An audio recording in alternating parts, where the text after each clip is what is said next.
Good evening, everybody, and welcome to the Sikeston Fieldhouse on the campus of Sikeston High School for the final night of the 2021 SEMO Conference Tournament. Tonight's games were originally scheduled for Friday night, but were canceled because of the prospect of the terrible weather that came through the area, and so they moved them to tonight. Tonight's game is brought to you on the A-Corp Media Networks by First State Community Bank. I'm Jim Riker. This is Bobby Alford, and Bobby, should be three really good games tonight.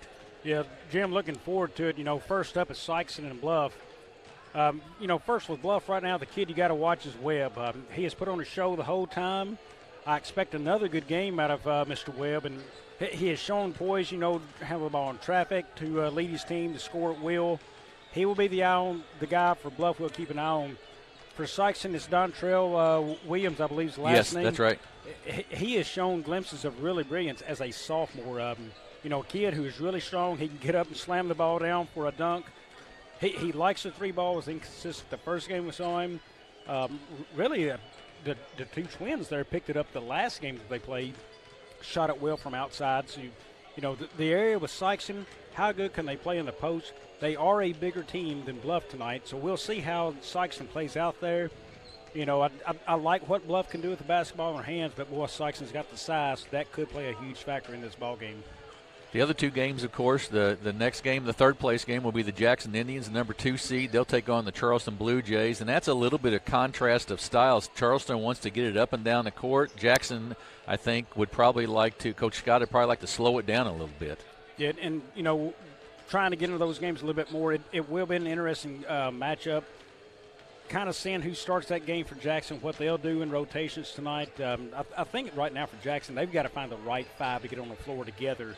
And just some inconsistent play. But remember, they had a deep run in football. That delayed them getting on the basketball court and doing some things. That'll be an interesting piece as well. And, see how that one plays out. And then, of course, the last one we've got is the big championship. Right, the New Madrid County Eagles and the Cape Central Tigers. And that will be a dandy ball game. New Madrid ranked number 4 in the state, and that should just really be a good one. We'll talk a little more about it, of course, as we get a little closer. But these two teams tonight got here this way. Basically, the Sikeston lost to Charleston, frankly, blown out that first night, 75-42. They came back on Wednesday night then and beat the Dexter Bearcats 54-50 in a close ball game. The Poplar Bluff Mules lost in the first night on Monday night to the Cape Central Tigers, 62-45. They came back then and beat Notre Dame 62-48 on Wednesday night to get to this. These two teams have met already one time, Bobby. They met at the DeSoto tournament, and Poplar Bluff came away with a 9-point win there. So they both know each other, so it'll be interesting to see. Not that we saw that game at DeSoto, but you have to believe both Coach Hollifield and Coach Durden from Poplar Bluff will make some adjustments from that first time they saw each other. And they will, and it's all about a game of adjustments, right? You got to see what the other team's doing, adjust around what they've got. And then at the end of this one, it's kind of a crapshoot, I think, who will come out on top on this one. I like things from both teams we've seen. Let's see who comes out on top of the scoreboard at the end. Yeah, both teams really, trying to find their way a little bit. I think Sikeston's trying to figure out, with Dontrez Williams being such a talented kid, how they get that. They find the most out of him, and can he, the first night we saw him when we broadcast and they played Charleston, he kept the ball outside a lot. He shot a lot of threes. I think then the Wednesday night against Dexter, he and Taylor really dominated inside, used their size and won that ball game inside. And for Sikeston to be successful, I really believe that Dontrez Williams and Cleo Taylor have got to score inside. Absolutely. Jim, real quick, yep. Seating for the Bloomfield Christmas Tournament happened this past Sunday evening. Bernie Mules got the number 1 seed in that, Dexter Bearcats number 2. That all gets underway on December the 27th, and that is at 10 a.m. We will be live for every game of the Christmas tournament with A-Corp Medium White C SEMO Sports Zone. We will be there for the whole entirety of the tournament, so I hope everybody tunes in. December 27th is when that will start. Jim, I think we're going to pause here for the national anthem. We are going to take a break here of about a minute and a half, and we'll be back after our national anthem. We'll take about a minute and a half break here on the A-Corp Media Networks.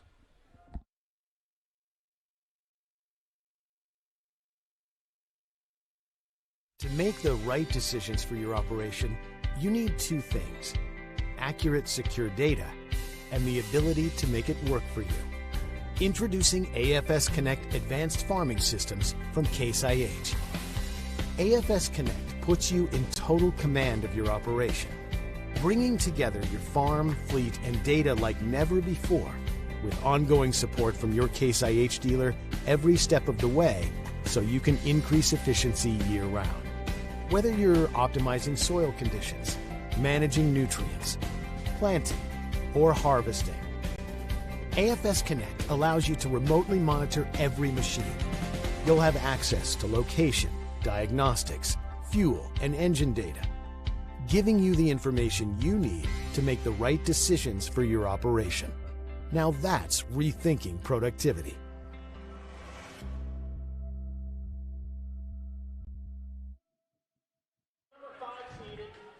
We are back at Sikeston High School at the Sikeston Fieldhouse. This is the final night of the 2021 SEMO Conference Boys Basketball Tournament.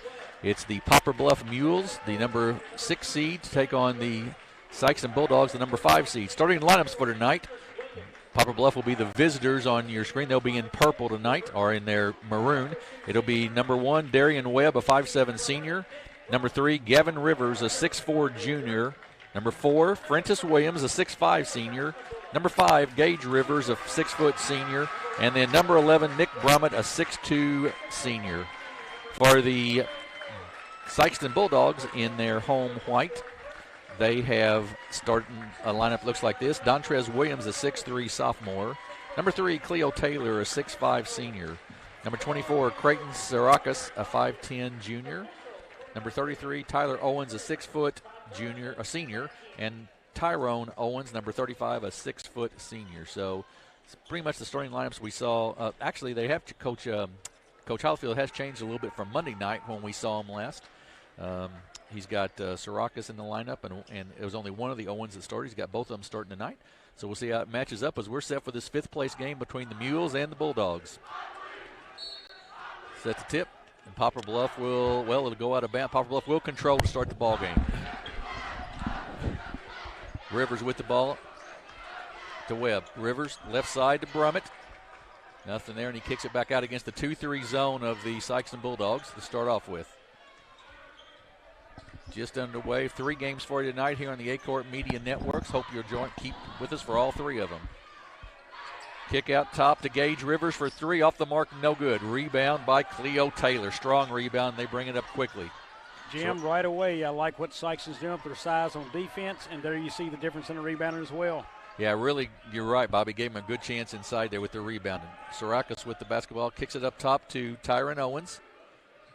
They want to try to get that ball inside, probably to either Williams or Taylor if they get a chance. Williams has it right now, puts it on the dribble and kicks it back out, and they'll reset some offense. Taylor up top. Now to Tyler Owens for 3. He's short, no good. Rebound taken down by Gavin Rivers of the Mules. They quickly up the floor with it. Webb with it. He drives into the lane, kicks it back out.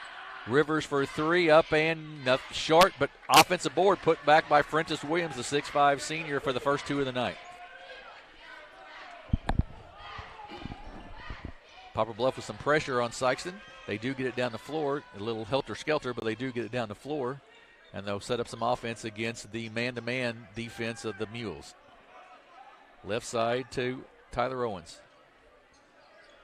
Cleo Taylor, long 3, no good. Rebound taken down by Gavin Rivers.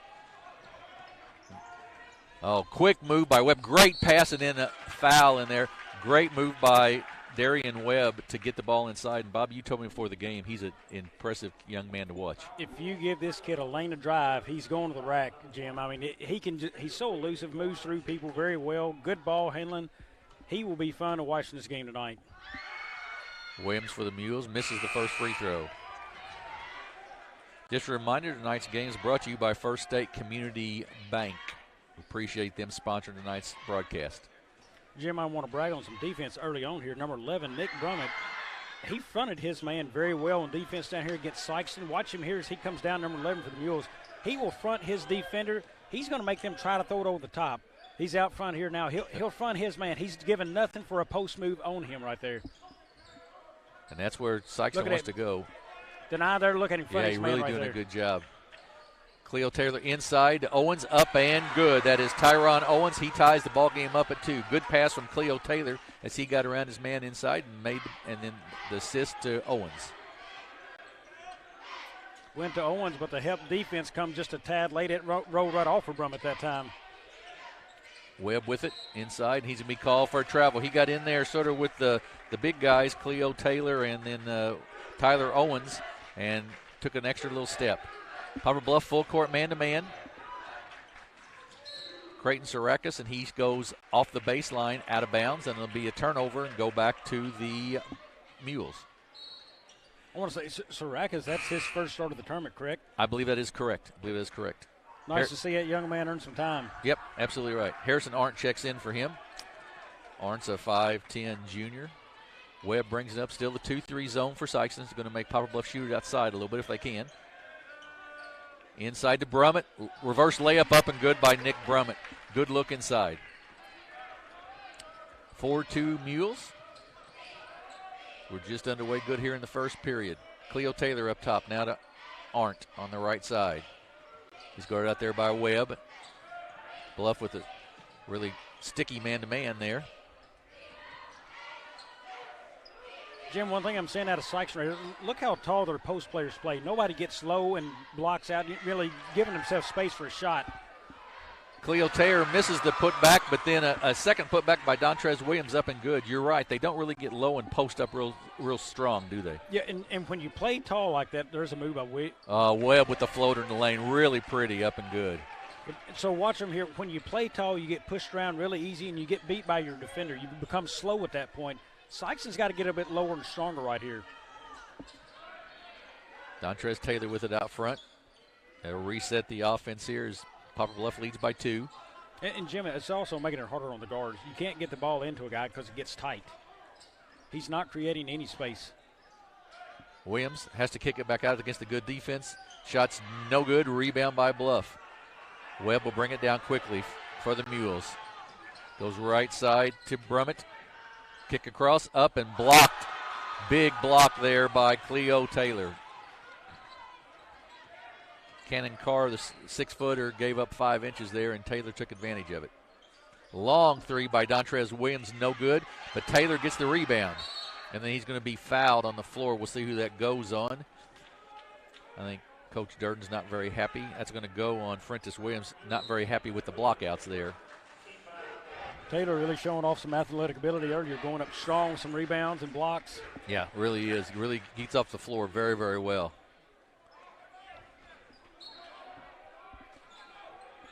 Arndt looks inside, nothing there, so he's going to have to now kick it and just no place to go, and it's the quick turnover quickly down the floor for Bluff, and he's going to be fouled. That is Gage Rivers. He's going to be fouled there by Tyler Owens as he kept him from shooting the layup. That's the second one on Owens, so a little foul trouble for him. Sarakas checks back in quickly for the Bulldogs.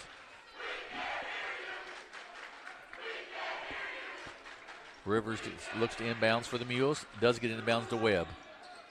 17-foot jumper, short, no good. Tipped up, no good. Rebound. And then, almost a steal. Arndt gets it back, though, and kicks it across to Sarakas. He's guarded there by Webb. Now kicks it out to Williams down the floor. He's going to take it all the way to the rim, and he's going to be fouled on the floor, I believe. And it'll be out of bounds. There. You could just see it when he got to the three-point line, Bobby, that he was going all the way to the basket with it. Exactly what Williams needs to do. I thought he took too many threes that first game of the tournament. For him here, right move. He's got the size, the strength to get up there and do that. Good move. He's got it up top now. Kicks it inside. Again, look how tough that pass was to get inside there. I mean, that last pass, there's no separation between defender and offensive guy wanting the basketball.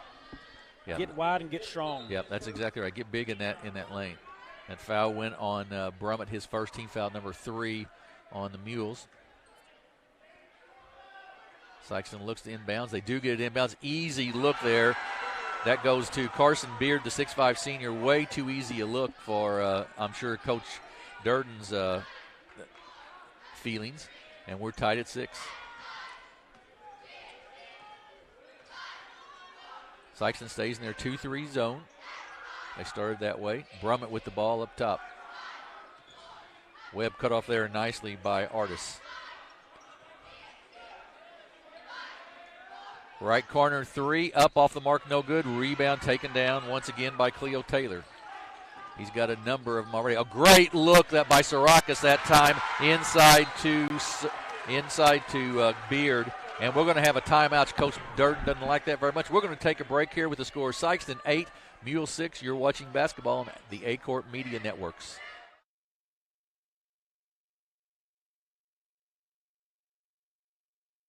Focus Bank offers a wide range of business services, including loans, lines of credit, and equipment leasing.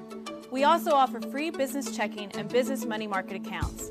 In addition to business and commercial loans, Focus Bank has been making farm and ag loans for over 80 years. We understand the importance farming means to our local community. We're part of that community, and we're here to help it thrive. Visit focusbank.com and learn how we can help you grow your business.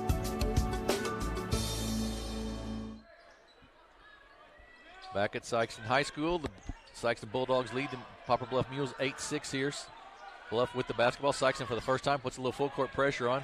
Poplar Bluff beats it, but then Beard gets it. Oh, nice job that time by Carson Beard. He bounces it off the foot of Gage Rivers and out of bounds as he was going out of bounds. And it'll be a turnover on Bluff and come back to the Bulldogs. Artist with the ball in the backcourt for the Mules. Cuts through, now kicks it off to Dontrez Williams. Williams really hadn't got going yet tonight. Good defense there, cutting him off. Sarakas, though, for three. The left-hander knocks the three down and gives the Bulldogs a 5-point lead. Beautiful touch there by Sarakas. He got that ball, wasn't in his hand, but maybe a split second, and he popped that three. Bobby, you know, I talked about the farm that is involved with shooting the basketball, and his farm was really, really nice. That he held that finish nice. Good job right there. Foul on the Bulldogs right there. That's on Sarakas, his first, team foul number 3. Poplar Bluff with the basketball. They trail by 5, 11-6 here in the first quarter. I like what Sykes is doing. They're cutting off any driving lane for Webb. That's probably where he's most dangerous, when he can really penetrate and get to the basket. On cue, he does that, and a floater's no good. Tipped up, no good. Still loose, and going to have a travel that time. That's going to go on Graham that was in for the Mules. And give it back to the Bulldogs. Williams almost loses it, and then really a bad pass there and a steal by Webb, and he stepped out of bounds. But Williams just needs to take that basketball off the court. You can't float a pass through the middle of the floor. Right. I mean, you're just asking for danger. Right. Well, and to a big post player trying to catch it over his shoulder like a wide receiver in football, that's never going to work out very well. Yeah, because he's not a ball handler. Exactly right. It's never going to work out well at all. Sikeston with the ball. Artist with it there. He's guarded out front by Graham.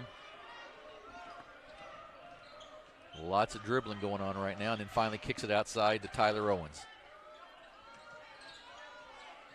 Dontrez Williams tries to go down the lane, does go down the lane. A little dipsy-doodle move up, no good. Rebound strong, taken down by Poplar Bluff. Here comes Webb with it down the floor. He gets it knocked away by Williams. Good job of Williams from behind there to tip it away from Webb, because Webb was taking it to the basket. And that's what Bluff is going to need to do. As you see this game starting to develop, they need to be a transition team right now against Sikeston. Sikeston's too good and too big down low in their zone right now against Bluff.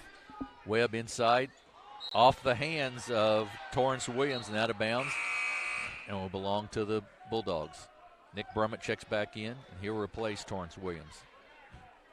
11-6 Bulldogs, 1:05 to go here in the first quarter. 3 games for you tonight, and then almost a steal by Bluff. 3 games for you tonight. The third place game between the Jackson and Charleston will be with you about 6:30. And then the championship game, New Madrid County Central and the Cape Central Tigers at about 8 p.m. Artist with the ball, brings up the right side of the court. Good full court pressure there by Graham on him. Rivers doing a nice job on Williams as well in the man-to-man. Bluff's doing a nice job of fighting through the screens too, aren't they?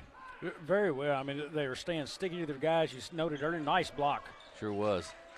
And then Williams to the baseline. Going to be fouled on the floor as he drove down the right side of the lane after he got the three-pointer blocked. That foul will go on Gavin Rivers. That's the first one on him. 4th team foul on the Mules. Both coaches substituting fairly liberally here. Poplar Bluff in particular has played about 8 or 9 kids already. Sikeston with the basketball, leading by 5. They're going to have the ball here. Artist looks to get it inbounds and does get it inbounds to Williams in the left corner. Inside to Cleo Taylor. Turnaround jumper up and good. There you go. He sort of posted up big, just like you talked about, and had the easy turnaround jumper then. Yeah, separation is key, and he is able to create it then. Webb's fouled by Tyron Owens. And talking about shot form, he had the elbow tucked in, shot that at the top of his jump. And you know the ball is back in the palm the way it's supposed to. The wrist is back. Yep. Saw the good rotation coming off of it. Beautiful shot. Sure was. Been a good start for the Bulldogs here. They lead 13-6 as we're getting close to the end of the first quarter. Left side, a long three by Rivers, up, no good. Rebound taken down by Sikeston. Once again, they're doing a great job of defensive rebounding, Bobby, not giving Poplar Bluff a second chance. Sirakas in the corner to Williams. He pulls it back out with 5 seconds to go. Artist drives in the lane, gets it blocked, knocked away, and that's going to be the end of the first quarter. With the score, Sikeston 13, Poplar Bluff 6. We'll be back in about 1 minute with more basketball action here on A-Court Media Networks.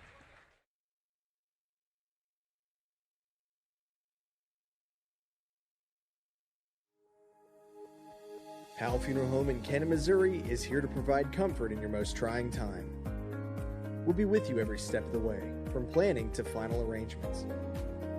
With live streaming options and a quality that gives your loved ones the care they deserve. With a modern facility and the willingness to make a difference. Because there is a difference, there is Powell Funeral.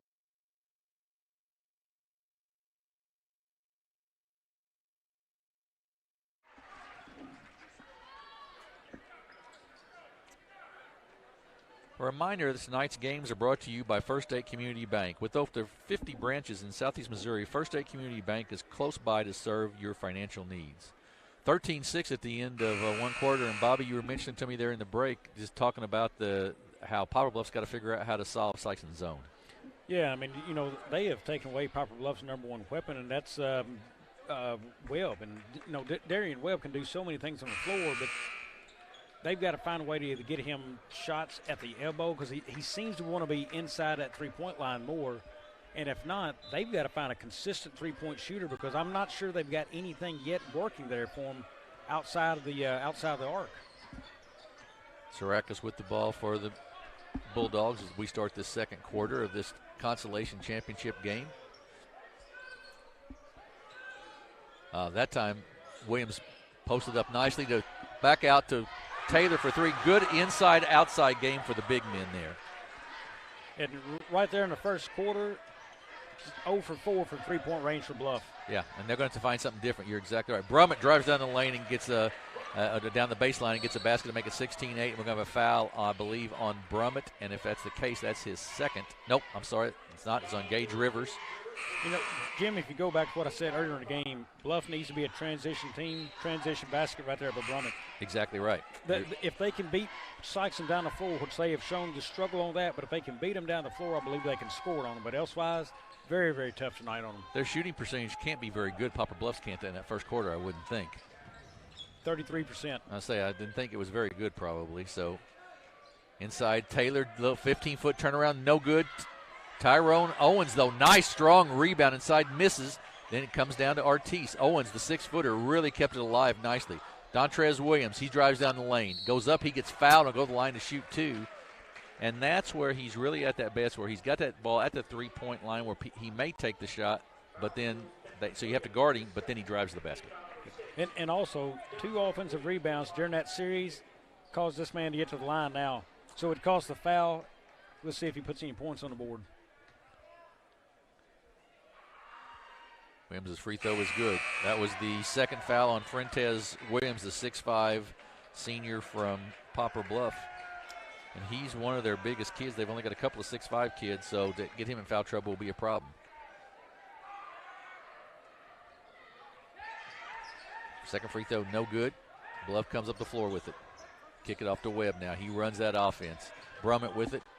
Kicks it left side, and they gets it inside to Brummett. Oh, nice pass. Good head fake, too, and then a reverse layup by Gage Rivers. He knew that he didn't have the size advantage, used the rim as protection, and got the basket. But, Jim, how do you beat good zone defense? good ball movement, and they just showed it there. Exactly right. Poplar Bluff got the ball but stepped out of bounds. It'll be so it'll go back to the Bulldogs here. Sikeston leads 17-10, 6:38 to go here in the first half of this first of 3 games tonight on the A-Corp Media Networks. Chris Ortiz inbounds, the freshman, with the basketball. Looks for a place to go with it and then throws it away. And then a nice job of Webb getting it ahead. It goes down for the jam by Gavin Rivers. Right-handed slam, and it's 17-12. Ortiz gets double teamed there. Ball's loose on the floor. And love the hustle. Great. Coach Durden calls a timeout there to keep the ball. You're exactly right. Great hustle. They've turned the defensive intensity up. It's Sikeston 17, Poplar Bluff 12. We'll take a break and be back on the A-Corp Media Networks.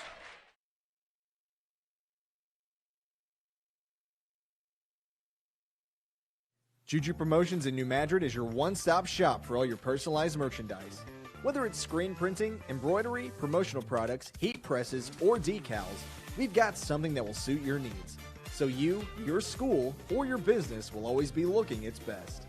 There's tons to see, from apparel to accessories. So what are you waiting for? Stop into Juju Promotions today in New Madrid, Missouri. And don't forget to like us on Facebook.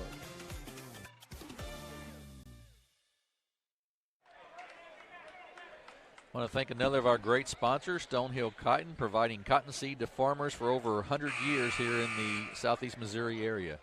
Bobby, you mentioned Poplar Bluff, first time they've really matched Sikeston's intensity, you said, and on defense, and it created some turnovers and some baskets for them. Well, and really the whole quarter, Poplar Bluff has rushed down the floor, got some transition baskets, right there, get the steals. Bluff's got to do that this whole game because they can't let Sikeston continue to rile up this crowd. Sikeston's got the student section right now for them. A little bit of home court advantage for them. Taylor with another big rebound there, too. He's got about 4 or 5 already tonight. Arndt with the basketball up top. Dribbles through. Nothing going on in the post right now for Sikeston. Look at there. It just stalled out the offense. Yep, that's exactly right. Yeah, the post really wasn't getting much done there. Fuentes Williams with the basket for 2, and all of a sudden we've got a 3-point ball game, 17-14. Sirakas back out to Williams. Up top, Sirakas, a quick 3, off the mark, no good. Rebound by Brummett. Bluff with a chance to make it a tie ball game with a 3 here. Webb ahead. Oh, nice job over the top. Up, misses the layup, though, and it goes out of bounds off of Bluff, will belong to Sikeston. Young had a chippy inside and missed it.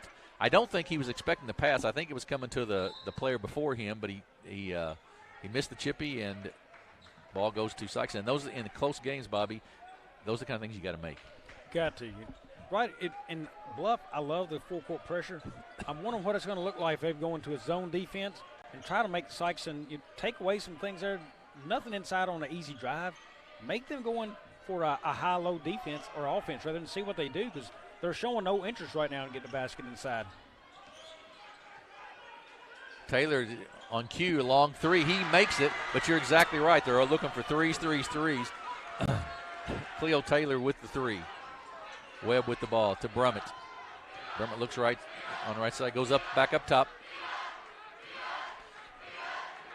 River slows things down. Webb with 3 from the left side from about 22 foot. Back to a 3-point game. Nice answer from a man Webb. Yep, sure was. They needed the Poplar Bluff really needed that right there. I believe that's their first 3 of the game. Dontrez Williams from about 24 foot. No good. Rebound taken down by Williams. But then he throws it away, and Gavin Rivers does come down with it. Webb gets the head to Brummett. Brummett cut off nicely there. Webb drives down the lane. Pass inside. Taken away, a little bit wild there. Loose on the floor. Owens kicks it off to Williams from the left corner for 3. Off the mark, no good. Rebound by Young of the Mules. All of a sudden, the pace has really picked up. Webb with it, left-handed dribble in the lane. He goes in, nice dish off, up, no good. And then Young gets fouled inside. But, Bobby, the Mules posts have got to finish. They've got to finish because Webb is making it look good until the shot goes off.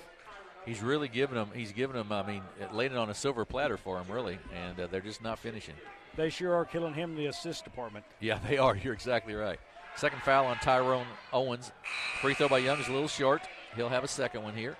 Sikeston needs to figure out the offense as well. 2 ill-advised shots here, the last 2 possessions for Sikeston. They need to slow this thing down and find some rhythm right here. Both coaches substituting freely. Morgan McCauley checks in for Sikeston for his first action of the night. He's a 6'4 junior. Young has a second free throw here. It is up. It's also short and no good. Rebound by Tyler Owens. Kicks it across to Artis. 3-point ball game, 3:47 to go here in the first quarter. They get it inside to McCauley. Then out to Owens. 3-pointer off the mark, no good. Tipped. Beard, though, with the rebound up and good. Carson Beard with the offensive board and the basket. Love the look for Sikeston. Threw it inside. People started coming, kick it outside with an open 3. I like the movement right there they caused in the defense. And McCauley did a nice job of making himself big inside, too, to catch that pass. You're exactly right, Bobby. Yes, sir, did. That's basketball, Jim. That's right. Brummett goes down the baseline, gets it knocked out of bounds by Beard, who belongs still to the Mules.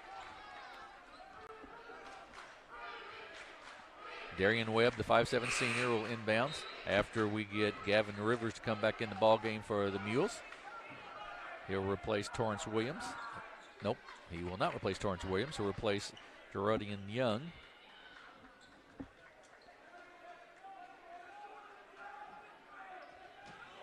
Webb gets it in bounds to Brummett. Brummett, nice head fake, goes to about 12 foot. Shot's no good. Rebound, big rebound there, though, by Gavin Rivers for the Mules. To Brummett. Back out to Webb. Nice ball movement there. 3-pointer up short, no good. Loose and taken down by Tyler Owens of the Bulldogs. There he is. Give it to him. He's got a post right there, Jim. Yeah, you're exactly right, Bobby. McCauley should have seen that ball right there. Williams with the basketball. Kicks it out to McCauley now way up top, and they kick it left side to Artis. There it is. Oh, he missed him again. Williams for 3, off the mark, no good. McCauley to Webb. Webb quickly up the floor. He comes down, good pass to Brummett, up, no good, but Webb's right there to tip it in for 2. 3-on-1 break for the Mules, and they make it pay off. Williams going all the way to the basket here, and he's going to be called for a travel. He got a little out of control and turned the ball over. I'm not the coach, but right now is a great time for Sikeston to take a timeout. Their offense is horrendous. They missed a guy wide open in the post for a pass right there. It's a turnaround, lay it in, and then just a drive out of control again. It was a 3-on-1 driving right into him and caused a walk. They've got to find it right here. Webb walks it up for the Mules a little bit.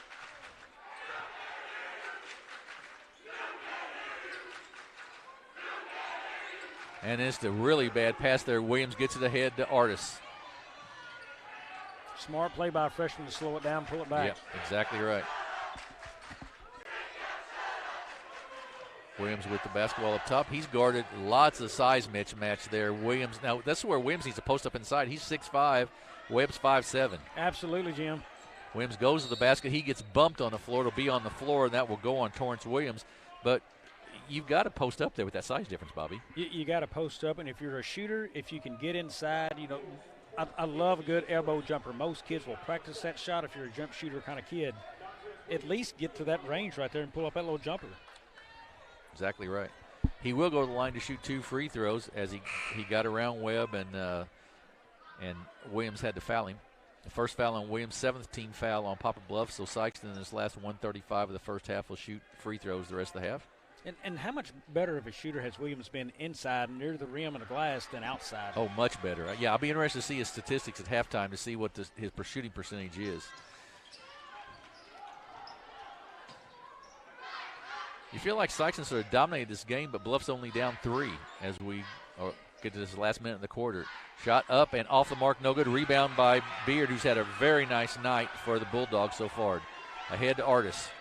He's going to take it to the basket. He's going to be fouled there by Darian Webb. That'll be Webb's second, and that will send Artis to the line to shoot a 1-and-1.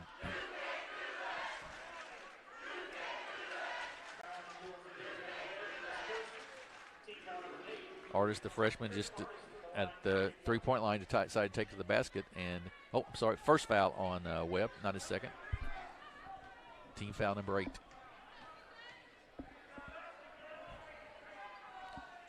Free throw up, no good. Beard over the back. That'll be the 16th foul on the Bulldogs. He's got a little over-aggressive there. Both teams have gotten a little cold here, Bobby. It's sort of offensively it's slowed down a little bit. A lot of action up and down, but not many points on the board. Little cold. Sikeston has a chance to knock down some free throws and missing them. You know, that could come back to bite them later. We'll see. Gavin Rivers with the basketball, guarded there by Arndt. Zone defense for the Bulldogs. Back out top to Graham. Left side now for Webb. He's going to go down the baseline. 15-foot jumper is short, no good. Rebound by Arndt of the Bulldogs. He falls to the floor. Ball's loose on the floor and then gets knocked out of bounds. Will belong to the Mules. Jim, I like what Coach Hollifield has done right here. You know, started out the game in a zone, went man-to-man just a little bit ago, and now has come back to the zone. He has given different looks to Bluff, making them kind of switch up what they can get used to doing here. Good coaching.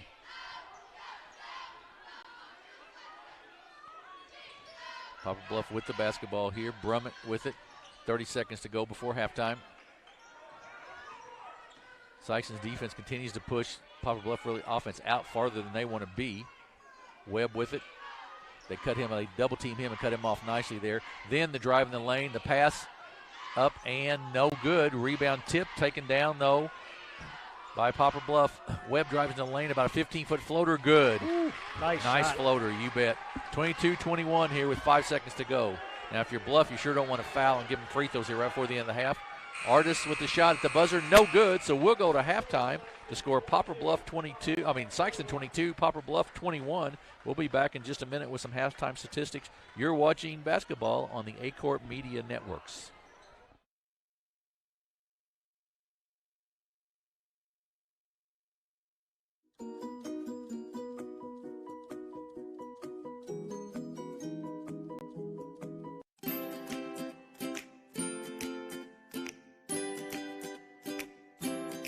Hi, my name is Dickie Dawkins, Jr. Well, I'm kind of old school, but I do have the online banking, which at first I thought, that wasn't really that big a deal, but now I absolutely love it. I wouldn't be without it. With the online banking, I can check to see where I'm at all times, and it's just a very convenient thing to have. I am Dickie Dawkins, Jr., and I am First State Community Bank.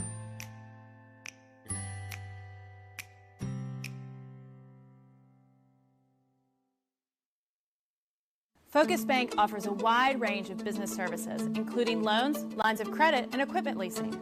We also offer free business checking and business money market accounts. In addition to business and commercial loans, Focus Bank has been making farm and ag loans for over 80 years. We understand the importance farming means to our local community. We're part of that community, and we're here to help it thrive. Visit focusbank.com and learn how we can help you grow your business.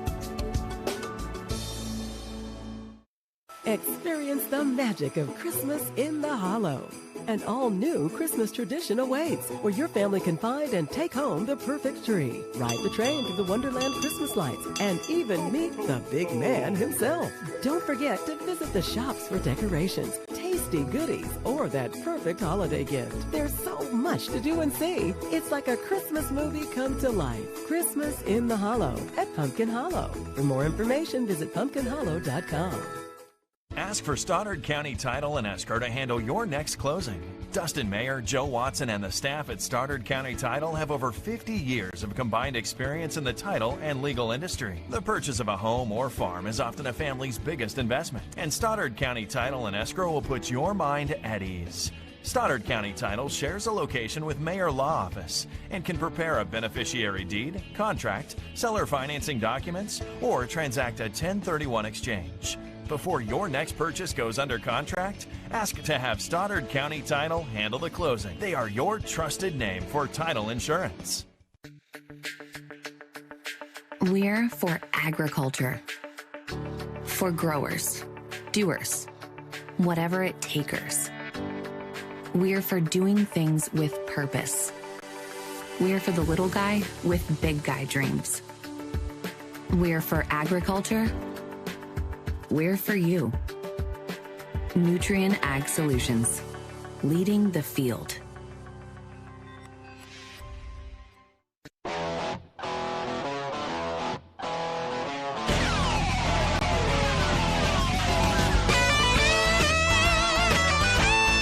We're right here at King Jerry Lawler's Hall of Fame Bar and Grill on world-famous Beale Street, and as you can see, oh my gosh, we have the best barbecue ribs in Memphis.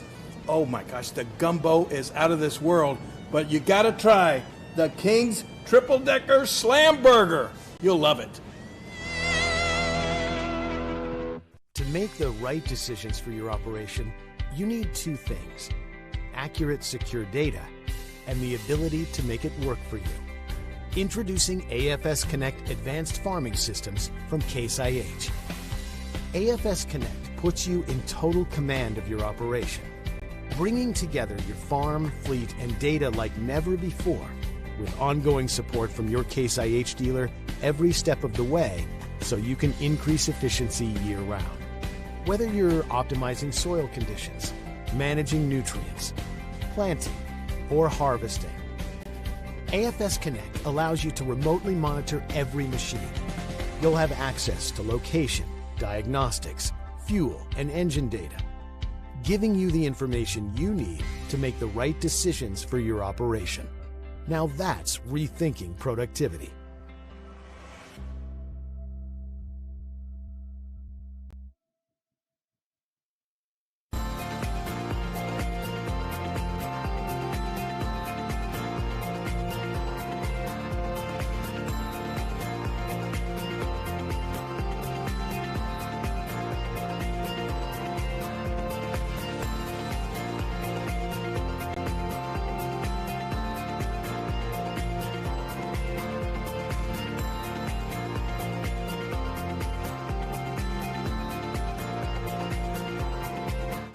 Juju Promotions in New Madrid is your one-stop shop for all your personalized merchandise. Whether it's screen printing, embroidery, promotional products, heat presses, or decals, we've got something that will suit your needs. So you, your school, or your business will always be looking its best. There's tons to see, from apparel to accessories. So what are you waiting for? Stop into Juju Promotions today in New Madrid, Missouri. And don't forget to like us on Facebook.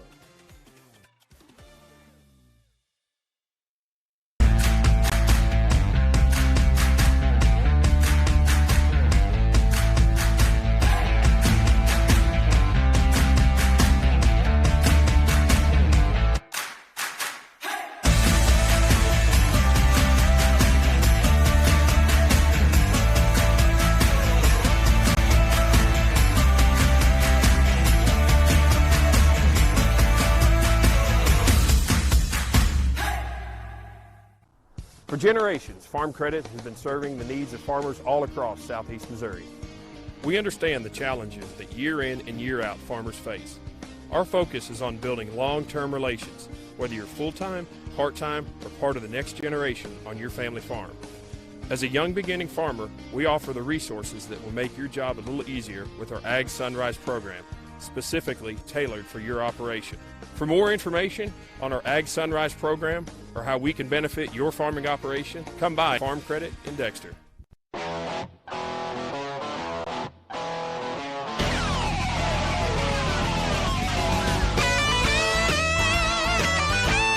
We're right here at King Jerry Lawler's Hall of Fame Bar and Grill on world-famous Beale Street, and as you can see, oh my gosh, we have the best barbecue ribs in Memphis.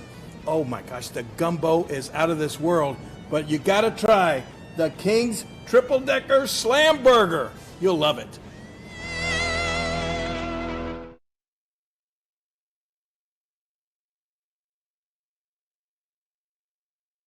We're about 2.5 minutes before the start of the second half. It's the Sikeston Bulldogs 22, the Poplar Bluff Mules 21 in this consolation championship game. And Bobby, really the story of the game, as we've looked at the stats here, provided us by Philip Britt, are not very good shooting. Well, and it's not very good shooting from behind the arc. Right now, Poplar Bluff is 1 of 6 right now from behind the arc. That is 16%. When you go down and look at Sikeston, well, it's not hardly any better. It's 3 of 14. I mean, for 21%, both coaches right now, if they see the stats the way I see them, let's just go to a zone, and I'm going to make you shoot threes all night and see who hits the most. Because right now, you know, it's not very good. Sikeston's hit 3, Bluff 1. Right, and you look at the stat of the 2-pointers versus 3-pointers, particularly for Sikeston there. Sikeston shooting 54% from inside the arc, 6 of 11, but only 3 of 14 you've got to shoot about 33% or a little better to make that three-pointer effective, and 21% and 16% just doesn't get it done. Yeah, and Bluff is playing Sikeston at a man-to-man defense for the most part. So when they're playing man-to-man and you're shooting 55% from inside the arc, why not dribble drive right here? Work it inside, get the easier shot. You're a lot better at 55% than 21% is what my math says, Jim. Right. Real quick for Sikeston, Dontrell Williams right now 1 for 9 shooting in the game. He has got 3 points. Does have 1 offensive rebound, which was big, kept a drive going for him. Chris Ortiz right now 0 for 1 from the field, no points in the game. Cleo Taylor is 3 of 7 from the field. He has 8 points, lead all scorers in the game right now. Carson Beard, he has shot it nice inside. He's a post player. We've talked about moving in. 3 of 3 this game. He's got 6 in the game. Arndt has not scored. Let's see. Sarakas, he is looks like he's 1 of 2 in the game for 3 points. He had a 3-pointer earlier in this game. Seems to be their biggest threat from 3. And Tyron Owens has 2 points in the game. Real quickly for Bluff, it has been all about Darren Webb. He's got 7 points on 3 of 4 shooting, and he leads their scores. We'll try to catch up on those guys a little bit as we go here. Brummett also 6 points in the game. He's 3 of 4 shooting. Bluff with the basketball to start the second half. Left corner for Webb for 3, up and good. Darian Webb. 2 of 2 for the game right now. Webb from 3-pointers. He is very consistent out there for him. Bluff takes the 2-point lead. Full court pressure by Bluff, and they're going to try to trap a little bit here, and we're going to have a foul on that trapping. It's going to go on number 4, and that is Frentes Williams. That's his third foul, and that's a little bit of bad news for the Poplar Bluff Mules. First player to get in any kind of foul trouble. But I do like Bluff bringing the pressure, try to get a turnover right there. Like the aggressiveness. Webb just picks Sarakas' pocket. He's going to go down the basket up, and he's going to be fouled, and he's going to shoot 2. And he just picked really Sarakas' pocket there at the midcourt line, and he'll shoot 2 free throws. And what's that going to be on Sarakas right now in fouls? Is it going to be his second? That is his second. That is his second. Yep. Team foul number 1, of course. So we just get started here in the second half. Webb will shoot 2. He's got 10 already on the evening. Off the mark, no good. Poplar Bluff is 0 for from the free throw line. It's 0 for 5 for him now here in the ballgame.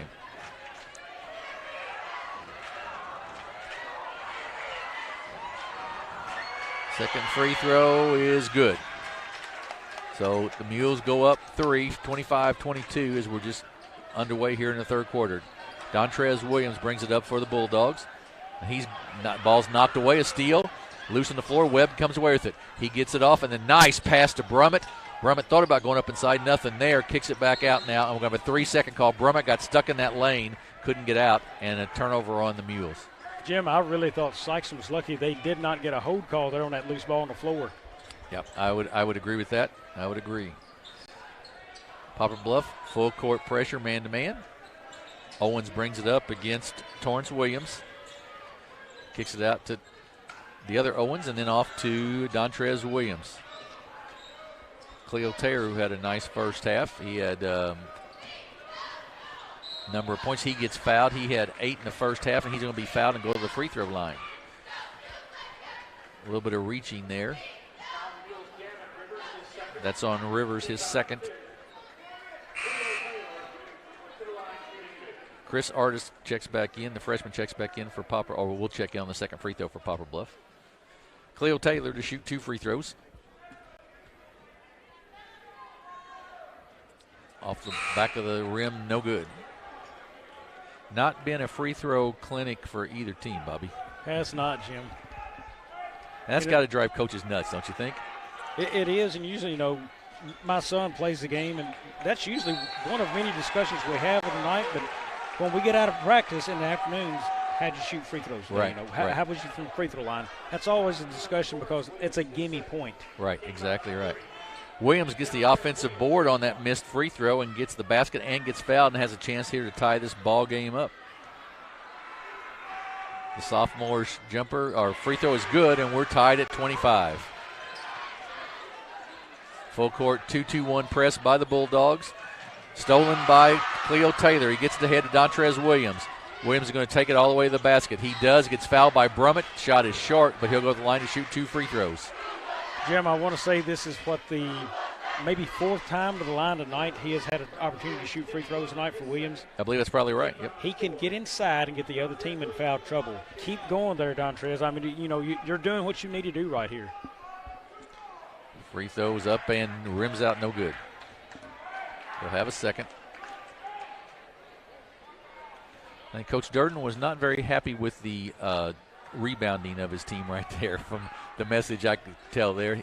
Williams makes 1 of 2, gives the Bulldogs a lead, 26-25. See how Poplar Bluff handles this pressure. Right now, nobody in the middle for him on the press. Now they get somebody in the middle, Williams, and he takes it and then kicks it off to Brummett. You got to have that person in the middle to break that press. Long 3 by Webb, off the mark, no good. Long rebound, goes out of bounds, will belong to the Bulldogs. You just got to have somebody in the middle to break that press, don't you, Bobby? Yeah, you need to. I mean, elsewise you're doing pass across court, and they're going to guard that baseline every time right there beside you, the sideline pass. Artist brings it up against Webb. Cross court's never good when you're doing it against Taylor either. That he's got a wingspan. Right, exactly right. Owens with it. Kicks it to Artist. Boy, he could drive that right side. That was wide open there down the right baseline. And Taylor down the lane, up and good. Cleo Taylor with the basket. And that's what we're saying. That seems to be the opportunity for those big guys all night for the Bulldogs. And the more I watch Cleo Taylor, the more I like him.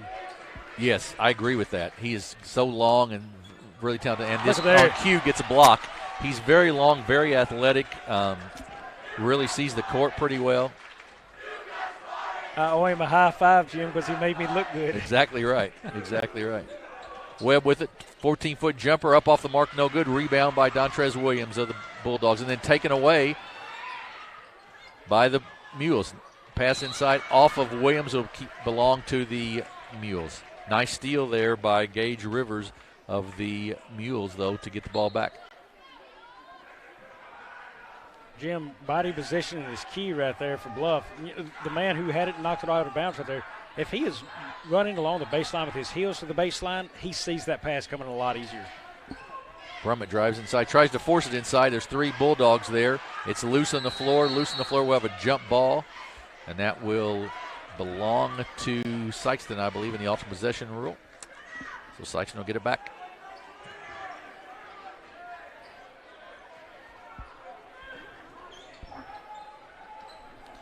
Dontrez Williams within the backcourt. Gets it across the timeline. Right-hand dribble gives it off to Taylor. Cleo Taylor for 3 from the right side. Off the mark, no good. Rebound by Williams. And he's going to travel, and it will be a turnover on the Mules. Well, the Poplar Bluff came out really hot to start the quarter, and now has really cooled off in this last couple minutes. Artist with the ball for Sikeston against the man-to-man of the Mules. Dontrez Williams inside to Owens. He gets held. Oh, he's going to be called for a walk there. I think the ref was blocked from that. I think that's what Coach Hollifield wanted as well, a hold, but nevertheless, it's a turnover on the Bulldogs. I like the play, the pick and roll, tough angle for the pass and shot. 2-2-1 press. Brummett beats it though. Gets it across to Rivers. Now back to Brummett. Brummett puts it on the floor, gets cut off there nicely by Cleo Taylor, and then Taylor just pulls down the rebound with his size advantage, and Sikeston will come the other way. Jim, I can tell you, Taylor's having a beautiful game right now.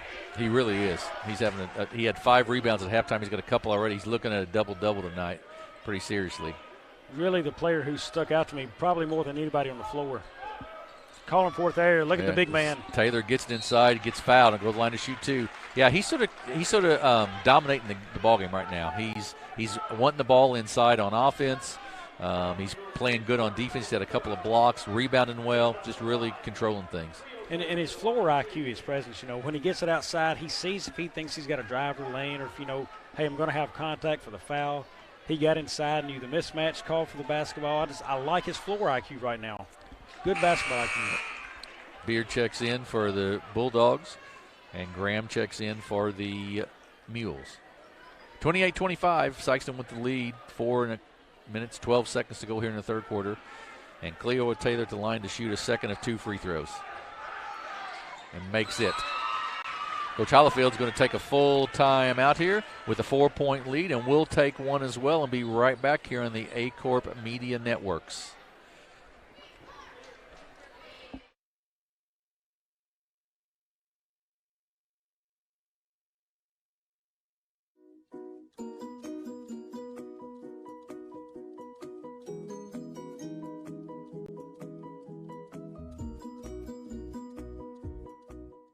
The team at Burns, Taylor, Heckmeyer, Green, and Edwards have been serving Southeast Missouri for nearly 40 years.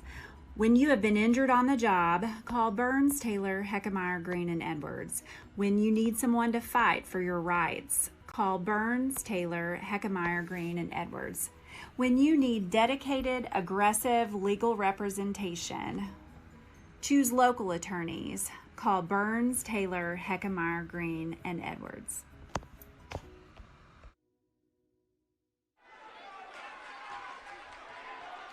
A reminder that tonight's games are brought to you by First State Community Bank. We appreciate their sponsorship.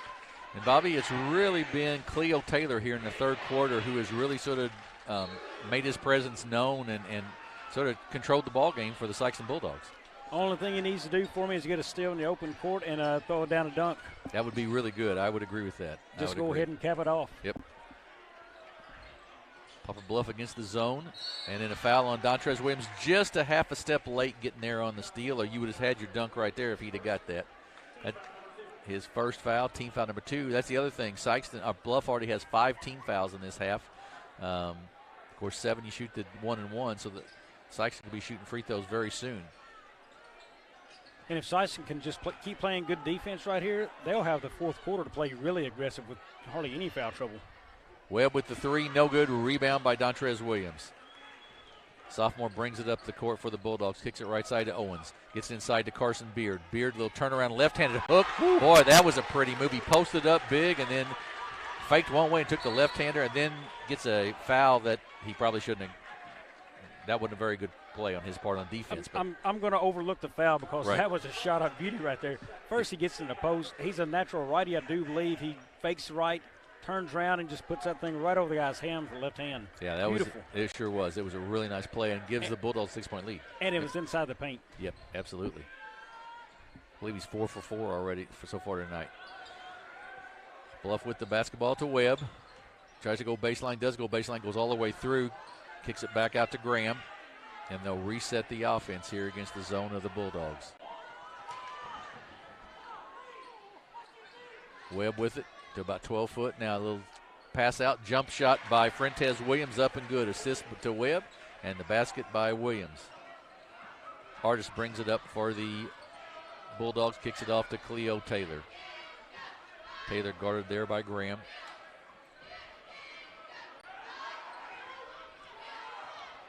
Hardest kicks it back out to Williams, and Sikeston will reset some offense here with the 4-point lead. Look at Taylor wanting the ball. Yeah. He saw the sizing advantage. Yeah. Absolutely right. Oh, nice pass into Beard. He saves it and kicks it back out to Owens. Then to Dontrez Williams for 3 from the right side. Rims out, no good. Rebound taken down by Gavin Williams. Webb weaves his way through the traffic. Kicks it off. Nice behind the back there. And then inside to Frentez Williams. Up and good. Great feed there by Gage Rivers to Frentez Williams. And we've got back to a 2-point ball game. Good transition that time by the Mules.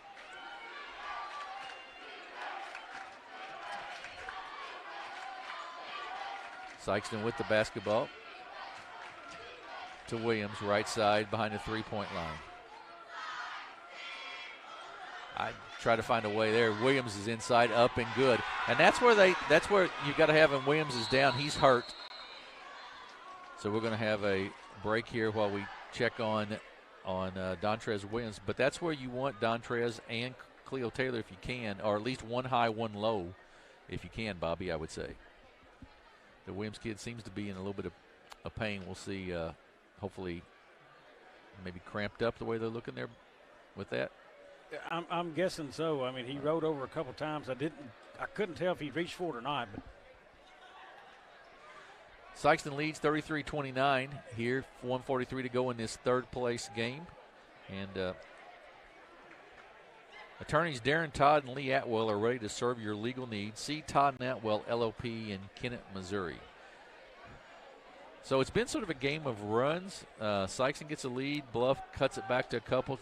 Bluff got the lead early in the second half here. Then Sikeston with a little run. And now we're back to a 4-point ball game. So Dontrez Williams comes out. They're going to stretch him out a little bit. Looks like it was a cramp on that right leg as he went up for the layup there. Sikeston's going to pull out of their full court press. A little bit of really a pretty short lineup right now. Cleo Taylor, the only kid with much size on the floor that's bigger than 6 foot, I believe. Poplar Bluff with the basketball against the zone. That's Rivers with it up top. He puts it on the floor, gets it inside. Out of the hands, though, of Fuentes Williams, and a turnover, and Sikeston gets it back. Artis comes up the floor with it. Carr guarding him. They kick it left side to Sirakas, then to Owens. Owens back out to Artis. I think you got to find a way to get the ball into Cleo Taylor's hands here, probably. Yeah, I think so. He's your playmaker on the floor right now. Artis started about the three, doesn't take it. Yeah, I think they're trying to figure out exactly where their offense is going to come from. 55 seconds to go here in the quarter. Sirakas off to Taylor for 3, short, no good, but rebound, jump ball, and it will belong to the Mules in the alternate possession rule with 46.9 to go in the quarter. I tell you what, I'm impressed with Tyron Owens for being 6 foot, the way he gets inside and rebounds. He does a really nice job of getting in and playing big inside. Not how big you are, it's how big you play. I think that's exactly right. Webb gets it right back now inside. They kick it inside, a low floater in the lane, up, hits nothing. Rebound by Owens once again. Sirakas with it. Kicks it off to Owens. He's going to put it on the floor. He's going to pull it out, now drive down the right baseline. Reverse layup, no good. Rebound taken down by Williams, the Mules. Kicks it out to Rivers.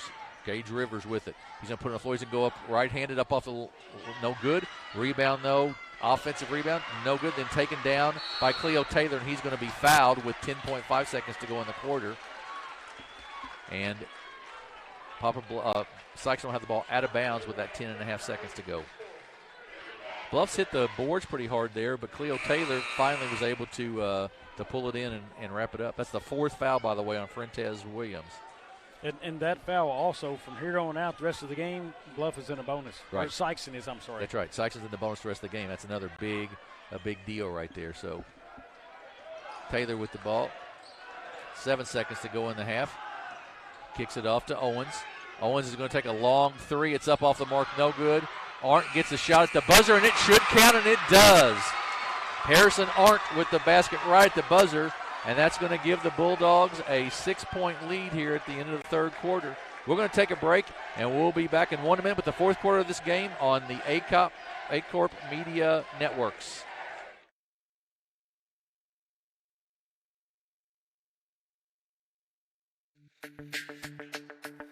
We're for agriculture.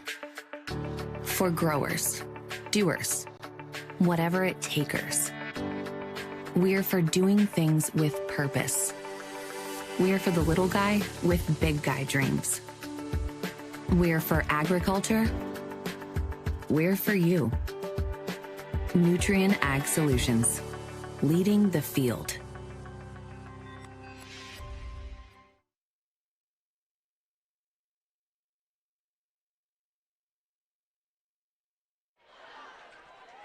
Back at Sikeston High School, getting ready to start the fourth quarter of this consolation championship. Sikeston leads Poplar Bluff 35-29.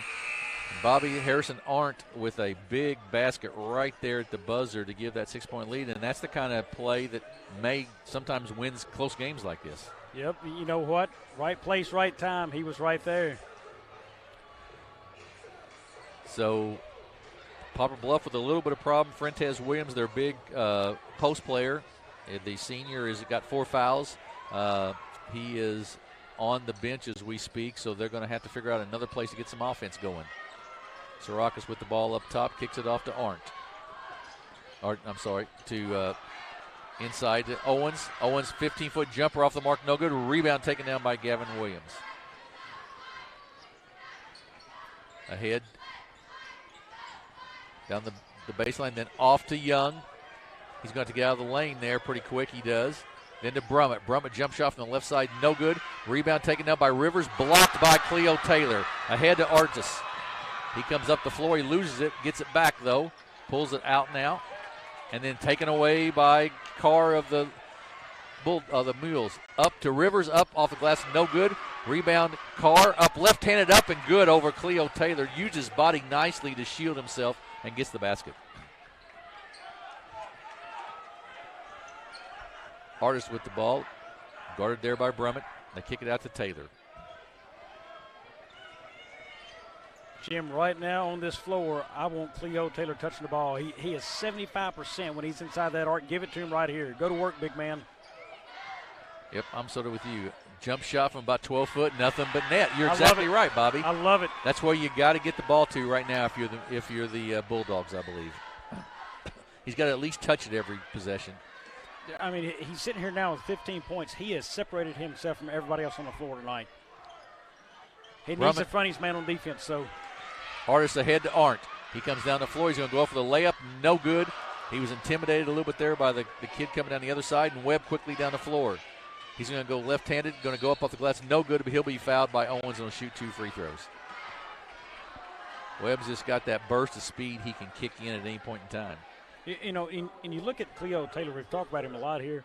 He is 5 of 11 on shots, but his inside, he's 3 of 4. You know, live in there, Cleo. This is the quarter you want to live inside, stay inside, and just go to town on these guys. Yeah, because Sikeston is still only shooting 16% from the three-point line, so you think they really want, and 64% inside the three-point line, so you really want to get it in there. Webb's free throw is good.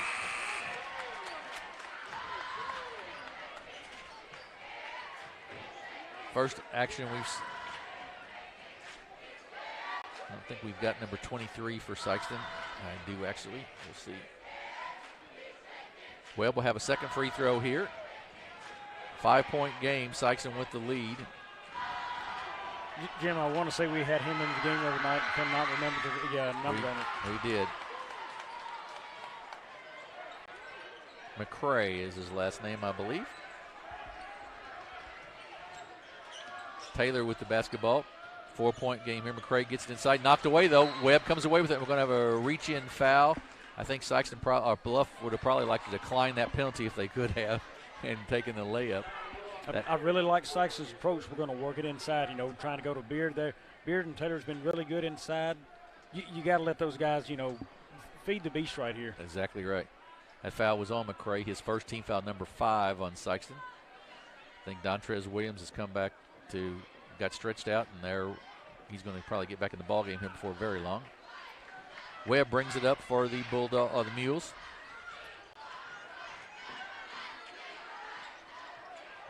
Webb, nice head fake, drives inside, kicks it outside, wide open 3 for Rivers, good. Gavin Rivers with 3, all made possible by Webb driving that baseline and then kicking it out. Everybody collapsed on him, and we've got a 1-point game, 37-36.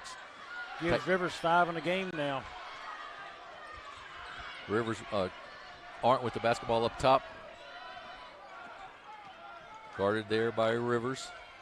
Putting a lot of pressure on him right now, and they kicked out to Beard. Carson Beard with it.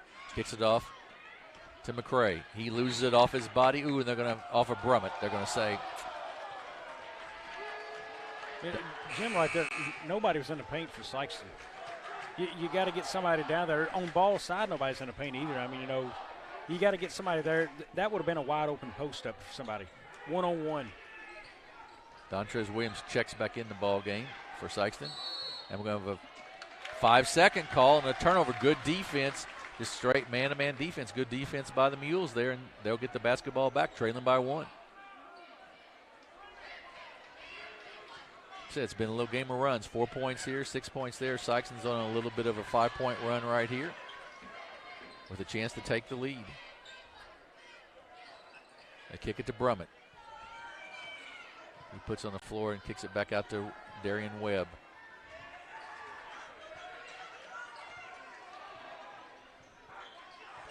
Rivers in the left corner with it. Kicks it back out to Gavin Rivers. Now back to Gage. He'll take a long three. Good. And Poplar Bluff with the lead. Gavin Rivers with 3. And it's 39-37 the Mules. Dontrez Williams, and we're going to have a reach-in foul over the back. They reached in on Beard, I believe. And that went on Torrance Williams, his third. So 3 fouls on the 6'5" Torrance Williams, 4 fouls on the 6'5" Frentes Williams. And Poplar Bluff's going to have some size issues here before very long, I'm afraid. Carson Beard to shoot 2 free throws, who's had a very nice night shooting the basketball. He's got 4 from the field and 8 points and just off there. Oh, that was a 1-on-1, not a 2-shot. My mistake. Just missed. Artis, though, with the offensive rebound. And then the ball's loose. Still loose on the floor. Can anybody get to it? And they do. And finally, Rivers gets it back. Off to Webb. 17-foot jumper. No good. Tipped up. No good. Brummett left-handed up and good. Brummett just fought his way in and gets the basket. The Mules go up by 4. And Coach Durden's going to take a timeout here. We'll take one as well, just a 30-second timeout. The Mules lead 41-37. We'll be back in 30 seconds on the A-Corp Media Networks.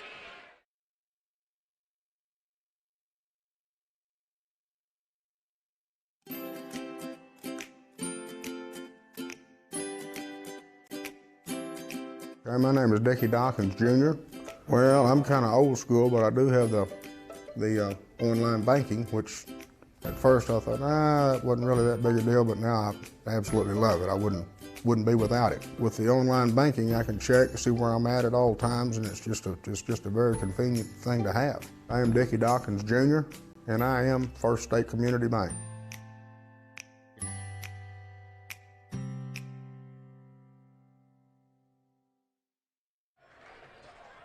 In your time of need, see Mathis Funeral Homes in Dexter and Bernie. Mathis Funeral Homes, celebrating life and healing grieving hearts. Well, Bobby, Poplar Bluff on a little run here, takes a 4-point lead, 41-37. Sikeston's got to find a way to get the ball inside, I have to believe. Yeah, and that's the man I want to see get the ball inside. Give him the chance. Here he goes. Beard to the basket, up and good. He's 5 for 5 from the field. Carson Beard with a nice night, just took it down the lane. You're exactly right, Bobby.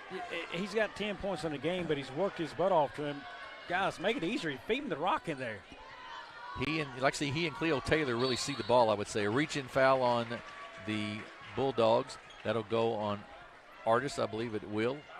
The 16th foul, so both teams shooting free throws the rest of the game. That's Artis' first foul.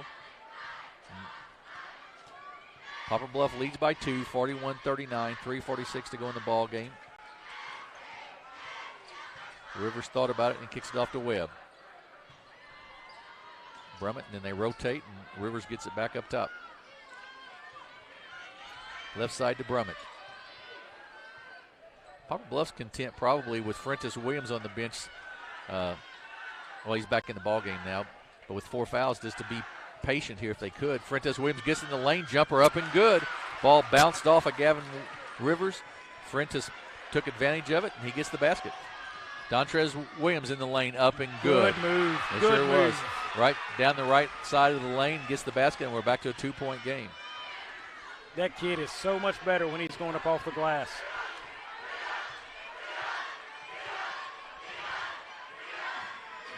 Webb with the ball. Then you sort of get the feel that Poplar Bluff's really got to work for a basket, and Sikeston can get a basket when they want to inside. Yeah, the length right now for Sikeston's making a huge difference.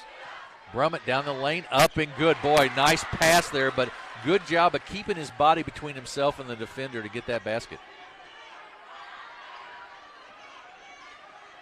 Nick Brummett with a good night so far. Cleo Taylor with the ball for the Bulldogs. He's going to go down the lane, up and no good. Gets his own rebound, reverse layup, up and good. And once again, they can make that one-on-one play, it seems like, where Bluff's really having to work to get a basket. Last 2 baskets for Sikeston, 4 points, 4 of them in the paint. Webb down the lane, gets it knocked away, taken away by Taylor. He gets the head to Artis. Artis is going to go down. He's going to be fouled on the floor and will shoot a 1-and-1. Make that the last 6 baskets. You had Beard, you had Williams, Correct. And then you had Taylor right there. That's right. 6 points in a row, all in the paint for Sikeston. And Sikeston's got such a size advantage. They got 3 6'5s in the ball game. You've just got to find a way to the rest of this 207 to get that ball inside, I have to believe. Artis will shoot a 1-and-1 here. They're giving him a second, I think, to sort of catch his breath after that foul. Here's where the days in practice really pay off when you're shooting free throws. Be the first man in the gym and the last one to leave, and this right here is fine in this moment. The freshman will shoot a 1-and-1.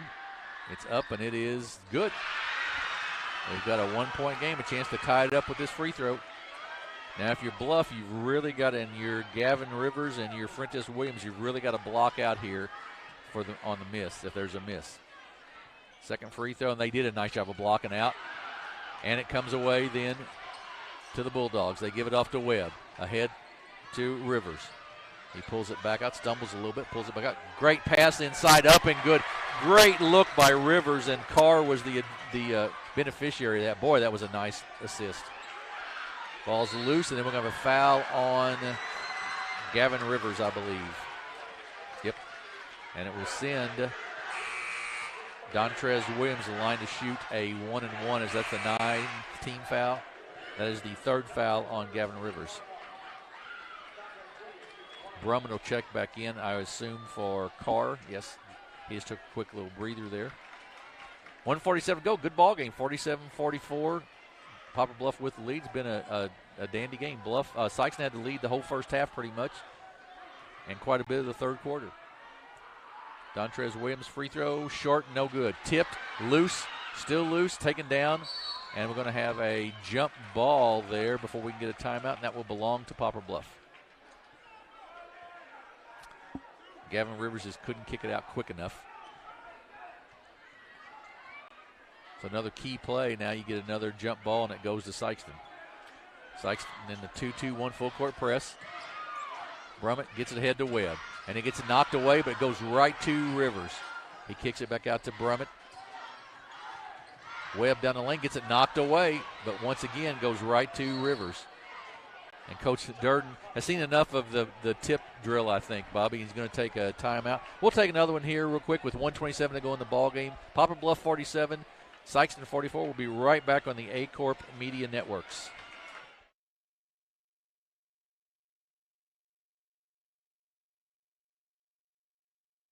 Ask for Stoddard County Title and Escrow to handle your next closing. Dustin Mayer, Joe Watson, and the staff at Stoddard County Title have over 50 years of combined experience in the title and legal industry. The purchase of a home or farm is often a family's biggest investment, and Stoddard County Title and Escrow will put your mind at ease. Stoddard County Title shares a location with Mayer Law Office and can prepare a beneficiary deed, contract, seller financing documents, or transact a 1031 exchange. Before your next purchase goes under contract, ask to have Stoddard County Title handle the closing. They are your trusted name for title insurance. With 6 locations throughout the Boot Heel, First State Bank and Trust is a neighbor you can trust for all of your financial needs. Well, 47-44, the Bluff with the lead, and Coach Alford says, if you're Poplar Bluff, pull it out a little bit, right? I think you spread the floor right here. Don't let them sit in the zone. You're looking for layups if you're Bluff, and you've got to lead by 3. Spread that floor, make them come out and play defense one-on-one. They're either going to foul you and send you to the line or give you a layup. Bluff gets the ball, and they get it in bounds, backcourt to Gage Rivers. They bring it up, and Sikeston has gone to a man-to-man here. Back door to Webb, up and blocked by Cleo Taylor. Out of bounds, will belong to the Bulldogs. Taylor with a big defensive play, and that's a, 10-inch size differential there. He got the block. You still got a 3-point game, and Sikeston has struggled from 3-point land. Terrence Williams with it, behind the back, loses it, knocked away. Good hustle there by Gavin Rivers of the Mules. They get it again to Gage Rivers. Pull it back out, Coach Durden says, and they do. They kick it out to Rivers. And there's a foul on Tyler Owens. So right now, if you're Sikeston, you got to find the kid you want shooting free throws on the floor. That's the one you want to foul. I'm not sure which one it is, but I'm sure Coach Hollifield has a clue of who he'd like to see at the line. Exactly right. I would agree. Gage Rivers, the 6-foot senior, will shoot 1-and-1 here with 57 seconds to go. Poplar Bluff up by 3. 2 more games for you tonight. Third place game coming up right after this, and then the championship between New Madrid County Central and the Cape Central Tigers about 8 p.m. Free throw rims out, no good. Rebound, Cleo Taylor. He gets the head to Ortiz. Ortiz gets it to Owens. Back out to Ortiz. The freshman will take the three. Air ball. That's not a good shot, Jim. You Right. didn't need a three right there. You just needed a score. Right. You needed to get the ball. You got the two bigs on the floor. Get the ball inside, I would say, right there would have been your best option. Yeah, get a score, cut the lead to 1. Yeah, a lot of time left still, 44 seconds. Sirakas with the foul, and that will send Gavin Rivers to the line to shoot a 1-and-1. The 8th team foul on the Bulldogs. You know, and the good and the bad of that is a freshman, but the freshman will learn right there, you know. Correct. In a game like this, I guarantee in a year from now, 2 years from now, guarantee in 3, that shot never happens. Right. I mean, he knows the moment then. Exactly right. And he was looking for the pass. He looked, nothing there, and he shot it. Rivers with the free throw. Good. 4-point, 2-possession game now for Poplar Bluff. Gavin Rivers will have a second.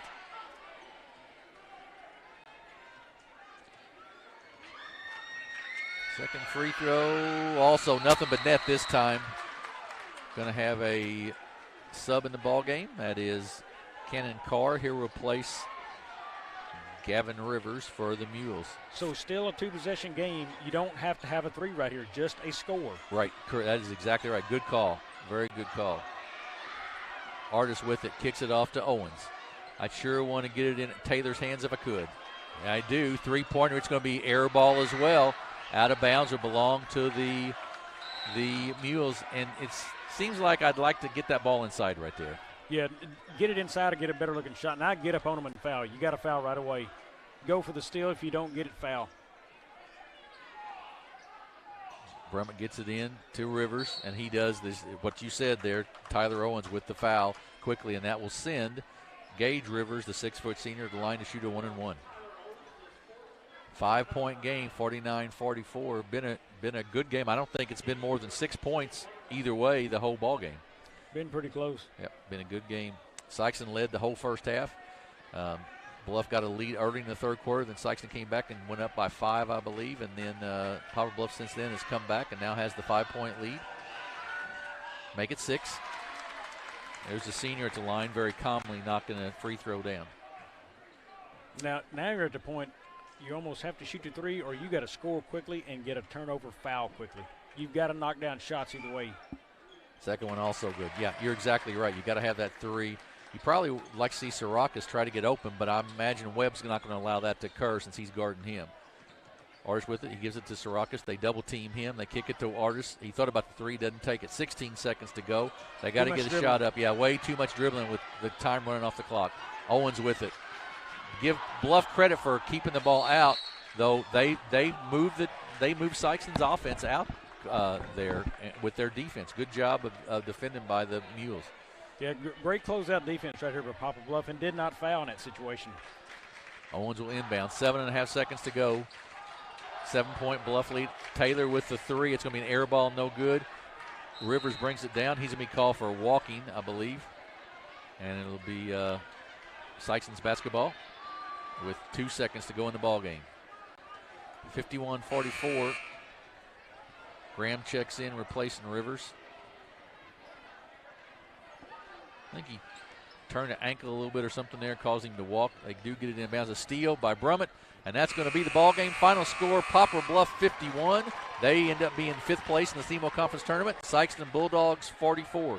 We'll be back. We'll take a break, about a minute and a half. We'll be back with some statistics and get us ready for the other 2 ball games of the night. You're watching SEMO Conference Basketball on the A-Court Media Networks.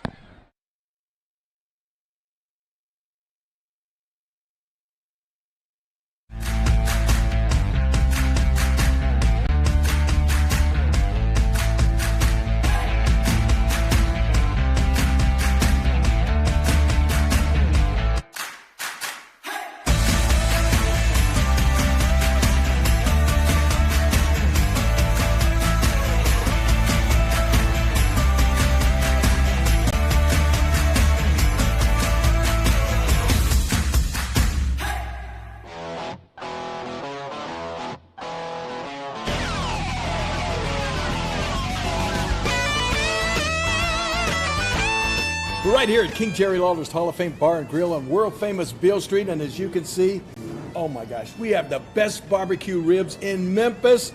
Oh my gosh, the gumbo is out of this world, but you gotta try the King's Triple Decker Slam Burger. You'll love it.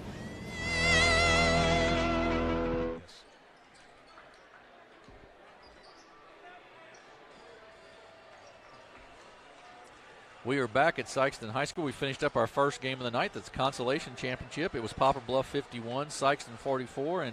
And Bobby, just real quick, the Mules did a nice job there in that second half of changing that, turning the defense around and getting some things done. And especially late in the ballgame, once they got the lead, their defense did a really nice job of closing out the Bulldogs. Did it, and they hit free throws down the stretch when they needed to. Real quick scoring in this game. Darren Webb for the Mules. He led all scorers for the Mules. He had 13 in the game. We also had Gavin Rivers with 7. Frentez Williams with 10. Gage Rivers with 7 as well. Nick Brummett had 10. Cannon Carr with 4. And that made 51 points for them. They were 7 of 13 on free throw shooting, so they'd like to see that improve a little bit, but they really shot it decently well right there at the end of the fourth quarter. Well, and they shot 49% in total from the field, 36% per 3, so they shot the ball fairly well, especially they improved after that first half. Yes, they did. And real quick for Sikeston, they just couldn't get it going, especially that fourth quarter just kind of seemed to sag on them a little bit there. Dontrez Williams had 9 points for Sikeston, with Ortiz with 1. Cleo Taylor, the big man, probably the most impressive player on the floor tonight. 17 points. Right behind him, Carson Beard. He had a really nice game. I felt like Sikeston needs to find him the basketball more. He had 10 points. Arndt had 2, along with Syracuse had 3. Syracuse had 3, and then Tyron Owens had 2, and that will make up Sikeston's 44 points for tonight. And Sikeston's really got to find out, going inside is best for them. They shot at 14% from three-point range. That's going to lose a lot of ball games when you shoot 14%. You shot 21 shots from outside and at 14%. There's better shots on the floor if you're Sikeston. You just got to start looking for them and finding them. Right, absolutely right. Well, we're going to take a break here of about 10 minutes or so, and we'll be back then with the third place game, which is the number 4 seeded Charleston Blue Jays, the number 2 seeded Jackson Indians. So we'll be back with you in about 10 minutes. Join us right then on the A-Corp Media Networks.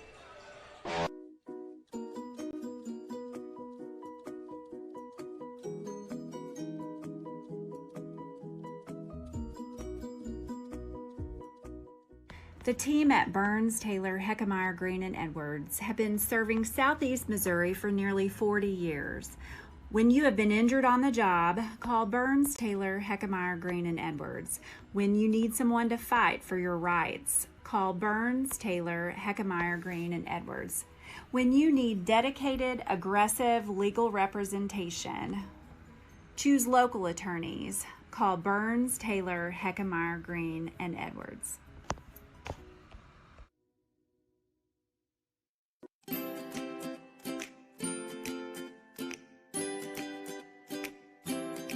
Okay, my name is Dickie Dawkins, Jr. Well, I'm kind of old school, but I do have the online banking, which at first I thought, it wasn't really that big a deal, but now I absolutely love it. I wouldn't be without it. With the online banking, I can check to see where I'm at all times, and it's just a very convenient thing to have. I am Dickie Dawkins, Jr., and I am First State Community Bank.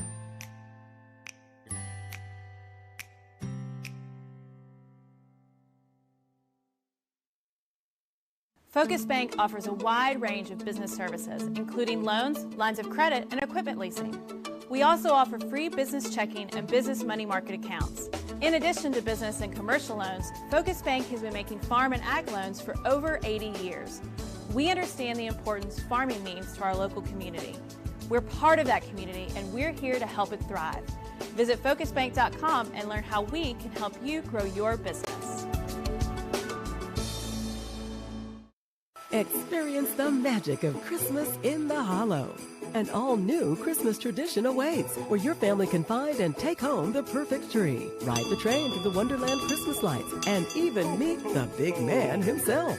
Don't forget to visit the shops for decorations, tasty goodies, or that perfect holiday gift. There's so much to do and see. It's like a Christmas movie come to life. Christmas in the Hollow at Pumpkin Hollow. For more information, visit pumpkinhollow.com.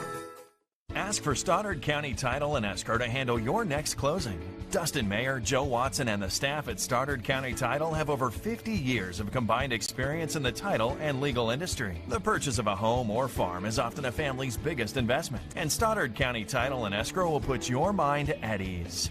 Stoddard County Title shares a location with Mayor Law Office and can prepare a beneficiary deed, contract, seller financing documents, or transact a 1031 exchange. Before your next purchase goes under contract, ask to have Stoddard County Title handle the closing. They are your trusted name for title insurance. We're for agriculture. For growers, doers, whatever it takers. We're for doing things with purpose. We're for the little guy with big guy dreams. We're for agriculture. We're for you. Nutrien Ag Solutions, leading the field.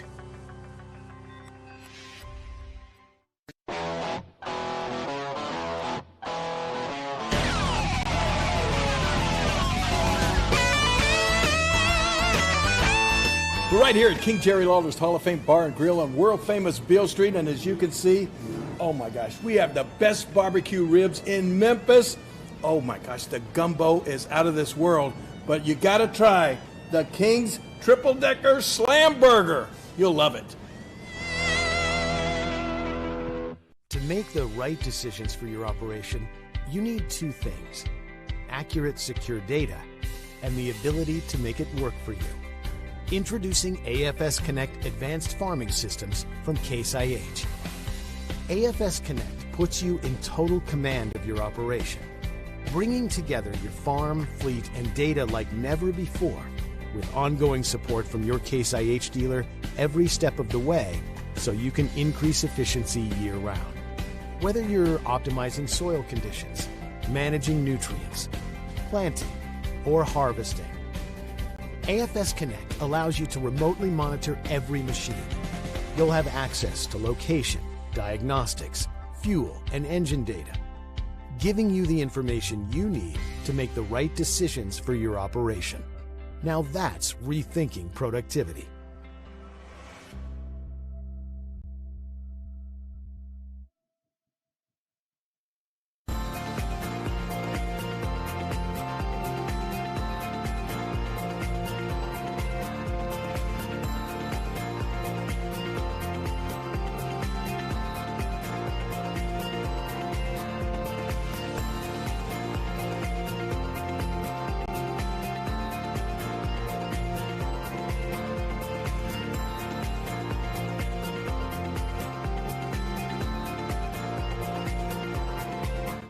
Juju Promotions in New Madrid is your one-stop shop for all your personalized merchandise.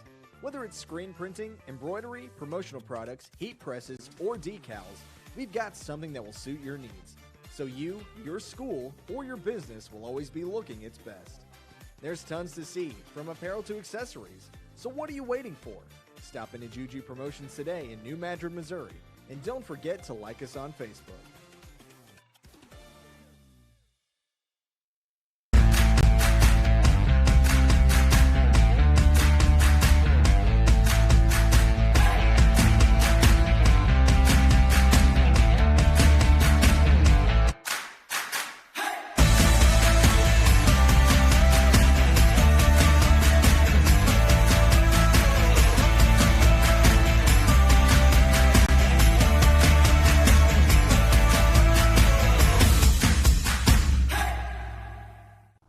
For generations, Farm Credit has been serving the needs of farmers all across southeast Missouri. We understand the challenges that year in and year out farmers face.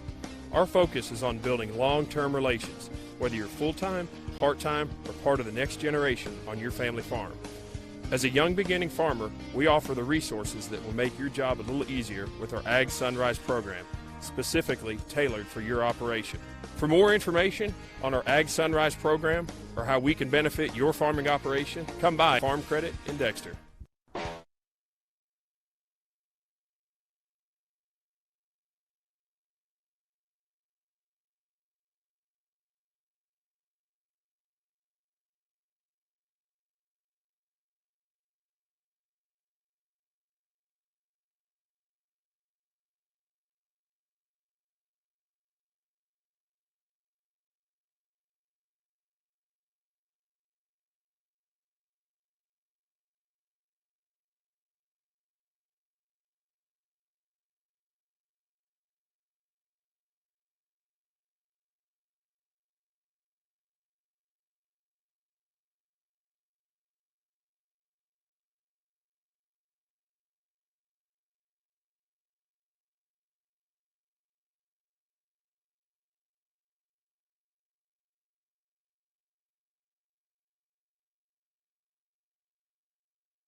We are back at the Sikeston Fieldhouse for the third place game in this 2021 SEMO Conference Boys Basketball Tournament. Just a reminder, tonight's broadcast is brought to you by First State Community Bank. We appreciate so much their sponsorship of tonight's game.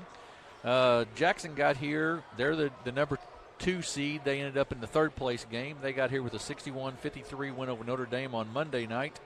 And then they were defeated on Thursday night by Cape Central 54-41 to get them to this third place game. The Charleston Blue Jays, on the other hand, a big win against Sikeston on Tuesday night, 75-42, and then New Madrid took care of them 61-49 on Thursday night to get us to this game tonight. Bobby, the real story of this game will be some size differential between the two teams. Jackson starts the big kid, and they've got Nick Wazlewski that is a really dandy player, 6'6", and he's a handful for Charleston to have to handle. Wazlewski's really good, and I like Clayton Ernest as well. You know, he had some nice moves and did some nice things in the last game for him. Blaine Harris, he'll be a guard you got to watch out there. But, Jim, I've got the feeling tonight maybe a lot about Coleman and company for Charleston. He's long, he's lean, he can jump. They're really athletic up and down the floor. I think if I'm Charleston, I want to get out and run. Jackson's shown they like a little slower-paced game. I think they'll struggle to guard them in space. If Charleston gets out and runs in this game, look out. This one could blow up bigger than some of us may expect. But I really like Charleston's chances to get out and run the floor real hard. You know, the layups, the open looks. It'll be a feel part. Jackson will want to slow play this game as much as possible to stay in this one. And Charleston was not able to do that against New Madrid County Central, control the pace of the game. So you're right. I think that is a key to tonight's game. Let's look at some starting lineups for tonight's game. First, for the visitors, the number 4 seeded Charleston Blue Jays. They start number 20, Almarian Williams, a 5'9 junior, a 6'1 senior, number 22, Flatavian Standback, a 6'2 junior, number 40, Rolandus Wiley, probably maybe one of their best players, number 43, Rico Coleman, a 6'4 junior, and finally inside they start a 6'1 sophomore, number 52. I know that Bobby's very high on him, Katarian Owens. For the Jackson Indians, who actually are in the road black tonight, Charleston will be in their white uniforms. Jackson, though, will start like this. A 5'11 junior, number 2, Cade Winborn. Number 11, Quinn Scott. Number 12, a 6'3 junior, Elliot Colwell. The big guy, number 22, Nick Wazlewski, a 6'6 senior. And then the sophomore, 6'3", number 23, Blaine Harris. So Jackson definitely has a little bit of a size advantage. Charleston with the speed advantage, and it'll really depend on who can establish the pace of the game that probably will come away with the victory in this third-place game tonight. We've got one more after this one, of course. The New Madrid County Central Eagles, the number 1 seed, the number 3 seed Cape Central Tigers in the championship of this 2021 SEMO Conference Tournament. And we are set to go just about with this third-place game. It'll be Wazlewski to jump center. He will take on Rico Coleman there. And here we go. Tip is up, taken away by the Blue Jays. Jackson comes out in a 1-2-2 zone defense, looks like. Charleston's trying to figure out what that is, and they sort of got that, I think. Stand back with the basketball. Up top, he runs the offense, sort of.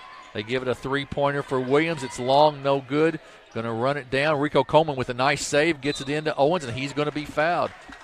Wazlewski didn't really go after that loose ball very well, and Coleman did. Got it, kicked it into Owens, and because of that, there's a foul on the play, and that's on Winborn, his first, team foul number 1, obviously.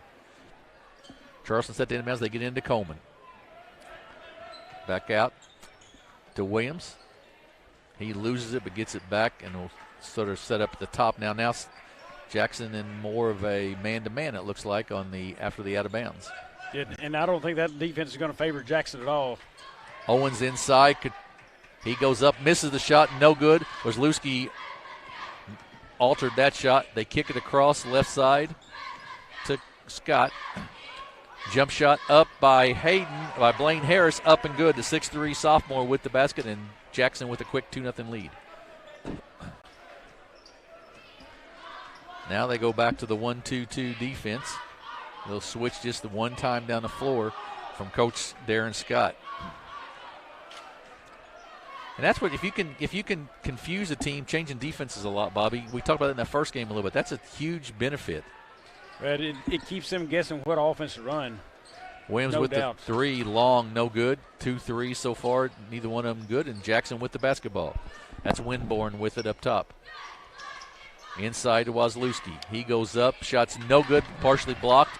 Tip taken away, no good. Wazlewski over the top, gets the rebound, kicks it out back to Scott.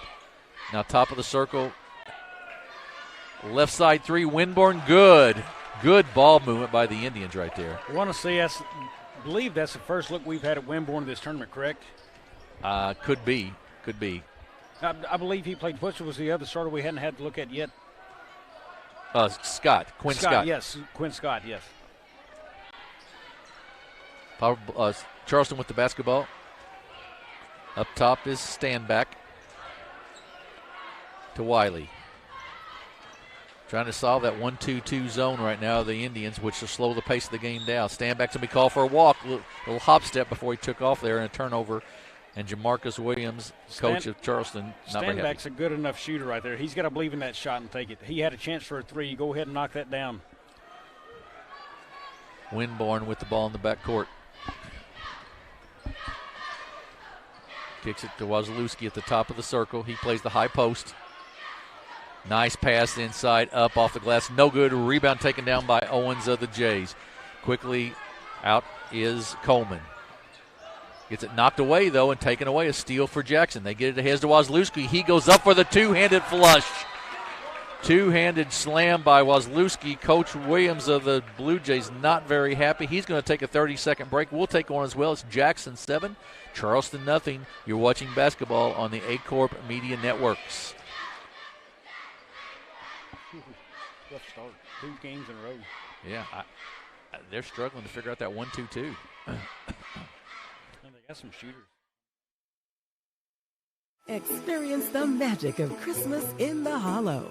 An all-new Christmas tradition awaits, where your family can find and take home the perfect tree, ride the train through the Wonderland Christmas lights, and even meet the big man himself. Don't forget to visit the shops for decorations, tasty goodies, or that perfect holiday gift. There's so much to do and see. It's like a Christmas movie come to life. Christmas in the Hollow at Pumpkin Hollow. For more information, visit pumpkinhollow.com. Jackson with the exact start they wanted. They lead 7-0 here as we get just underway. Good. Drive in the lane. No good. Wazlewski with the rebound. He kicks it out to Winborn of the Jackson. Charleston trying to up the defensive pressure a little bit. They kick it off, though, left side to Colwell. He drives down the lane, goes up off the glass, up and good. Just drove down the lane, up and good. Tough shot right there. 9-0 Jackson early on. P.J. Farmer set to check in for Charleston. I like that move by Charleston. We talked in a break. Get P.J. Farmer in the game. He's probably your better three-point shooter. Bring him out of that zone. Yeah, Charleston's struggling figuring out the 1-2-2 of Jackson right now, getting much to happen. They get it inside to Wiley. He loses it, and taken away by Wazlewski. Well, you know, and New Madrid did the same thing. They played him in the zone the other night when they beat him. And then stand back a little too physical out front there is going to pick up a foul, his first team foul, number 1. Farmer checks in, as does Ewing for the Blue Jays. And Clayton Ernst, the big 6'8 junior, checks in for the Jackson team. Wazlewski gets a break. So you sub-size in with Charleston, they answer with size in Ernst. Absolutely. 6'8 Ernst is, by the way. Nice pass inside, up off the glass. No good by Colwell, but he's going to be fouled, and he's going to go to the line to shoot 2, and that's going to be on Farmer, his first, team foul number 2. 9-0 here, 4 minutes into the ball game for the Indians, and Colwell to the line to shoot 2 free throws. I don't think Darren Scott could have drawn it up much better, do you? Not at all, because, you know, they hadn't played just extremely strong right out of the gate so far this tournament, and nice look for him there. Colwell misses the first, and he has the second one, though, because he was fouled in the act of shooting. This time he gets it, and it's a 10-0 Jackson lead. Remember game 1, you know, that they were behind the whole game until fourth quarter. They finally went ahead. That is exactly right. To beat Notre Dame, that's exactly right. Somebody's going to have to knock a 3 down or something for Charleston here to break that defense open just a little bit.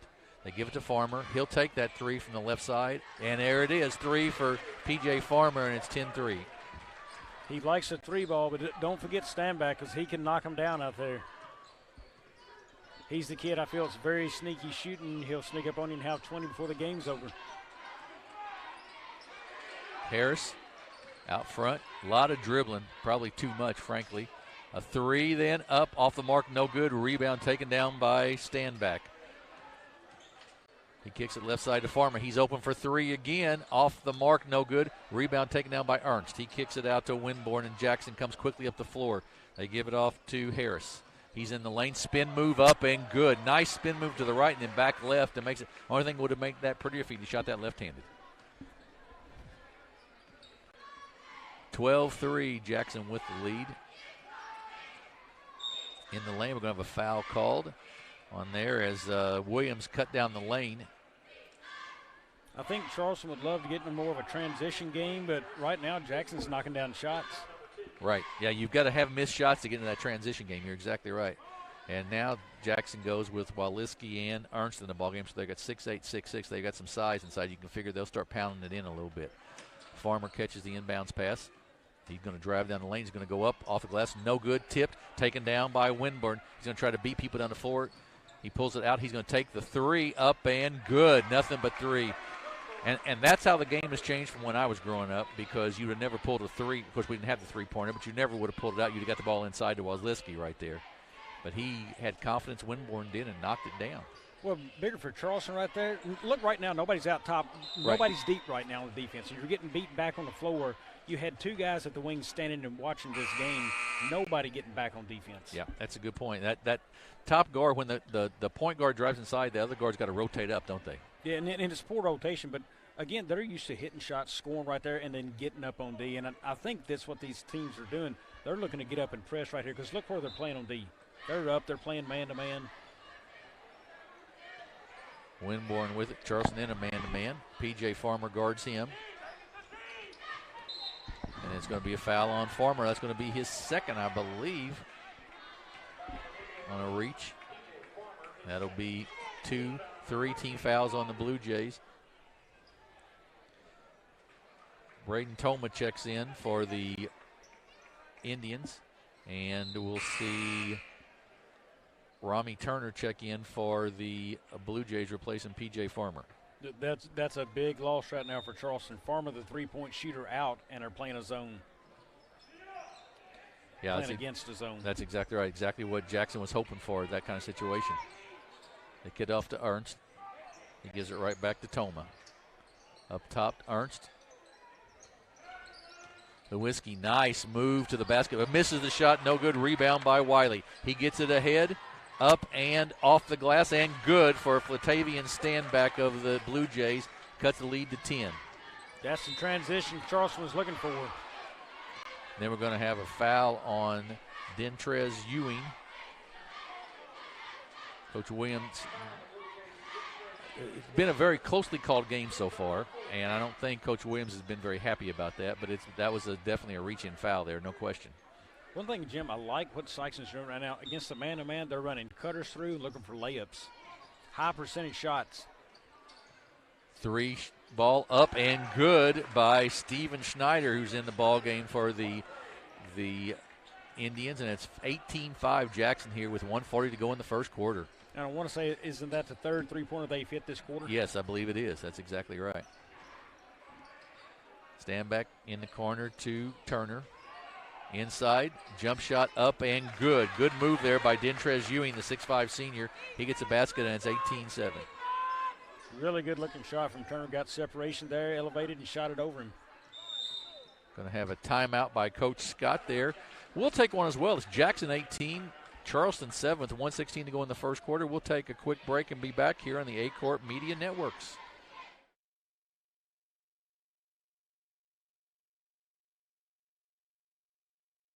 Focus Bank offers a wide range of business services, including loans, lines of credit, and equipment leasing. We also offer free business checking and business money market accounts. In addition to business and commercial loans, Focus Bank has been making farm and ag loans for over 80 years. We understand the importance farming means to our local community. We're part of that community, and we're here to help it thrive. Visit focusbank.com and learn how we can help you grow your business.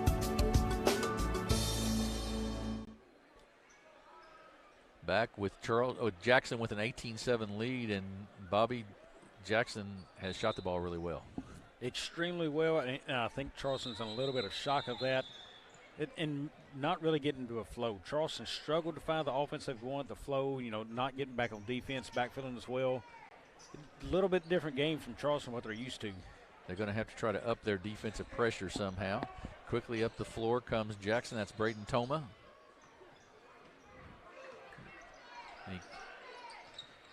Snyder inside to Wozleski, and it's knocked out of bounds by Charleston, and it'll remain with the Indians. Just a reminder, tonight's games are brought to you by First State Community Bank. With over 50 branches in Southeast Missouri, First State Community Bank is close by to serve your financial needs. We appreciate their support. Left corner three on the inbounds play, up and no good. Rebound, though, Ernst. He puts it on the floor, kicks it out to Wozleski. Back once again to Scott, no good on the three. Wozleski, once again, the size advantage making a big difference. Scott, the third time from the left side. This time he gets it. Third time's a charm, and it's 21-7. Boy, Wozleski just kept that ball. Wozleski just kept that ball alive for him, though.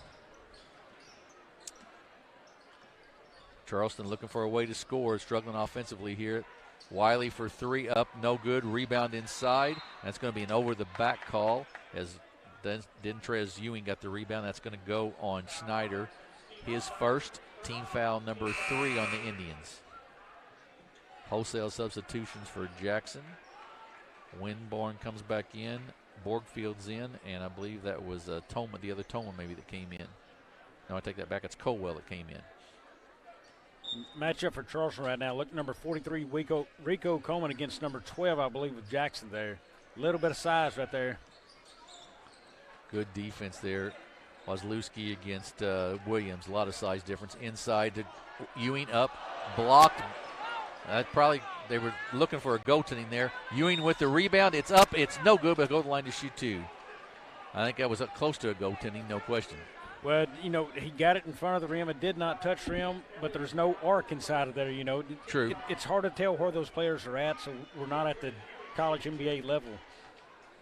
Colwell with the foul. Ewing's free throw up and good. But if he knocks down both right here, you'll take that because you'll pick up the foul. That's exactly right. That's exactly right.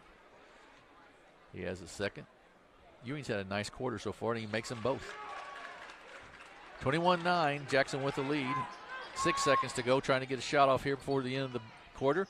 They get it off. Jump shot, Borgfield up and makes the basket. The 6-foot junior makes the basket to make it 23 for Jackson, 9 for Charleston as we finish the first quarter. We'll be back in 1 minute with more SEMO Conference action here on A-Court Media Networks.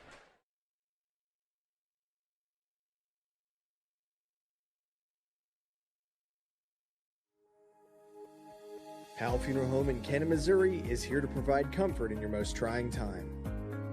We'll be with you every step of the way, from planning to final arrangements. With live streaming options and a quality that gives your loved ones the care they deserve. With a modern facility and the willingness to make a difference. Because there is a difference, there is Powell Funeral and Cremation Services.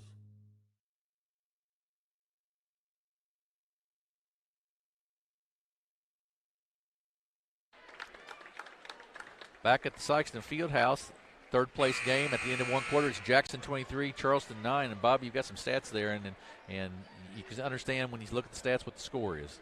Well, 30% from the field will not get it done for Charleston. Bit of a slow start for them there. They're only 3 for 10, only 10 shots from a team this good in that first quarter. That tells you a lot about Jackson's defense. On the flip side, Jackson is 9 of 15 shooting for 60%, and Winborn, 2 of 2. You look at Borgfield, 1 of 1. Schneider, 1 of 1. I believe 2 of 2 for Blaine Harris. That kind of shooting is good shooting. That's what keeps you in games and wins games. And 7 kids from Jackson that have scored, too, which makes a big difference. Air ball's thrown up there by Standback on the 3. Wazlewski's double-teamed over there. And then he gives it right up to Standback for the basket. He thought somebody – that was Colwell, actually. He thought somebody was going – to be there when his offensive player was going to be there, and they didn't get there. They get it inbounds. Wazlewski with the catch, and then they throw it away. A little pressure put on by Charleston here, and Jackson with 2 straight turnovers. Jim, right here, I think you got to look for a way to get Rico Coleman. He hasn't even taken a shot yet. He is your team's star player. Get him involved on this possession right here. Get him to the rim. Yeah, I agree. He's got to find a way, and they get the ball to him right there inside. He goes up. It's no good, but he'll go to the line to shoot 2 free throws. And on cue, just what you said is exactly right. Rico Coleman's got to be involved in this offense.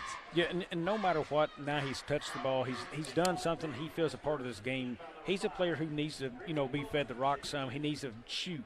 He needs to get in rhythm. Wazlewski with his first foul, team foul number 5 on Jackson. 6'4" Coleman's free throw up and good. Blaine Harris checks back in for the Indians, and he replaces Grant Borgfield.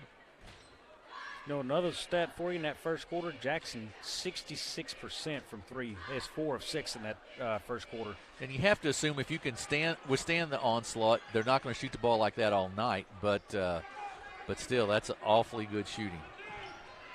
They try to jump out to the double team. Not there. Colwell with the turnaround jumper, misses it. Everything no good. Rebound taken down by Williams, and he throws it right away, trying to get it to Standback, but threw it past him and out of bounds. P.J. Farmer checks back in. He's got 2 fouls. He's going to check back in here. see if he can get something going offensively. I think Williams, great ball handler. Go ahead and go to the rack. You know, you have got the skill to get to the rim right there.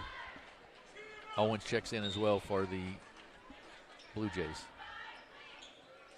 Wazlewski with the ball in the backcourt. Now gets it off to Winborn. He's their point guard. Guarded by Standback. Big size difference, Wazlewski versus Katerion Owens here in the paint. Yeah, exactly right. Knocked away. Jackson gets it back, though. You're exactly right. That's a big mismatch in there right now. And it's man-to-man defense. Go after him. Harris gets a shot blocked, but they give it. Colwell gets it back and then taken away by P.J. Farmer. He kicks it off, up and good by Flatavian Standback, and we've got a 9-point game all of a sudden. Charleston has upped the defensive pressure substantially here in the second quarter. Transition basket again for Charleston. And that's when they're at their best, when they can transition and get things going that way. Jackson, of course, wants to play it a little slower. Winborn, Wazlewski head fake, nothing there. Nice move down the baseline, up and no good by Blaine Harris, but he's going to be fouled and he'll go to the line to shoot 2. But that was a nice move down the right lane and baseline by the sophomore. You can sort of tell from his physical build that he's a sophomore. He's a little bit slight, but you got to believe with that 6'3" frame, he's going to fill out and going to be a heck of a player for Coach Scott over the next 2 years. I think so. Ernst checks in, as does Toma for the Indians. Wazlewski and Colwell check out. Harris made the first. He'll have a second. Free throw up and good. That foul, by the way, was on Rolandus Wiley. That was his first. And team foul number 5, both teams with 5 team fouls. Jackson still in that 1-2-2 zone has been pretty effective so far. P.J. Farmer kicks it cross court to Wiley. Now back out to Standback. Farmer a long 3 up and good. P.J. Farmer, the freshman, with 3, cuts it to an 8-point game, 25-17. Charleston slowly but surely trying to get their way back into it. 2 or 3 from deep is P.J. Farmer. He's a shooter. Scott drives in and taken away by Wiley. Ahead to Standback. He goes up for the layup. He gets fouled and goes to the line to shoot 2 free throws. And as we said, the defensive pressure's been upped a little bit, and Jackson hadn't responded very well to it. And here comes Charleston in the game they want to play. They want to run. I mean, that is their kind of game. Let them get out, get spacing, make a pass here, get the foul, just like they had. And you really got to have the missed shots and the turnovers to get that to happen, don't you? Absolutely, and they're starting to create it here. Flatavian Standback makes the first, misses the second. Rebound, though, by Katerion Owens. He puts it in, and we've got a 5-point game all of a sudden. Charleston's coming right back. And right there's what I like about Owens. He's a 6'1" sophomore, but look how strong he plays. Another turnover. They get it ahead, up, and Rico Coleman with the 2-hand flush. And Coach Scott is not happy. We've got a 3-point game. It's Jackson 25, Charleston 22. We'll take a minute break and be back here on the A-Corp Media Networks.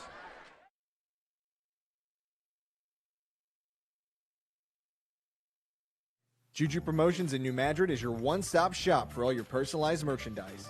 Whether it's screen printing, embroidery, promotional products, heat presses, or decals, we've got something that will suit your needs. So you, your school, or your business will always be looking its best. There's tons to see, from apparel to accessories. So what are you waiting for? Stop into Juju Promotions today in New Madrid, Missouri. And don't forget to like us on Facebook.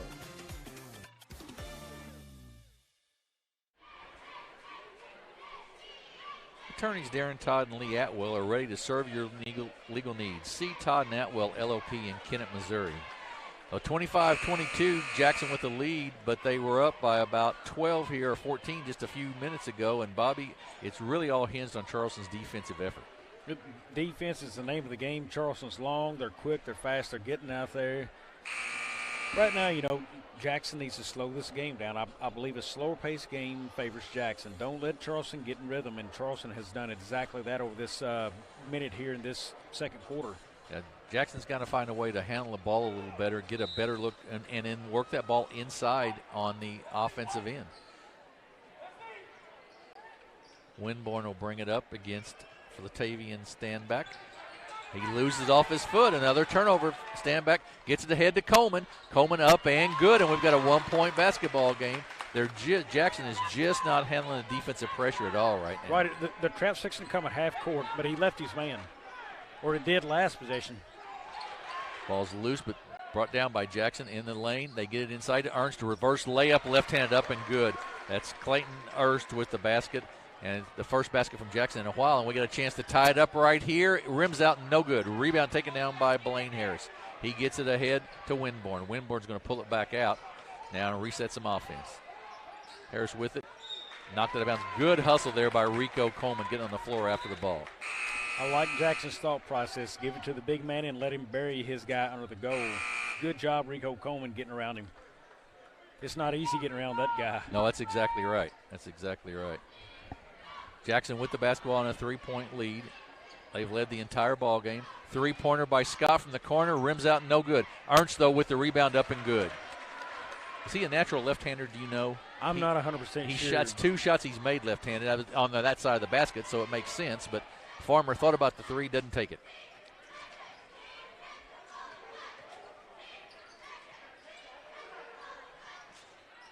Jackson still in a 1-2-2 zone. P.J. Farmer for 3, short, no good. Bledsoe tips it, but taken down by Toma. He gets it ahead. Oh, and he's going to be called for a walk.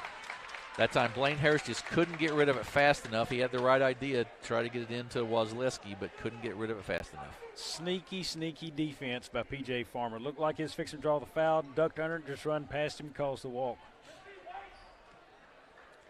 Farmer, the freshman, picks up his dribble, kicks it left side to Turner. Wiley for 3, off the mark, no good. Bledsoe, though, off his hands and out of bounds.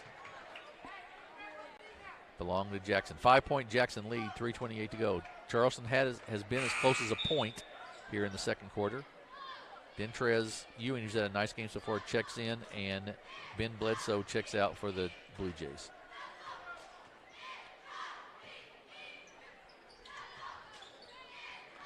Jackson with the ball, backcourt, Wozleski kicks it off to Toma. Toma with it. Off to Harris. Nice spin move by Harris. Kicks it right side to Scott. Inside to Ernst, up and good. Boy, that time, that's exactly the way Jackson wants to play. Get that ball to the corner and then get it inside the big man, isn't it? And I don't know that Charleston's got anybody that can handle Ernst in this game. Farmer for 3. Good. Nothing but net. That's 3 for P.J. Farmer. He's got 9, and it's 31-27. Steal by Charleston. They get it ahead. Farmer quickly up the floor with it. He's going to go all the way to the rim. He's going to go up, hung up in the air, and then Ernst is going to get the rebound. It's going to be a foul on Charleston. And even with the one thing you notice sort of is Jackson speeds their game up even when they don't want to. When they can bring it up the floor slowly, Charleston makes you do that a little bit, don't they? They make them do it. And as soon as the ball gets near the 3-point line, somebody's trying to reach around and steal a pass right there. It'll get in trouble once in a while, but Charleston's been so good at this game. And when they do that, it makes Jackson panic a little bit. That was Ewing's second foul, by the way. Team foul number 6. Both teams with 16 fouls. Jackson with the basketball, obviously. Scott going to drive in the lane, gives it off to Ernst. He misses this time, gets his own rebound, goes back up, misses, but he'll go to the line to shoot 2. That foul is going to go on Katarian Owens, I believe. That's correct. And Ernst, who's had a nice half so far. He's got 6 points and goes to the free throw line here. And you're right, Bobby. You just can't match up with that 6'8" very well.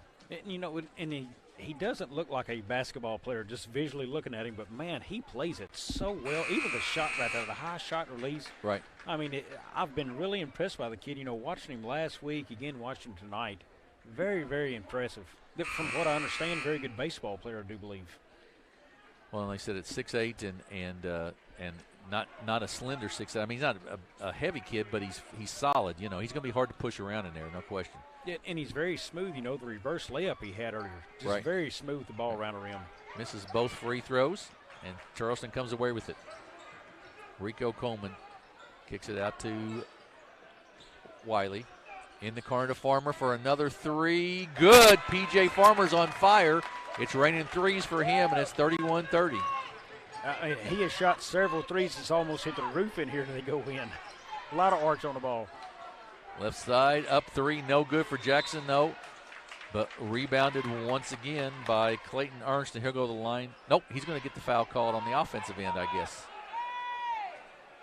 Yep, that foul will be on Ernst. So that should be a free throws for the Blue Jays here, as both teams are in the bonus for the last 2 minutes of this half. It's 31-30. The Blue Jays with a chance to take their first lead of the night here from the free throw line. Maybe the best way to defend Ernst is let the shot go up from outside and get the smallest guy on the team underneath him over the back foul. That could be right. That could very well be right. Dentrez Ewing to shoot free throws. The seniors, free throws up and good. He's 3 for 3 from the free throw line right now, and he ties this ball game up. I wouldn't have thought that when it was, I think, 13-0 or something early in, or 15-2 or something like that early in the ball game. But we're tied at 31. Nobody back for Charleston. How does that happen? They're beating you down the floor. Look at that double team. Double team Ernst, and a steal by Rico Coleman. Left-handed dribble, good spin move, goes up off the glass. Going to be a blocking foul on Charleston. I mean on Jackson, on Brayton Toma. And that will send Rico Coleman, the 6'4 junior, to the line to shoot a 1-and-1, or 2 for the Blue Jays. Good spin move in there, too. He's just very smooth, isn't he? Yeah, very smooth. Good ball player. Just a junior, so they've got another year of him. Right. They've got a nice mix of they only start actually one senior, I guess, stand back. The rest of them are juniors or sophomores, and then you got P.J. Farmer, who's a freshman. So they're going to be a little forced to contend with the next couple years. Blue Jays take their first lead of the night here, 32-31. Second free throw, good, 33-31. Done a nice job of staying composed and coming back. Winborn with it. Like you said, they try to look for that steal every chance they get at that three-point line. That was twice there. Rico Coleman almost got it. And then Jackson inside, tipped, taken away. Harris pulls it down. Inside, up, and good to Colwell, and we're tied at 33. Charleston's is tough. They speed you up even when you don't want to be sped up, it seems like. Wiley with the jumper off the mark, no good. Rebound ahead to Harris, but stolen once again. They get in that passing lane. Wiley with the steal. Off. Standback goes all the way in. Gets it blocked, though, by Wozleski in there, and it'll be Charleston's basketball. 1 minute exactly to go before halftime.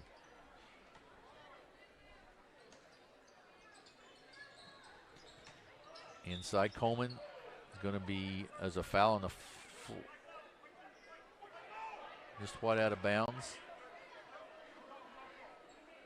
An inadvertent whistle, I think is what I heard on the floor. Okay, gotcha. Charleston looks to get it in. Does. Farmer with a tough catch there. A good step back, good crossover, but then got it a little too much and lost it out of bounds. A little too much dribbling. Jackson with the ball. Scott checks back in for the Indians. He replaces Schneider. Both teams gone pretty far into their benches tonight early on. Tied at 33 here. See who gets the lead here at the half. Winborn with it. Oh, there it is inside to Harris. Kicks it back out. Thought about the three, doesn't take it. Now in the lane, Colwell pull-up jumper, no good. Rebound taken down by Charleston.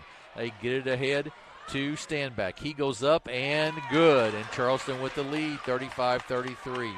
Standback with a little bit of a snowbird there. Gets the basket. I've talked about it earlier in the game. Transition baskets have been huge for Charleston. Wozleski with the basketball. Inside, good pass inside, and blocked by Rico Coleman. I want to give credit first to the block by Rico, but that was a beautiful pass. It sure was. That was an assist that should have happened right there, I agree. Charleston looks to inbounds. They do. Wazlewski over the top, though. P.J. Farmer going to go down the floor. He's going to go up for the layup, up and good. Farmer with the basket. 2 seconds to go, 1 second to go at the half. There's a long three at the buzzer, and we're at halftime. Charleston's come all the way back. It's Charleston 37, Jackson 33. We'll take about a 6 or 7 minute break here and then be back with some statistics and the second half of this game. You're watching SEMO Conference Basketball on A-Corp Media Networks.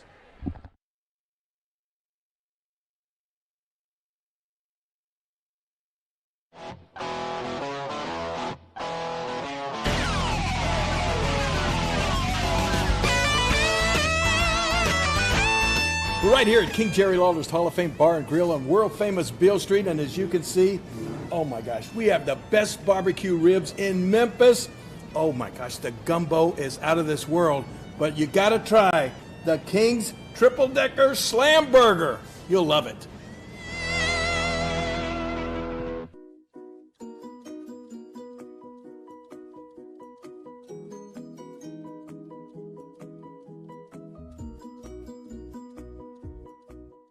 The team at Burns, Taylor, Heckmeyer, Green, and Edwards have been serving Southeast Missouri for nearly 40 years. When you have been injured on the job, call Burns, Taylor, Heckmeyer, Green, and Edwards. When you need someone to fight for your rights, call Burns, Taylor, Heckmeyer, Green, and Edwards. When you need dedicated, aggressive legal representation, choose local attorneys. Call Burns, Taylor, Heckmeyer, Green, and Edwards.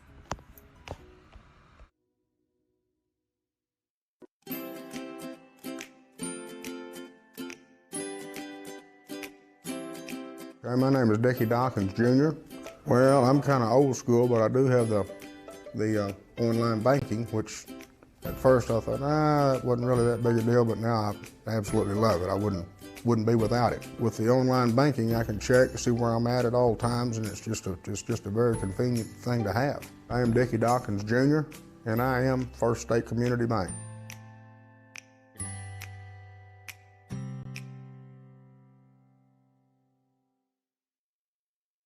Focus Bank offers a wide range of business services, including loans, lines of credit, and equipment leasing.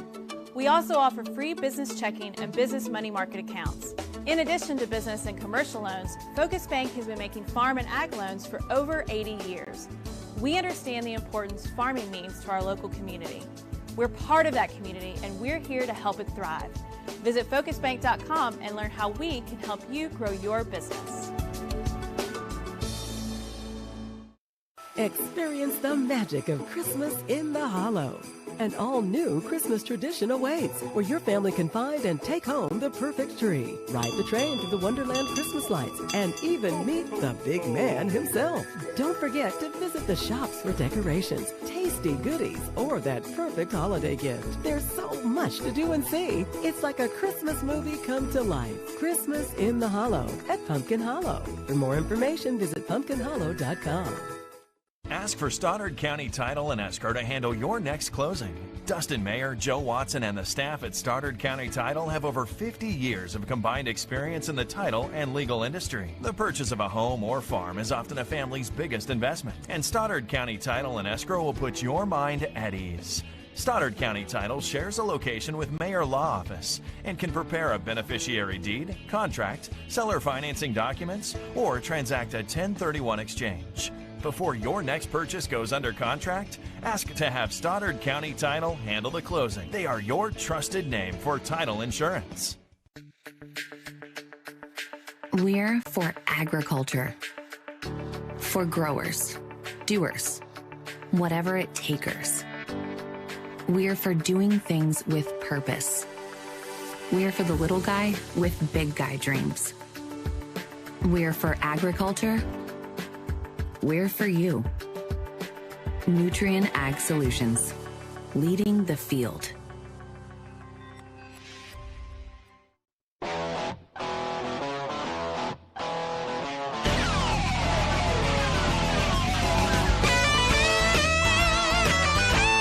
We're right here at King Jerry Lawler's Hall of Fame Bar and Grill on world-famous Beale Street, and as you can see, oh my gosh, we have the best barbecue ribs in Memphis. Oh my gosh, the gumbo is out of this world, but you gotta try the King's triple-decker slam burger. You'll love it. To make the right decisions for your operation, you need two things: accurate, secure data and the ability to make it work for you. Introducing AFS Connect Advanced Farming Systems from Case IH. AFS Connect puts you in total command of your operation, bringing together your farm, fleet, and data like never before, with ongoing support from your Case IH dealer every step of the way, so you can increase efficiency year-round. Whether you're optimizing soil conditions, managing nutrients, planting, or harvesting, AFS Connect allows you to remotely monitor every machine. You'll have access to location, diagnostics, fuel, and engine data, giving you the information you need to make the right decisions for your operation. Now that's rethinking productivity.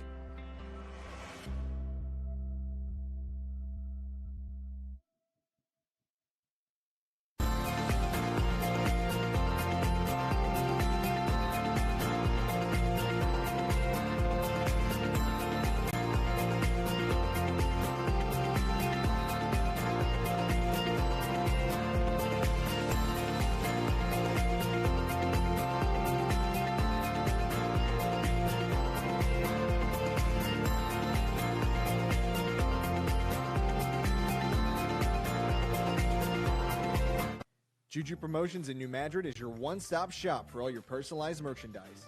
Whether it's screen printing, embroidery, promotional products, heat presses, or decals, we've got something that will suit your needs.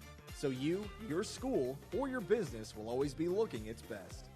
There's tons to see, from apparel to accessories. So what are you waiting for? Stop into Juju Promotions today in New Madrid, Missouri. And don't forget to like us on Facebook.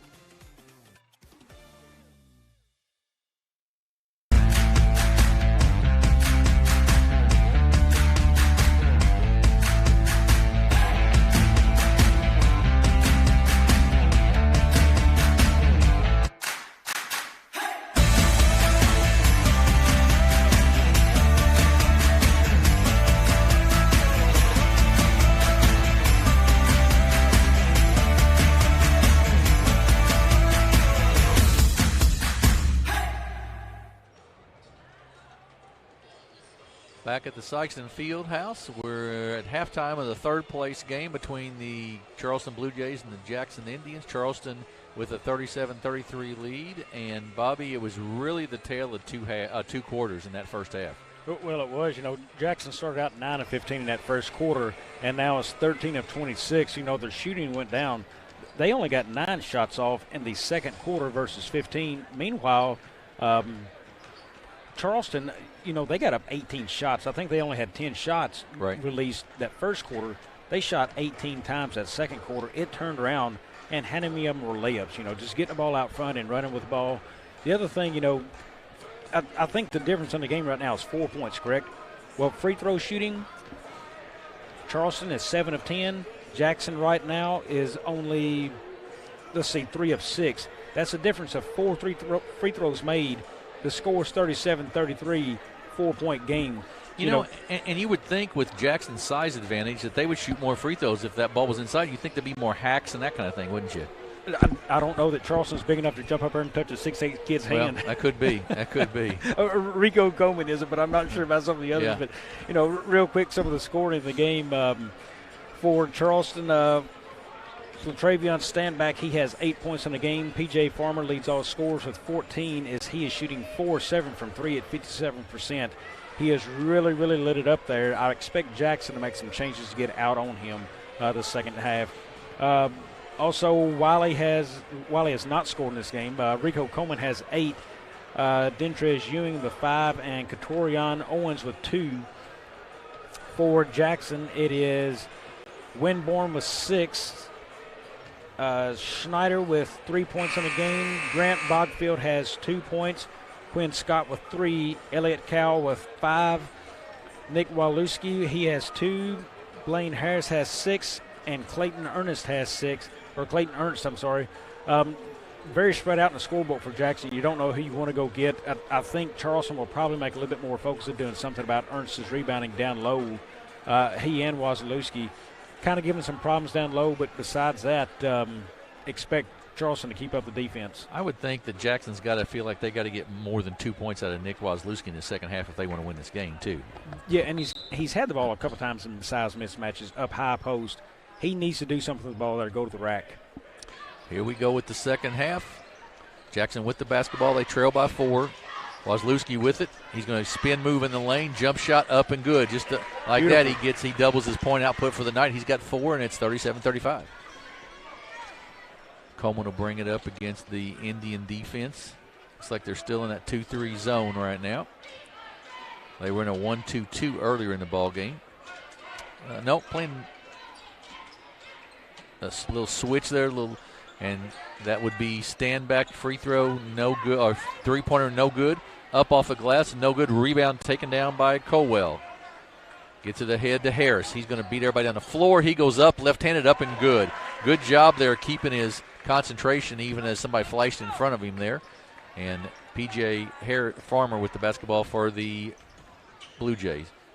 Thought about kicking inside, brings it back out, and he kicks it left side to Standback. Standback throws it to the bench, which probably will not gain him any points with Coach Williams. Jim, real quick, Amarion Williams for Charleston sitting on the sidelines now with a sweatshirt on. He may be done for the game. Yeah, I wonder if he got if there's an injury or what there, but a nice steal there by Standback, up and good. Well, he's your point guard. He's a kid who's good enough to dribble around kids, get to the hole. So right, it's a loss. Yeah, absolutely, it is. And then we're going to have a foul on Standback there. I think Mr. Rice, the official, and Mr. Williams, the coach, have a little difference of opinion of whether that was a foul or not. But Mr. Rice, since he has the stripes on, wins that argument, and it's the second foul on Travian Standback. Harris drives into the lane, gets it inside. Nice pass inside to Wazlewski, and we're tied at 39. And I think maybe Jackson's plan is to try to get the ball inside a little more the second half. Wiley with it. A lot of dribbling going on. And taken down by Standback to Wiley in the corner. Gets double teamed and finally kicks it out to P.J. Farmer. Tried to cross through the defense there with the pass, but Winborn was right there and takes it away. And Owens kicks it out. I tell you, a kid that I thought played very well in that first half as well was Dentrez Ewing for the Blue Jays. He came in, I thought, off the bench at 6'5", senior, and gave him a little bit of a lift. Yeah, did very well. Size matched up very well down low, did some good things for him. Colwell with it. Left side, Harris gets it inside to Wazlewski again. Nice head fake and then reverse. Misses the shot. Tipped up. Still tipped, taken down then by Owens. He comes out of there and kicks it out to Standback. Standback, little stutter step, up and good, and gives Charleston the lead back again.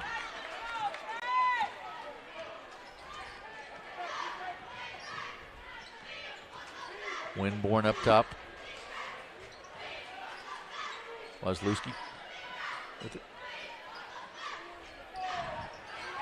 Left corner is Harris. Colwell thought about it. They'll bring it back to the top. He's guarded by the freshman P.J. Farmer. To Winborn.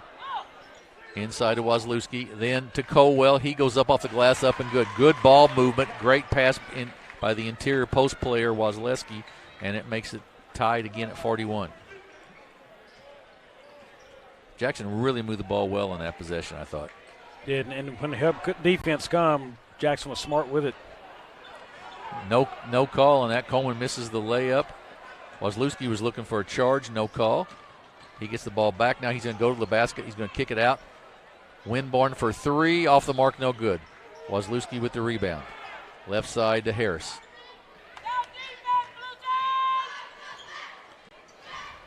Crossover dribble, gives it to Wazlewski. He goes up, tries to dunk from the reverse, no good. And then we're going to have a foul called. Nick Wazlewski tried to get that dunk from underneath the basket, missed it. And it'll be the foul on Coleman, his first, team foul number 2 on the Blue Jays. And Jackson with a number of substitutions. We're tied at 41, 4:19 to go here in the third quarter. It's been a good game. Jackson jumped out early, if you weren't with us, to a big lead. And Charleston fought all the way back in the second quarter to take the lead at halftime. Three-pointer by Harris, up and good. Blaine Harris, the 6'3 sophomore, with the three, and it's 44-41. Good ball movement again by Charleston. They're starting to figure it out there. Harris with it up top, or Farmer, with it up top, guarded by Harris. PJ had 14 in that first half. He gets fouled on the three-pointer, so he'll go to the line to shoot 3 free throws there. He had a big first half, 4-7 from the three-point line, and he'll get a chance to shoot free throws. That's the sophomore Harris' second foul. PJ Farmer's free throw, a little long. You really got to like the future of both of these teams. I mean, their future looks bright. They're young. Jackson, only 2 seniors out of this group right now. Good point, yeah. Colwell and Wazlewski is it, so you're exactly right. You look at this tournament again, these 2 teams will be in the top of the bracket next year. New Madrid should be in the top of that bracket next year. Right. You're exactly right. That ought to be where you're at probably. Those 3 teams will probably be the top 3 seeds. Look at there. Oh, PJ Farmer almost with the steal. Then he gets his hand there, and then he gets a little too aggressive, and they're going to have a foul on Farmer, I believe. It will be his third. When the pressure comes, Jackson just looks disoriented. They're rushing. They're panicking. Charleston's doing a good job of making that happen. I would absolutely agree. Yeah, that's exactly right. Jackson with the basketball up top. Toma inside to Ernst, who had a nice first half. He kicks it out. Long pass out to Harris. Up off the mark, no good. Ernst, though, with the tip in over the top of Katarian Owens. I love it from Ernst. As soon as he gets in the game, he posts up and streams the ball. And a really nice inside out there. They got the ball to him, and he kicked it out for the 3. Even though it was a miss, they did get the putback. Stand back in the lane, a little runner up and good. Nice job, Charleston. Owens comes out for the screen, brings Ernst with him, clears the paint. And then we're going to have a reach-in foul on stand back once again. They're going to call that. They're going to call that all night. Charleston's going to realize that reach. They've called pretty consistently all night. When you slap down, it's a foul. When you pop up, it's a free loose ball. That's correct. That's exactly right. Dentrez Ewing to check in, the 6'5 senior check in for Charleston. He will replace Katarian Owens. That was the third foul, by the way, on Flatravian Standback, and that's another kid that Charleston can ill afford to lose to foul trouble, especially with Amarian Williams on the bench.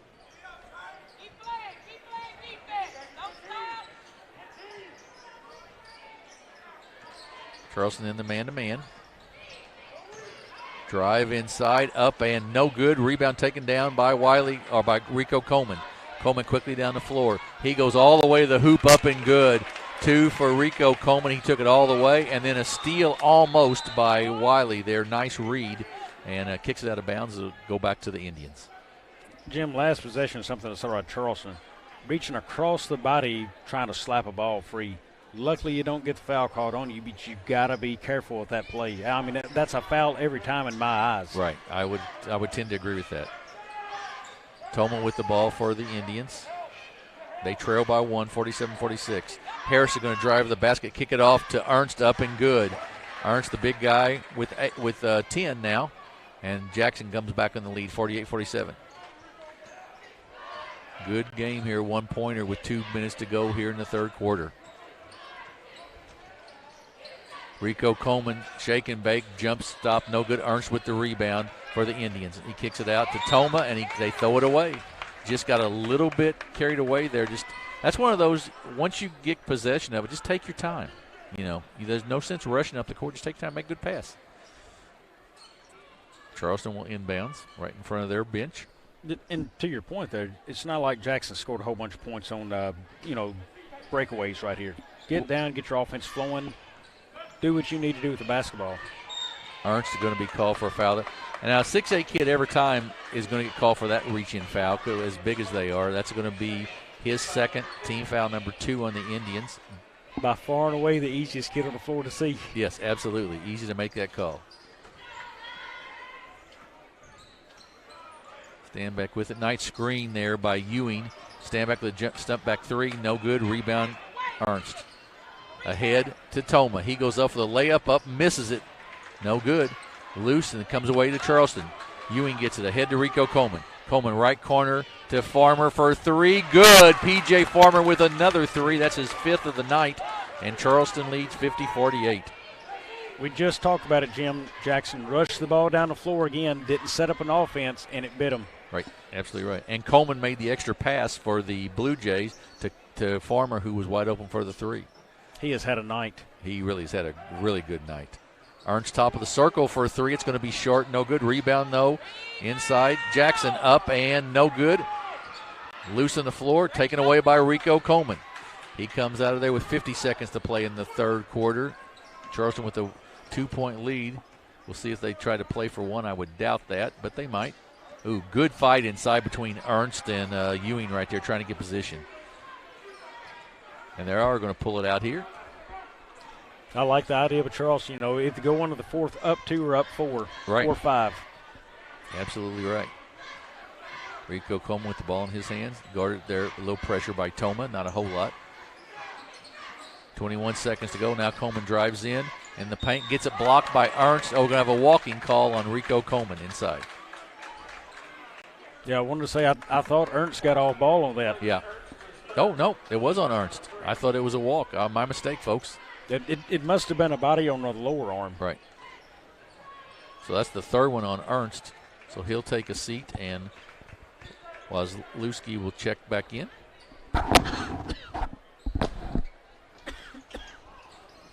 Charleston with the basketball. They get it into Ewing. Good catch there.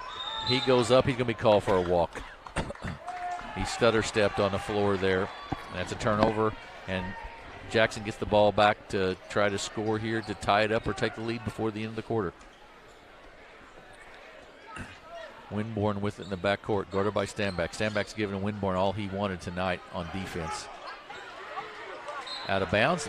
Wow, turnover. Good defense over there. Was that was Turner, I believe, playing defense over there. Great defense on his part. 5.9 seconds to go here in the third quarter. Charleston with a 2-point lead. And then we're going to have a foul on Quinn Scott. And that's one of those that really there's no sense found. This lane make that catch and play good defense on him. He's 35 foot from the basket with 5 seconds to go in the quarter. And he had body position on his man. Right. Coleman with it. They double team him. He's going to take a long running 3 at the buzzer. It's no good. So we'll end the third with the score Charleston 50, Jackson 48. We'll take a minute break and be back here on the A-Corp Media Network.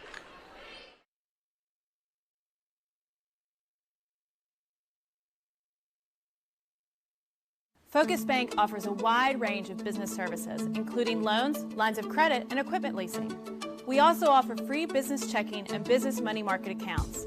In addition to business and commercial loans, Focus Bank has been making farm and ag loans for over 80 years. We understand the importance farming means to our local community. We're part of that community, and we're here to help it thrive. Visit focusbank.com and learn how we can help you grow your business.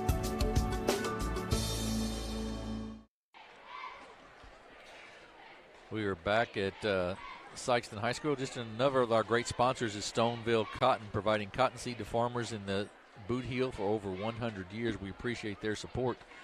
50-48, Bobby, and some stats here. Looks like 3 kids in double figures already for the Charleston Blue Jays. Yes, Steinbach sitting at 14. P.J. Farmer leads all scores with 19. He has 5 of 8 from 3. He has absolutely lit it up tonight for Charleston. And also Rico Coleman now with 10 points in the game. And for Jackson, it's still spread out pretty well. Blaine Harris now with 11 in the game. Clayton Ernst with 10. They're 2 big guys there. Wazlewski got 4 that quarter there, so he's up to 6. And I believe Cowell now has 7 points for Jackson. Farmer drives down the lane. Good job right there by Quinn Scott of just standing in the lane, taking the charge, and that's the 4th one on P.J. Farmer. So that's a little problem for Coach Jamarcus Williams, and PJ checks out, and Orlandis Wiley checks back in. And that's when your leading scorer has to sit on the bench as hot as he's been tonight. That's tough. Still a big difference, too, Jim. 9 of 13 free throws for Charleston. It's still 3 of 6 for Jackson. Yeah, Jackson just has not got the ball inside or not been aggressive enough on offense to get the ball inside or whatever to get the fouls called. And I'm not coaching this team, so, you know, I pause at the thought of saying this, but you've got a 6'6" and a 6'8" kid, and I don't know that we've seen them on the floor together. Right. Can you cause mismatches there, especially in this fourth? Exactly right. That's going to be a walk there on Colwell. Yeah, maybe a high-low post or double-low post somehow, you know, one on each side of the block, something like that would seem to especially with Charleston has some size, but not the same kind of size that Jackson's got for sure. But Charleston has the lead right now, 50-48. Stand back with the ball, brings it across the timeline, and pulls it back out. Jackson back in that 1-2-2 zone that they started the ball game in. Coleman with it, trying to get it to Ewing. Coleman's going to drug his pivot foot a little bit, going to be called for the walk. He was trying to get the ball inside to Dentrez Ewing because Ewing had posted up nicely but couldn't get there quick enough.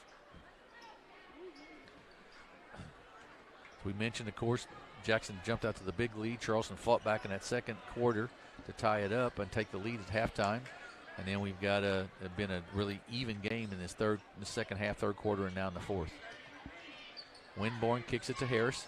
Harris puts it on the floor, kicks it out right side to Scott. To Colwell, inside to Wazlewski. He goes up off the glass, misses everything, no good. Was looking for a foul, no call. Standback brings it down. He's going to drive into the lane. Euro step up, no good. Tip taken down by Scott. He kicks it out to Winborn. Winborn quickly on the floor, left side to Colwell. Cut off there nicely and double team, but then he makes a nice move down the baseline, up and good. Nice move with pressure all over him.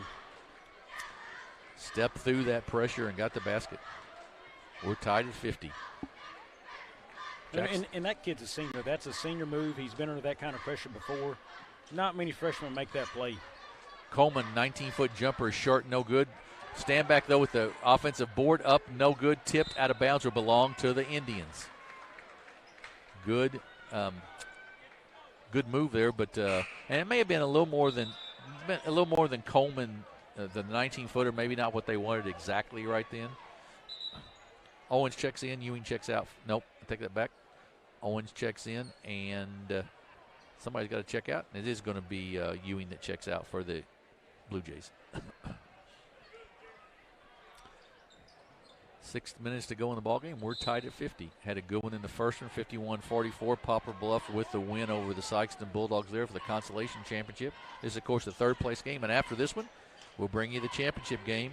New Madrid County Central and Cape Central in the championship. Charleston with the steal, and they come to the floor. Turner with it down the baseline. He goes up running, left-hander, no good. Owens with the rebound. He goes up off the glass and no good. Tipped. He gets his own rebound. Kicks it out to Coleman. Coleman, 15-foot jumper from the free throw line, no good. Wazlewski with the rebound. They're letting him play right now inside, no question. And then we get a foul called on Turner as he grabs the arm of Scott, and that'll be the 16th foul on the Blue Jays. Jim, I really like the shot selection out of Rico Coleman there. He's missing the shot, but that's the right shot, the good shot, the jumper from the free throw line. You take that every time when you've got it. Yes, absolutely. That 15-footer, I would agree with you. You always take that. And once again, Ernst comes in. Wazlewski goes out for the Indians. So one big man for the other. Tolman with the ball in the backcourt, hounded by Turner there. Gets it across the timeline to Harris. Harris has got Wiley on his hip. Then to Colwell. To Toma. Inside to Ernst. Ernst, nice little baby hook, right-handed baby hook. We've seen one right-handed, one left-handed baby hook, so he goes both ways equally well. Changing their defense, I would guess here, with the way the coaching staff was yelling something out. But still looks like, yeah, going to the 2-3 here, and then a long jumper up off the mark, no good. Rebound by Toma. He's going to bring it up. Double team, and throws it right to, well, he threw it to Coleman, but threw it over even Coleman's head and threw it out of bounds. And it'll be a turnover on the Indians. Wiley tracked that play so well from the backside. He saw the dribble and the pressure, and he just snuck up behind him. Never saw it coming, trapping the corner. I love the play from Charleston. And that's not by accident. I can guarantee you that kind of stuff is taught. Absolutely. Right where he needed to be the whole time. So Stanback brings it down. P.J. Farmer back in the game as well for Charleston. A good call with 4 fouls. And we're going to have a foul on the floor there. As Stanback went to the basket, he turned the corner a little bit, and Toma got him with an arm. His second, team foul number 5 on the Indians. So 2 more before Charleston shoots. Jackson will shoot free throws on the next foul. Ewing kicks it back out to Coleman. Coleman going to be fouled there by Colwell. Got him with a hip as Coleman tried to go around him. That could be big. Remember the stats on the free throws earlier in the game heavily favoring Charleston right now. Yep, and they've shot him pretty well, so that's exactly right. It was a difference in the game at the half. Could be at the final if it keeps up. Stanback left corner to Wiley. Didn't take the 3, though. And they reset some offense. Coleman at the high post, a little runner in the lane, no good. Tip taken down by Ernst. Kicks it out to Scott. Ahead to Harris. Harris going to go all the way to the basket with it, up and good. Gets the left-hander to go, and it's 54-50. Jackson with the lead. Halfway through the 4th period. Stanback will take that left 3 from the left side. No good. Tipped by, off of Owens and out of bounds, and it'll go back to the Indians. Other than Farmer, Charleston has not shot the 3 very well tonight. Farmer's lit it up, but the rest of the team hasn't shot it real great. I'm not sure they've had another one hit a 3 tonight besides Farmer. Harris with the basketball, left side to Colwell. Ernst is begging for the ball inside. Harris down the lane, kicks it off to Ernst. He goes up left-handed, up and good. They have really used that size advantage to their advantage with Ernst in the ball game. Hard to defend that. He just shoots that ball so well left-handed, or with either hander, actually. Coleman looks for it against the 2-3 zone of the Indians, or 1-2-2 still of the Indians. Long 3 up off the mark, no good. Tipped and loose. Saved to Coleman. Very easily a loose ball. Yep. Then to Farmer for 3, up and off the mark, no good. Rebound by Colwell, and he's going to be fouled. Oh, a jump ball. Take that back. Very good. Good call. Back. Yep. And it will belong to the Indians. Charleston's going to take a timeout here. Jackson leads 56-50. We'll take a timeout as well and be back in just 1 minute on the ACORP Media Networks.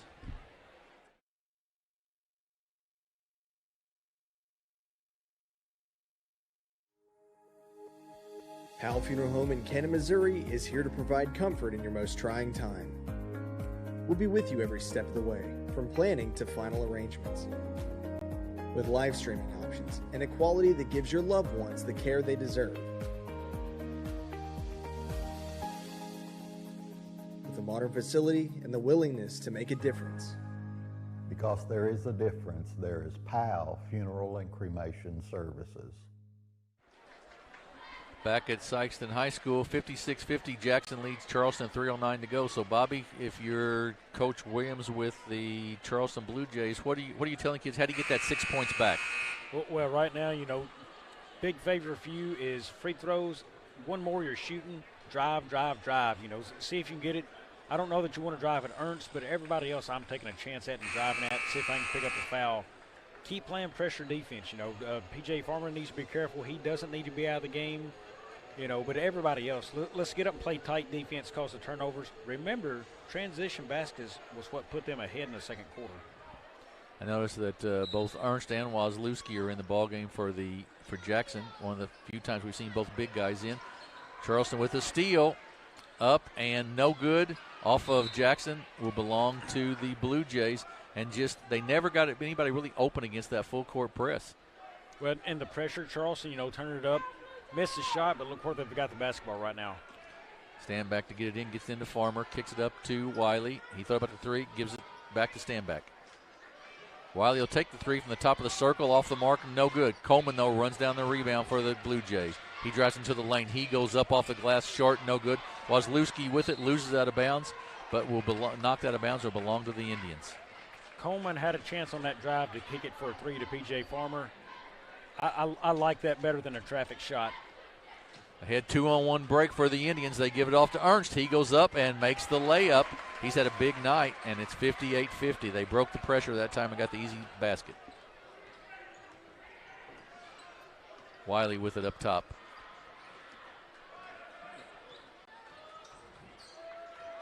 Jackson, I believe, has gone to a man here. Farmer to the layup, up no good, but Ernst is going to foul him. You know, and that's where Charleston needs to live. They need to live to the line. When you're shooting free throws, the clock has stopped. Yeah, good point. Good point. Farmer will shoot 2 here. 2:26 to go, 58-50. Jackson with the lead. Farmer's free throw rims out. Boy, went all the way down and came back out. Jim, very nice crowd on hand tonight. Yeah, there has been. It started off a little slow, of course, at 5 o'clock, but it's filled up nicely here for the final of this game and then for the championship game. Second free throw, good. You'll see 2 good teams in that next game with New Madrid County and Cape Central, no question. Jackson with the ball and the lead. Scott with the ball. Picks up his dribble and kicks in the corner nicely to Winburn. Inside to Ernst. He makes a tough catch. Double team there. Kicks it out to Scott. He's wide open for 3. Top of the circle. It's short. No good. Rebound taken down by Standback. He comes down the floor for the Blue Jays. It's loose on the floor. Goes out of bounds. And off the Standback. Good call by the official there. Belonged to the Indians. Jim, real quick, got a moment. Happy birthday to Andrew Moore. Number 26 for him. Guys, when you see all these camera angles changing, you see a different camera hit at the time. That is Andrew behind the scenes making that call. Happy birthday to that young man. Thanks for what you do for us. Happy birthday, Andrew. He's going to have to go to work here a little bit, so we're going to take a timeout, as Charleston has called it. It's a 30-second. We'll be back in 30 seconds with Jackson leading 58-51 here on the A-Corp Media Networks.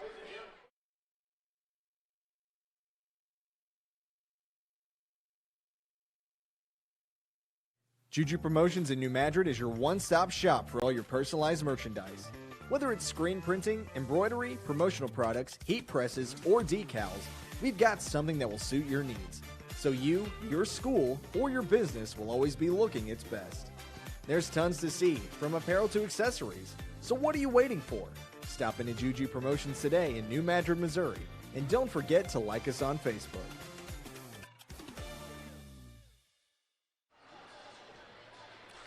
Back at Sikeston High School, where this third-place game is brought to you by First State Community Bank. We want to thank them for their support.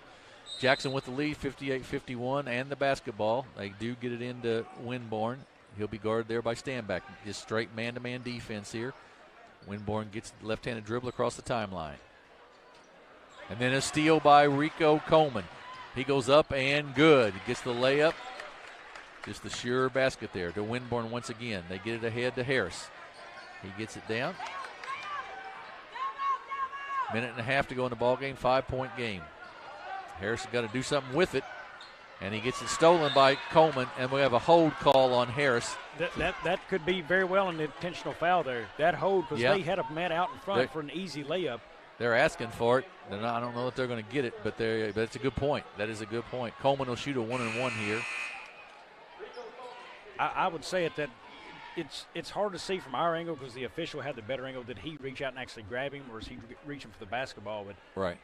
But you're right. That's an opportunity certainly for an intentional foul, no question. Yeah, because if he's not making a play on the ball right there, I mean, that's an intentional. Coleman, the junior, makes the free throw, cuts it to a 4-point game. 58-54. Minute and a half to go. Jackson needs to play ball control offense. No turnovers. And they've not handled the pressure when Charleston's really put that trap pressure on them. They've not handled that very well. Like right there, Winborn does break through it, but once again he's double teamed and it's a steal. And Charleston's going to call a timeout. That's we'll keep it right here, I think. One you can't afford, Jim. You know, just slow the ball down, bring another guard down right here, get the ball up the court mainly.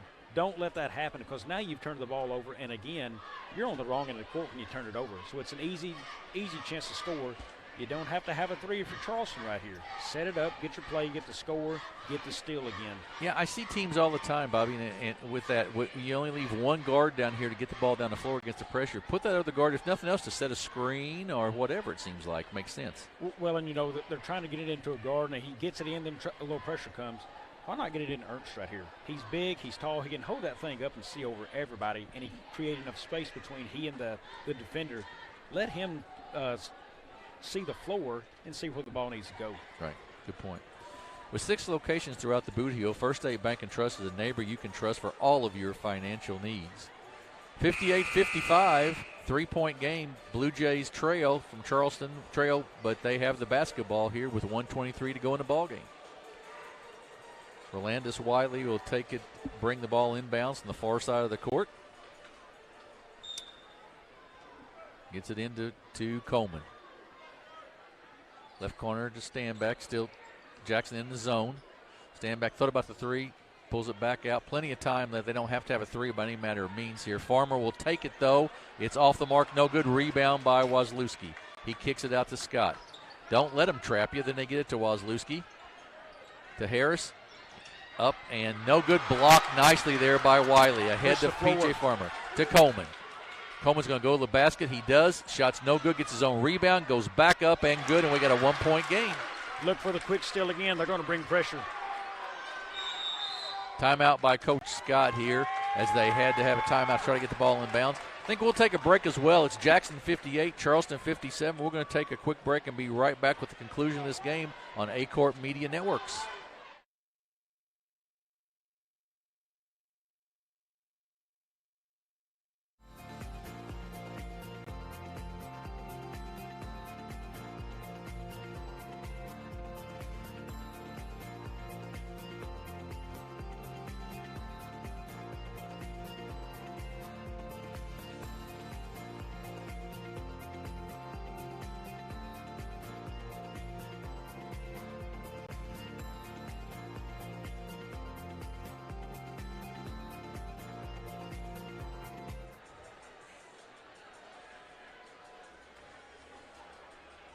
Getting a good one.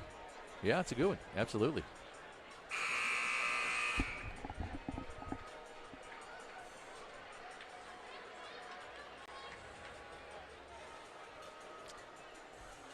I know, Ernst. We're back. 58-57. Jackson with the lead. 45.6 seconds to go. They have the basketball. And Bobby, they've got to find a way to get the ball in bounds and get the ball down the court, frankly. They've struggled with that the last 3 or 4 possessions. I like here. Look what Jackson's done. They brought more kids down the floor. Let's see what they do here. Can they get this thing in with a little bit more ease and breathe? I know with a man-to-man, you like to be able to free up a kid to get down the floor, but and sort of clear out. But, boy, it puts a lot of pressure on one kid to get it in. They do get it into Wazlewski. He's guarded by Stanback. They give it off to Winborn, their point guard. Now they get it ahead to Harris. He makes the catch there. Pulls it down. He's going to go all the way to the basket. He's going to be fouled on the floor and will shoot a 1-and-1. That's Blaine Harris, the 6'3 sophomore, that'll go to shoot the 1-and-1. That foul went on Stanback, his 4th. If perchance we get into overtime, Bobby, you've got Stanback with 4 fouls and P.J. Farmer with 4 fouls. Not a great place for Charleston to be right this minute. Harris. Great one. There's Ewing coming back in. He's played a fine game. He has. Ewing checks in. Wiley checks out. Gives him a little extra size in there. Harris will shoot the 1-and-1. The sophomore's free throw is up, and it is long. No good. Tips Charleston with a chance to take a lead. 34 seconds to go. Stanback up off the glass. No good. Tip down. Rebound Coleman. Great left-handed tip by Coleman, and the Blue Jays take the lead 59-58. And now we're going to have a foul on the floor, and that's going to go on Rico Coleman, I believe, and that will send Wazlewski to the line to shoot a 1-and-1. Just a great tip there by Rico Coleman on the miss. I'm going to tell you, Jim, this has been an exciting last little few minutes of this game. Well, when you think, I never would have thought we'd get here when Jackson was up by 13 in the first quarter, and Charleston has just fought back and fought back. Every time they've been down, they've been able to fight back, and they're up by a point here. Wazlewski, the 6'5 senior, to shoot the 1-and-1. Free throw up and misses, no good. Tip taken down by Owens. They get it ahead. And now foul there on Harris, and that will send Dentrez Ewing, the 6'5 senior, to the line to shoot a 1-and-1 for the Blue Jays. Ewing, a very nice looking shot, I remember earlier in this game. And I want to credit Jackson this game. You know, I thought Charleston had the game to run away from them some. You know, I'd seen some of the play of Jackson this week, not as strong as I like. they haven't played a bad game. They've panicked a few times. They played a very strong game. I mean, multiple kids in that scorebook. Look at there. Ewing with the free throw. Still a one-possession game. Still a one-possession either way. That's exactly right. Now Jackson has got to block out on his free throw in case of the miss. You cannot give the ball back to Charleston. He makes them both, so there's no blocking out to it. 61-58. Charleston's staying with pressure right here. Yep. They're not going to make it easy. Because even if you get a foul, you got the 1-and-1. They get it ahead to Colwell, knocked out of bounds off of Farmer, and will belong to the Indians. 11.5 to go here. Jackson's got to find a way to get a three-pointer off, and Coach Scott will take a timeout and discuss just that. It's Charleston 61, Jackson 58. So, Bobby, what's he drawing up down there? Well, you're going to draw up a screen for your best three-point shooter. I'm not sure. I haven't got the stats in front of me right now to see. Scott has taken a lot tonight. He's been hit one early, been a little cold since then. I like the look of Harris, or I think who's the other, Winborn. Both of them have a really pretty shot coming out, and they've had a feel for it this game, I believe. Either one of those two kids, if you get a quick score for two, don't pass up two. Don't pass up two for the game tire right here. It's a three-point game. Oh, and the foul possibly, yes. I got you. Don't give up on two. If right, you get two, foul quickly on the inbound. Don't let this thing get away from you. Send it to the line. Make them have to earn it there, because you could still be in a chance to win the game with another shot. Gotcha. But it's got to be a quick two. You can't play around with this thing, pass around. It's got to be boom. Right. That, by the way, was the fourth foul on I guess that was the fourth foul on Harris a while ago. And don't forget, when I say foul this, these are still high school kids. Right, absolutely. Put the pressure on a high school kid in a pretty much a full gym. Let's see how he performs if you're Jackson in that situation. Harris to inbounds. A lot of times the inbounder ends up getting the shot. They got to get it in, though. They get it in to Winborn. He takes it to Wazlewski. Cross court, wide open three. Blocked! Man, listen to this, Jim. By Standback. Listen to this, Jim. Latravian Standback with the block. Still 6.2 seconds to go in the ball game, though. Still 6.2, plenty of time to get a three-pointer off. Scott will inbounds from the far side of the court. Jackson still has a timeout remaining. They get it up top. A catch by Colwell. He takes the three. It's up. It's short. No good. Rebounded by P.J. Farmer. He's fouled with 0.7 of a second to go, and that will probably be the ball game. And I believe Farmer will get two. I believe that's the 10th team foul, possibly it is. So P.J. Farmer gets two free throws here, one of which will ice it, of course. That's the fifth foul on Blaine Harris. They didn't really get the look they wanted, did they? Didn't get the look, but here's the interesting deal for Charleston. They let the shot get off. It's a three-point game. You foul him before he even takes a shot, let him go to the line, shoot the 1-and-1. Yeah, that's you very never that's let true. him get that shot off. Right. That's exactly right. So the P.J. Farmer will shoot the two free throws here. Charleston leads 61-58. It's good. That ices it. 4-point game with 0.7 of a second to go. Been a dandy third-place game. Both games tonight have been very good, actually. Farmer's second free throw up and also good. So Charleston's going to end up winning third place in this, as they were seeded fourth. Jackson seeded second, ends up with the fourth place. It's a final of the Blue Jays 63, the Indians 58.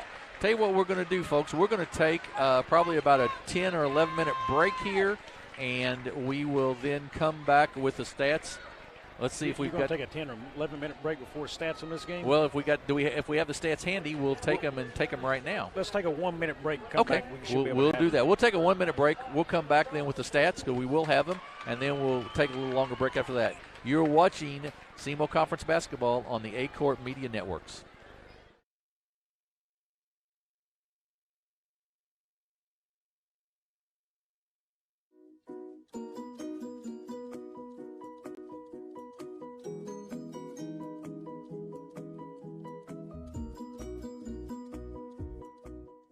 The team at Burns, Taylor, Heckmeyer, Green, and Edwards have been serving Southeast Missouri for nearly 40 years.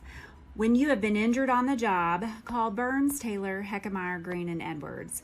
When you need someone to fight for your rights, call Burns, Taylor, Heckmeyer, Green, and Edwards. When you need dedicated, aggressive legal representation, Choose local attorneys. Call Burns, Taylor, Heckemeyer, Green, and Edwards.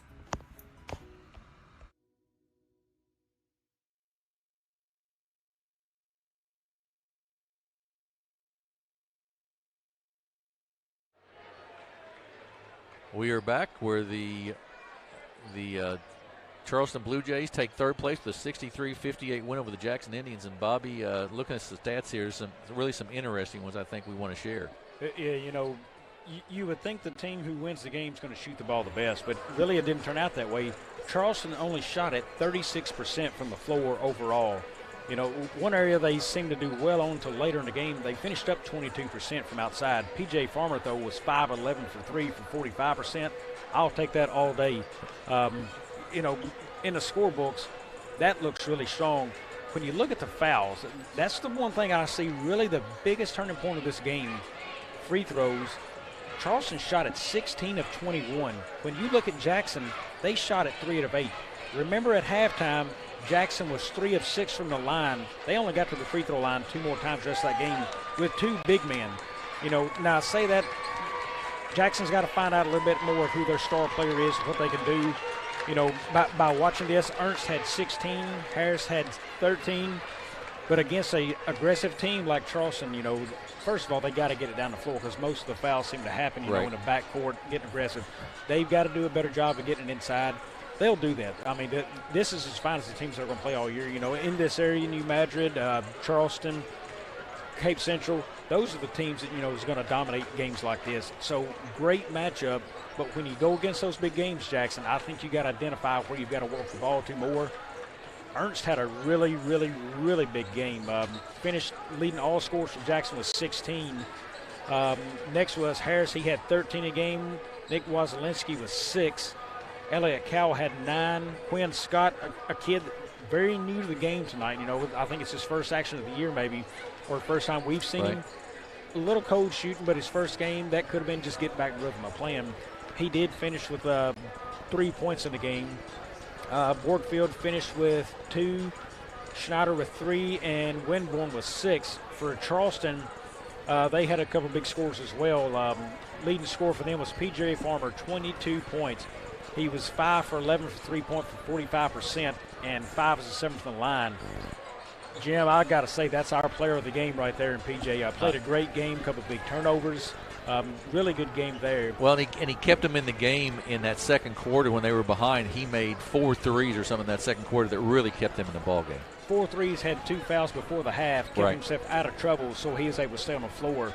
Just all-around great game of P.J. Farmer. I mean, not what you'd expect exactly out of a freshman, but he's not your ordinary freshman. Right. But also in the game, Rico Coleman had 18. Travion Standback with 14, and then Dentrez Ewing, nice game, game. Quietly had a nice game at 7 points, and Torian Owens had 2, and I believe that wraps up the scoring for Charleston. Again, a kid to watch. Williams, see how he comes back. He did not return after he exited the game, I think, early in the second. Not sure there, but, hopefully the young man will recover and be back to action this week. Jim, very, very nice comeback win for Charleston. They got it together and brought the game. I thought they would earlier, but took them a little bit to put it together outside of the first quarter there. But nice win and third-place finish here in the SEMO Conference tournament for Charleston. 63-58 win. Those two teams have a good chance of matching up again, potentially in the Christmas tournament in Cape, because Charleston's 1, and I think Jackson may be 2 with Central 3, if I remember correctly. So there's a chance they can meet again.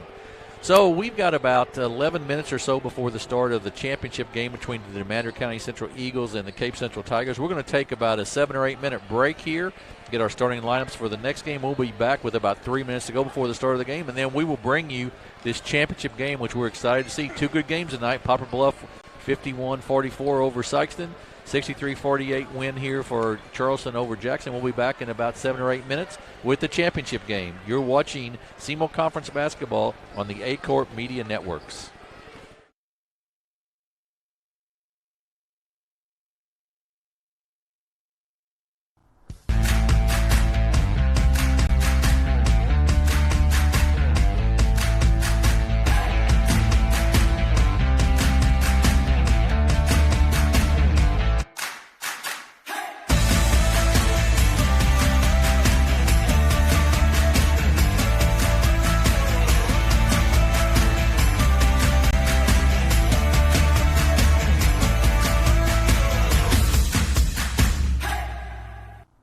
For generations, Farm Credit has been serving the needs of farmers all across southeast Missouri.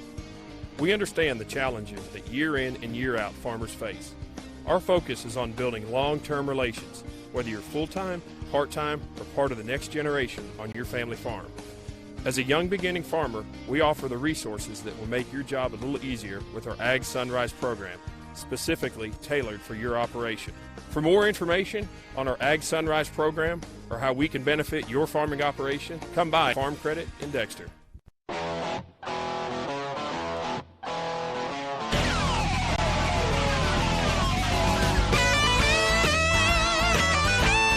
We're right here at King Jerry Lawler's Hall of Fame Bar and Grill on world famous Beale Street, and as you can see, oh my gosh, we have the best barbecue ribs in Memphis. Oh my gosh, the gumbo is out of this world, but you gotta try the King's Triple Decker Slam Burger. You'll love it.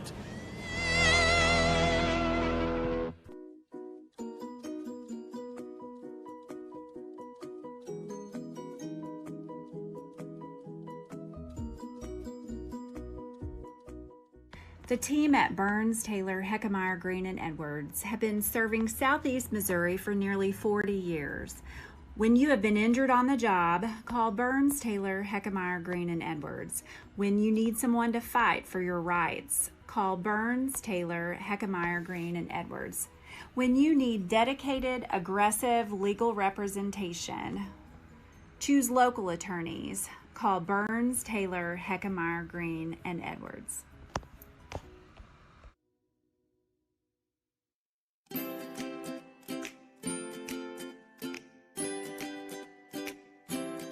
Hi, my name is Dickie Dawkins, Jr.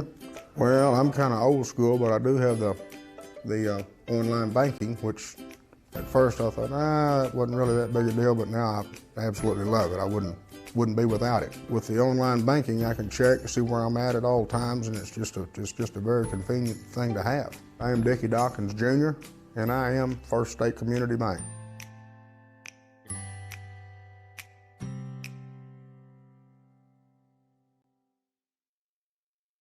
Focus Bank offers a wide range of business services, including loans, lines of credit, and equipment leasing. We also offer free business checking and business money market accounts. In addition to business and commercial loans, Focus Bank has been making farm and ag loans for over 80 years. We understand the importance farming means to our local community. We're part of that community, and we're here to help it thrive. Visit focusbank.com and learn how we can help you grow your business. Experience the magic of Christmas in the Hollow. An all-new Christmas tradition awaits, where your family can find and take home the perfect tree, ride the train through the Wonderland Christmas lights, and even meet the big man himself. Don't forget to visit the shops for decorations, tasty goodies, or that perfect holiday gift. There's so much to do and see. It's like a Christmas movie come to life. Christmas in the Hollow at Pumpkin Hollow. For more information, visit pumpkinhollow.com. Ask for Stoddard County Title and Escrow to handle your next closing. Dustin Mayer, Joe Watson, and the staff at Stoddard County Title have over 50 years of combined experience in the title and legal industry. The purchase of a home or farm is often a family's biggest investment, and Stoddard County Title and Escrow will put your mind at ease. Stoddard County Title shares a location with Mayer Law Office and can prepare a beneficiary deed, contract, seller financing documents, or transact a 1031 exchange. Before your next purchase goes under contract, ask to have Stoddard County Title handle the closing. They are your trusted name for title insurance. We're for agriculture. For growers, doers, whatever it takers. We're for doing things with purpose. We're for the little guy with big guy dreams. We're for agriculture. We're for you. Nutrien Ag Solutions, leading the field. To make the right decisions for your operation, you need two things: accurate, secure data and the ability to make it work for you. Introducing AFS Connect Advanced Farming Systems from Case IH. AFS Connect puts you in total command of your operation, bringing together your farm, fleet, and data like never before. with ongoing support from your Case IH dealer every step of the way so you can increase efficiency year-round. Whether you're optimizing soil conditions, managing nutrients, planting, or harvesting, AFS Connect allows you to remotely monitor every machine.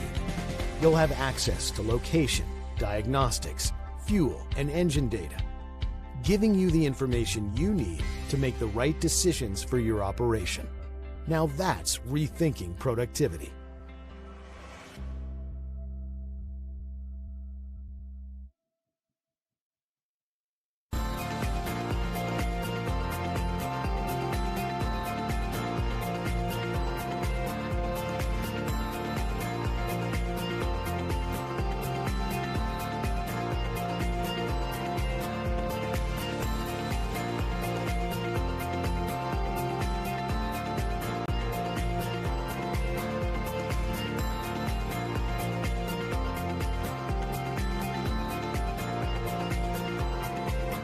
Juju Promotions in New Madrid is your one-stop shop for all your personalized merchandise. Whether it's screen printing, embroidery, promotional products, heat presses, or decals, we've got something that will suit your needs. So you, your school, or your business will always be looking its best. There's tons to see, from apparel to accessories. So what are you waiting for? Stop into Juju Promotions today in New Madrid, Missouri. And don't forget to like us on Facebook.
We are back at Sikeston High School for the championship game tonight of the SEMO Conference Tournament. It's the New Madrid County Eagles, the number 1 seed, number 3 seed Cape Central Tigers. Just a reminder, this game is broadcast on the A-Court Media Networks, and it's brought to you by the First State Community Bank. And, Bobby, this is the game we've been looking forward to. I think this has got a chance to be a really good matchup. Jim, this has big boy basketball written all over it. You know, you've got a kid down here jamming Jadis Jones. He can absolutely rock it. Very good prospect in this area and just a sophomore. He seems to be the leader and the one everybody looks at. But you remember the other night in the telecast I said somebody was kind of soft and weak around the rim, and his name was Marcellus Phillips? Right. Well, he showed me up the other night because he had, I think, 22 points in right. a very big game. I think he heard it, and if he did, I'm glad he did because the way he responded, I absolutely loved it. He played a big game. He will need to have another big game tonight. But I think the guy you really got to watch for New Madrid is Shamir Williamson. I agree. That kid can make some moves. He can shoot it. He can go to the rim. Now, Kenan King had a good night the other night, but I think Williamson could be the difference in this game. I don't know that Cape Central has a guard that can guard him man-to-man in this game.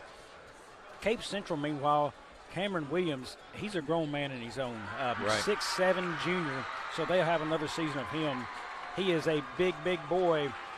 He can shoot it from outside. He can play it inside. His stroke looks really good from free throw line. The only, and I'm not knocking him at all because he's a really fine basketball player. The only knock may be he can play a little tall at times on defense. His footwork there. If Jadis gets him one-on-one, that'll be an interesting matchup. Can he get around him? You know, but and he doesn't tire. Cameron Williams, he will not tire in this game. If he hits the bench, it'll be because of foul troubles. I don't know that the kid ever comes out because he's tired and can't make it through this game. Great matchup tonight. Full gym on hand. Big student section for Cape Central. A lot of fan support from the town from New Madrid. I think we were in store for a great game. Yep, I think it'll be a dandy, and we're really looking forward to it. We are set here for the championship. So I'll give you some starting lineups here for the number 3 seed Cape Central Tigers. Come in at 4-1, and they won the DeSoto tournament earlier this year. number 1, Maurice Boyd, a 6'2 junior who had a nice night the other night against Jackson. Jonathan Brantner, number 3, a 6'4 senior. A 5'8 junior, number 5, Clayton McClard. A 6'4 senior, number 24, Cameron Harris. And then, as Bobby talked about, a 6'7 junior, number 33, Cameron Williams. That rounds out their starting lineup. For the number 1 seeded New Madrid County Eagles, they are led by number 10, Jadis Jones, a 6'5 sophomore. Shamar Williamson, a 6'2 junior, number 14, has really impressed both of us in this tournament. A.J. Ruff, a 5'9 sophomore, is one of the guards. Marcellus Phillips, a 6'5 senior, plays in the post, number 22. And Kayan King, a 5'10 senior, number 24, gets the start tonight for New Madrid. So should be a really good matchup. How will they, how will New Madrid, will they control the tempo? Coach McFerrin can play fast. He can play slow. He can do about either way, it seems like. And Cape Central would probably like to keep it a little slower, so I wouldn't be surprised to see Coach McFerrin try to speed it up a little bit, Bobby. And I wouldn't either, because I don't know size-wise. Cape Central matches up size-wise very well. You've got big boys battling down low, but I can't help right now but notice just the thickness and strength difference right now from Cameron Williams. I'm telling you, folks, he is an absolute grown man and a half. Yeah, he is. Jadis Jones is a big kid, and he sort of dwarfs him, it seems like. So no matter wins the tip, and they start here against Cape Central. Central starts in a 2-3 zone, it looks like, maybe. It'll be a zone, so they're going to dare them to go a high-low or offense. Jones with it up top, kicks it inside to Phillips. Phillips up against Williams. He goes up, gets the basket to go, and draws the first foul on Cameron Williams. And the one thing Drew Church, the head coach at Cape Central, can't have is Cameron Williams getting into early foul trouble. He can't have that, but look at my boy Marcellus Phillips again playing big boy basketball in the first few seconds. He went strong against Cameron Williams right there. You're exactly right. He's trying to convert the old-fashioned three-pointer here. Gets the free throw up and nothing but net. 3-0 New Madrid. Great start. New Madrid County in their typical man-to-man. That's McClard to bring the ball up against Ruff. Ruff, another one of those sophomores for New Madrid. Cameron Williams with it up top. On the floor, guarded there by Jadis Jones. He's going to put it on the floor, try to drive inside. We're going to have a block by Jadis Jones. And our officiating crew of Bobby Godwin, Lee Jones, and Jay Piles, I think, is showing right off the bat, we're not going to let it get out of hand on us. We're going to control the game right here and keep it from being too physical. Oh, Cameron Williams just up top on the inbounds play, just made it look easy, and it's 3-2. That's tough to defend that pass right to the rim, and he just lays it in.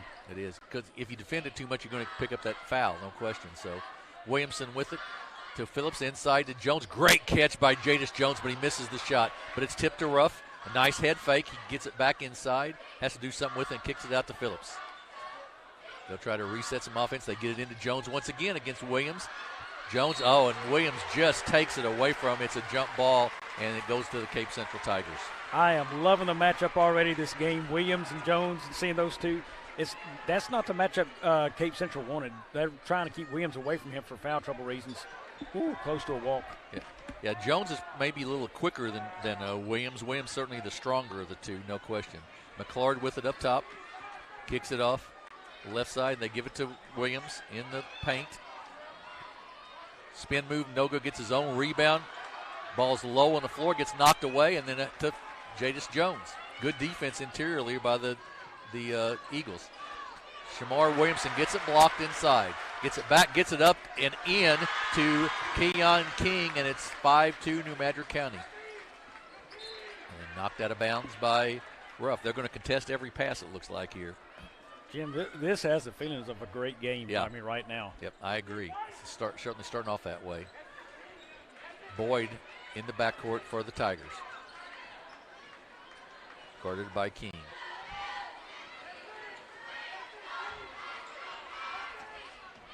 Boyd down the lane, goes all the way to the basket, up and good. Boy, that was a dandy drive, a little stutter step.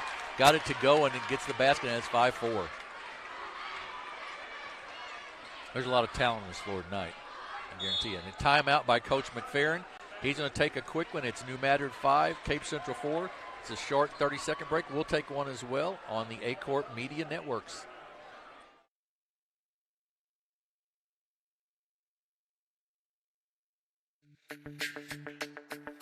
We're for agriculture. For growers, doers, whatever it takers. We're for doing things with purpose. We're for the little guy with big guy dreams. We're for agriculture. We're for you. Nutrien Ag Solutions, leading the field.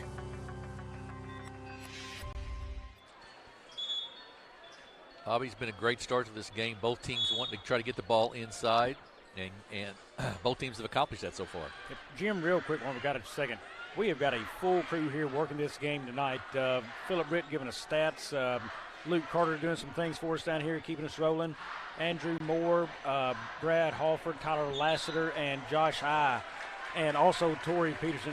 We have got a great, great group here working this game for you, working the cameras and getting you shots of this. So, guys, thank you all for what you do. Cape Central gets the ball inbounds to Brantner. Left-handed dribble, he brings up the court. Guarded there by Williamson. Kicks it out.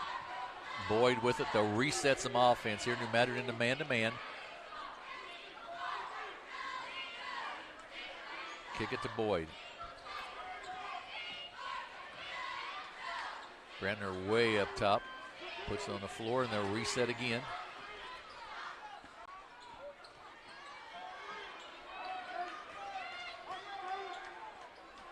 Central being very patient here on offense, trying to get something inside to Williams. They get the ball to him now. They go cross court, and then another kick out to Brantner for three. Off the mark, no good. Rebound, though, by Harris. He kicks it to Williams, nice. Up and good. Good pass. Sure was great interior passing by the big man, and it's 6'5" Cape Central. Jim, I couldn't help but watch Coach Lennox McFerrin down there, Hall of Fame coach. He is coaching his butt off, and I don't want to mention the age, but he's not the youngest man in the gym, and he is coaching his tail off. I love to see it. Yeah, he is. You're exactly right. Williamson kicks it left side to Ruff, inside to Phillips.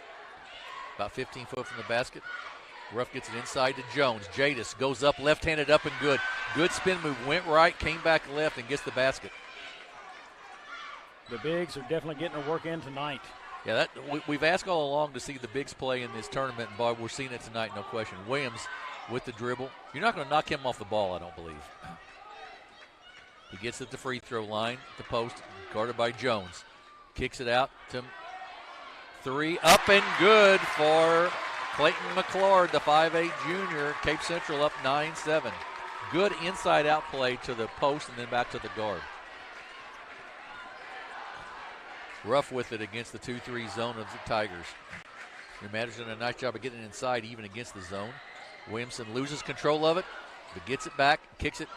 Ooh, a little too quick to Jones there. He wasn't ready for that, and it's out of bounds. A turnover on the Eagles. He sent that ball toward Jones with a lot of love on it. Yes, he did. Yes, he did. There was a lot of juice on that one. You're exactly right. Central to inbounds, or to attempt to. They get it to McClure. Good catch there. Oh, but then he just pocket is picked by Ruff. Crossover to Jones. He pulls it back out, and they'll reset some offense now. Jadis puts it on the floor, goes up against Williams. It's blocked, knocked away, but Phillips gets it back, and then finally Harris comes away for Cape Central with it. Phillips has got to grab that basketball and not put it on the floor and dribble it. Yep. Going to have a Coach McFerrin's going to get a technical maybe.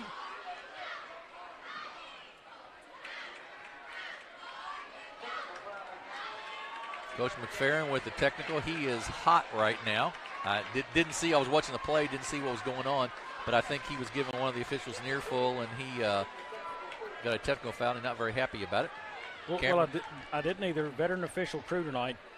Number one, you hope that a warning was given because it's a big game. Right. And number two, you hope nothing terribly bad was said right there. But, hopefully that's the way it went. We didn't see it, didn't have the eyes on it. I don't know if we had a camera there or not, but unfortunate to have a tech called in this game this early. Williams with the both free throws in that. Of course, that means Coach McFerrin can't get off the bench the rest of the game. 11-7 Central with the lead. Inbounds to McClure. He pulls it back out. Kicks it back to Boyd. Guarded by King. Jim going to brag on her crew. I just saw a video passed here in front of me from the guys. The folks at home had a lot better view of what was going on down in front of us than we did. Brant drops a shoulder and gets called, Brantner drops a shoulder and gets called for the offensive foul there.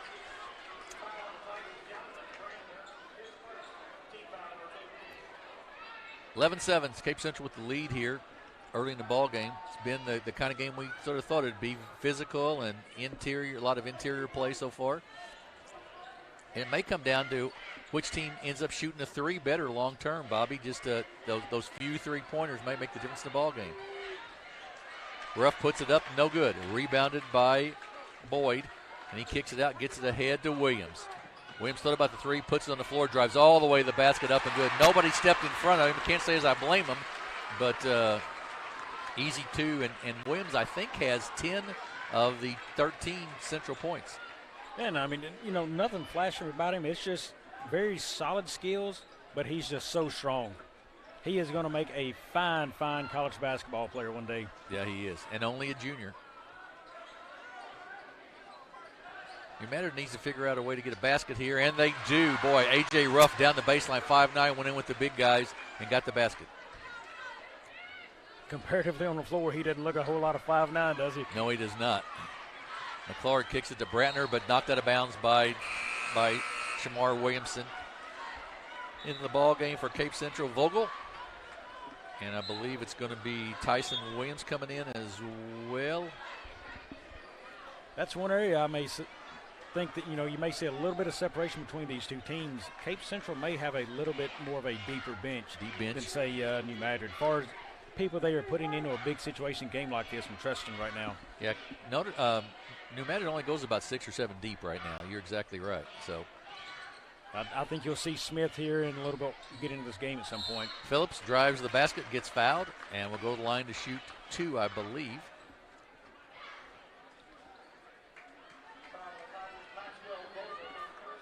Foul is on Vogel, who's just in the game, a 6'4" sophomore, his first, team foul number 3 on Cape Central. They lead by 4, 13-9 with 1:23 to go here in the first period.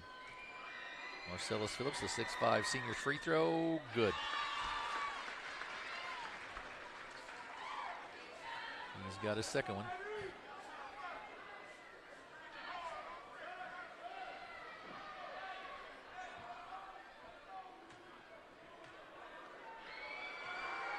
Phyllis look.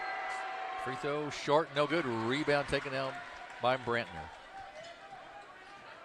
He's a pretty good sized kid too, 6'4", and pretty solid. Left corner for Central, kicks it back out top to Boyd. 6'2" Boyd. Guarded there by Ruff. And then to Williams. Williams has got 10 all inside, but he can still hit the 3 ball. Don't give up on him there as well. Tyson Williams with it. Kicks it back out with 46 seconds to go. They'll reset some offense here. Cameron Williams guarded there by Jadis Jones. As he tried to go baseline.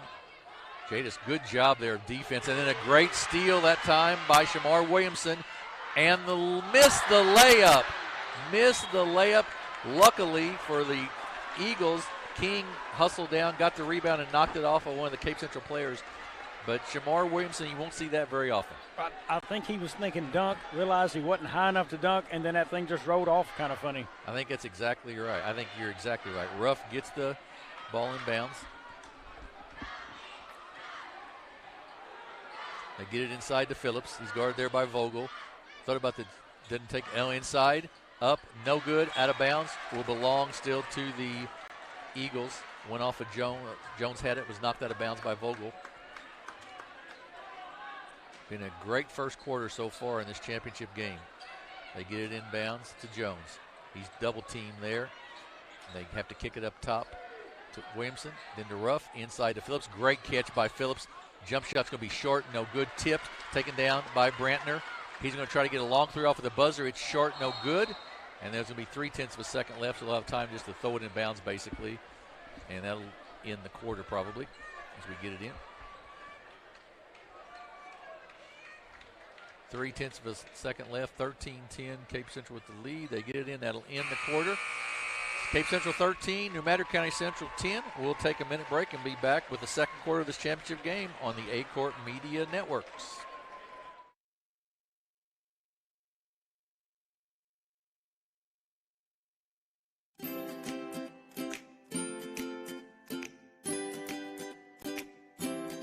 Okay, my name is Dickie Dawkins, Jr. Well, I'm kind of old school, but I do have the online banking, which at first I thought, it wasn't really that big a deal, but now I absolutely love it. I wouldn't be without it. With the online banking, I can check to see where I'm at all times, and it's just a very convenient thing to have. I am Dickie Dawkins, Jr., and I am First State Community Bank.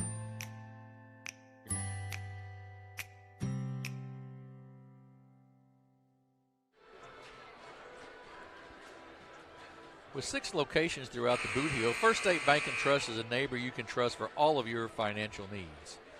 13-10, Cape Central with the lead. And Bobby, a lot of Cameron Williams, 8 points in the game for Cape Central, got 8 of the 13. He is shooting it well, 2 of 2 from the line. It's always nice when you have those kind of deals going on. Only 7 shots, though. 12, I guess, with 7 shots in the first quarter. 5 of 7 from the field. Yeah. A lot of defense, a lot of figuring each other out. New Madrid 4 of 10 right now. Jadis only 2 points, but they're a little bit more spread out. Jadis with 2, A.J. Ruff with 2, Marcellus Phillips 4, Kenyon King with 2. A little bit more spread out maybe than they're used to, which is good. They want to involve a lot of people in this game, but, they also want to get their star player involved in this game a lot stronger and more. No 3-pointers taken yet either by New Madrid County so far. 13-10, New Madrid with the basketball as we start this second quarter. Shamar Williamson with it for New Madrid. He takes it to the basket. He goes up and good. Great drive to the basket by Shamar from the right wing. And it's 13-12. Shamar's first score of the game. New Madrid goes to a full court press. First time we've seen that. A 1-2-1-1 it looks like. They break. Cape Central breaks it though. Vogel gets it, kicks it out top. Left side. And they reset the offense. Boyd kicks it out to Williams. Tyson Williams, that is. He gets it back. Strong defense from New Madrid right now. Really is. Playing good, great man-to-man right this second. Fighting through the screens that are set. Brantner pulls it back out, and they'll reset once again. A lot of mismatch in size there, Brantner and Ruff. But Ruff just does such a good job on defense there that Brantner was not able to get a pass off, and it's a turnover. Really nice defense there by A.J. Ruff. I believe Coach McFerrin discussed defense possibly in that huddle. But definitely so. Come out with a new look coming up the floor, then, getting on them hard there. Williams knocks it out of bounds. Cameron Williams knocks it out of bounds for Cape Central. At home, folks, if you can watch the play in the paint, it is a war in there right now. It is physical, man. They are beating each other around. Both teams inside right now. A lot of big boys on that floor. There he is. Shamar Williamson with it. New Madrid will reset. They trail by a point, 13-12 here in the second quarter. They kick it to Shamar again. He's had a nice drive to the basket. He thought about it again, but they cut him off that time pretty nicely. Doing a nice job of guarding Jadis. He gets it there, gets double team, spin move, sort of turned into the double team and still made the basket left-handed. He turned into that double team, but still got the basket to go, and New Madrid leads 14-13. Not a whole lot of space to work inside right there for Jadis either. Brandner, great pass from Williams inside to Harris for the basket. Cameron Harris with 2, and it's 15-14 Cape Central. And Coach McFerrin has seen enough defensively, and he's putting a sub in the ball game. I believe that was Cameron Harris's first points of the game. It was. That's exactly right. Williamson with it, kicks it left side to King. To Phillips. Inside to Jadis Jones. He's guarded there by Cameron Williams. To Phillips at the free throw line, guarded by Harris. They'll reset a little bit. Good pass to Phillips, up and good. Great pass. Jadis Jones just waited, and finally Phillips got open and they made the pass. Great job. That is as fine as the passes I've seen tonight. Yeah, that was a dandy. You're exactly right. McClard with it. Gets it inside to Williams. He's going to try. Oh, good spin move. He lost his footing, though, out of bounds. Turns it over. Good job. He just lost his footing there. He had a great spin move. Just lost his footing and it went out of bounds. Dominique Betts checks in for New Madrid County, replacing Marcellus Phillips. Yeah, I wondered, did he step on A.J. Ruff's foot right there and cause him to slip? Yeah, I don't know. That's a good question. I'm wondering because, I mean, he is usually so smooth with the basketball with spin moves. And, I mean, I know for sure his dad has put him through a lot of work. Shot missed by Williamson, driving the lane. Missed. Brantner brings it up for the Tigers. Gets it off to McClard. Cameron actually had two younger brothers play at Saxony Lutheran, I believe. Okay. Brantner with the basket from about 12 foot. For two older brothers. I said younger, but right. two older brothers. Game seesawing back and forth. Cape Central with the lead now 17-16.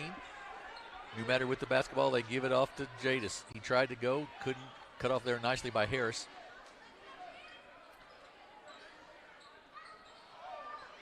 New Madrid working around the Cape Central zone. Sort of a matchup, 2-3 here. Boy, Ruff wants to take it, just won't. Inside to Jones.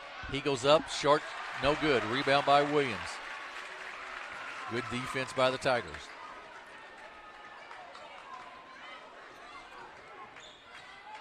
Boy kicks it left side of McClard. He can make the three. He misses this time, though. Rebound by Betts of the Eagles. Quickly ahead to Jadis. Jones tries to split the defense, can't, but is going to draw a foul. We'll see who it goes on. Williams has already got one. That's going to go on Brantner. Yeah. Brantner, his second, team foul number 4.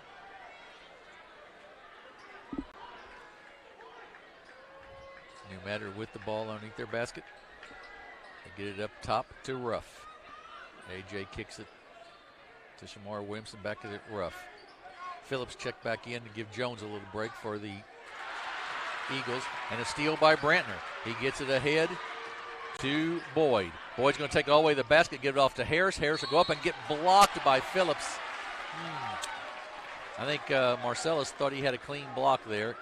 I sort of kind of sided with Marcellus Phillips there. Yeah. It looked good from here. Yeah, I know they said it was the body, but and so maybe we didn't see that, but it was a good play.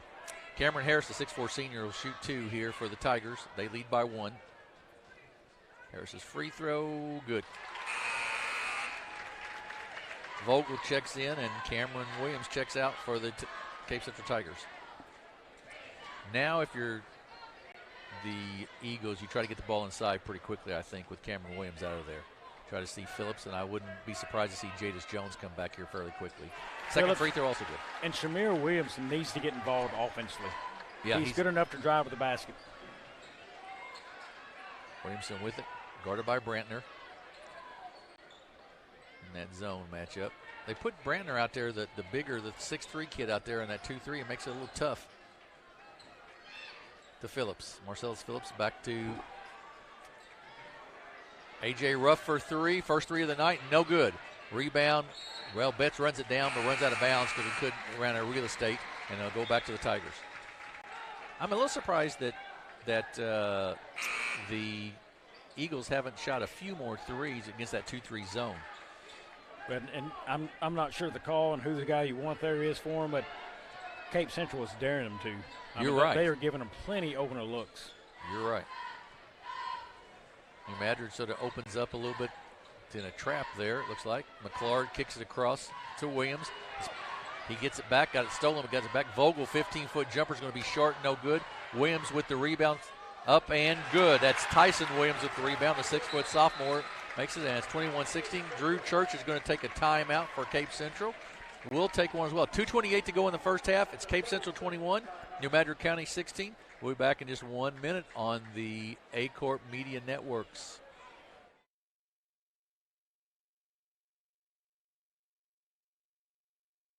Ask for Stoddard County Title and Escrow to handle your next closing. Dustin Mayer, Joe Watson, and the staff at Stoddard County Title have over 50 years of combined experience in the title and legal industry. The purchase of a home or farm is often a family's biggest investment, and Stoddard County Title and Escrow will put your mind at ease.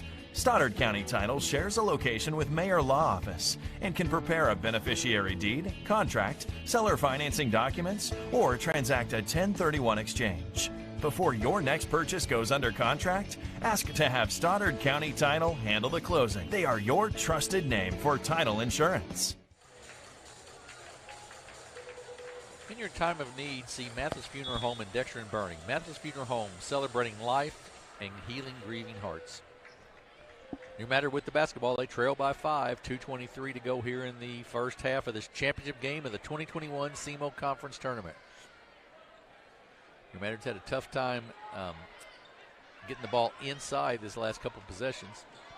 Both Jones and Phillips back in the game. Cameron Williams back in the game for the Tigers of Cape Central. Ruff with it. Kicks it back out to Jones. Jones will think about the three, but then gives it off to Shamar Williamson. He drives 15-foot stop, pop, no good. Rebounds Cameron Williams of the Tigers.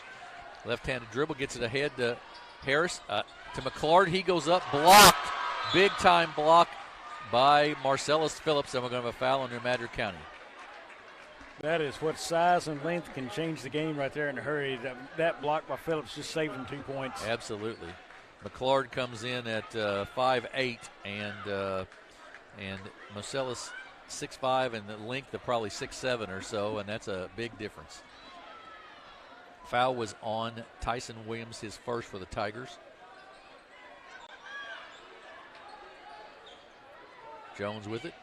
They're begging somebody to shoot a three-pointer, aren't they? Even from there, can Jones get to that free throw line and pull a jumper? Right. I would agree. That would be a good look, it looks like. King with it. Back to Ruff. AJ thought about the three, but kicks it back out, and they reset the offense with this little middle over a minute to go. To Jones. To Phillips at the free throw line. He puts on the floor. Williams says, none of that in my lane. Three, though, there it is. 3 points by Kayon King, and it's 21-19. Kayon King was the guy who really got hot Thursday night and shot the three very well. McClure with the two. Williams at the free throw line. 18-foot jumper off the glass and good. I don't know if he called bank or not, but it was open, and it's 23-19. And then a attempted steal by Maurice Boyd. Yeah, the bank was open, but Jim, high shot, that's above his. He's a 6'7" kid, and that high of a shot. That's the kind of stuff that's going to make college coaches very, very happy. Right. I mean, very high release, hard to block that shot. Absolutely. Beautiful looking shot. Phillips with it to Williamson. Williamson inside to Jones. Double teamed, he goes up, he gets it blocked by Cameron Williams. The Tigers with 31 seconds to go in the half with a 4-point lead and the basketball. Down the lane, great dish to Harris, and a good spin move by Cameron Harris. Up and good. A great dish by Maurice Boyd. 6-point game. I think they're going to play for one shot here. New Madrid will. A.J. Ruff with it. They need to go. Yeah, 5 seconds, 4 seconds. Yeah, I'm not sure they're going to get much off here. Three, going to be a really long three from Williamson. Just off the front of the rim, no good. So we're at halftime. It's Cape Central 25, New Madrid County Central 19.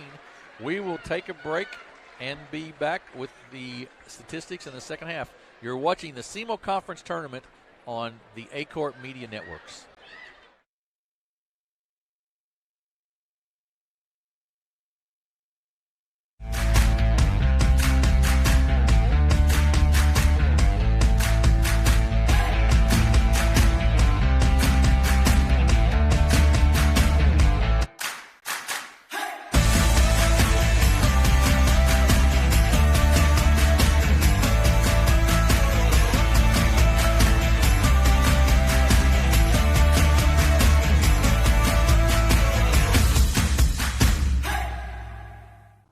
For generations, Farm Credit has been serving the needs of farmers all across southeast Missouri.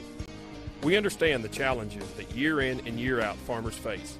Our focus is on building long-term relations, whether you're full-time, part-time, or part of the next generation on your family farm. As a young beginning farmer, we offer the resources that will make your job a little easier with our Ag Sunrise program, specifically tailored for your operation. For more information on our Ag Sunrise program or how we can benefit your farming operation, come by Farm Credit in Dexter.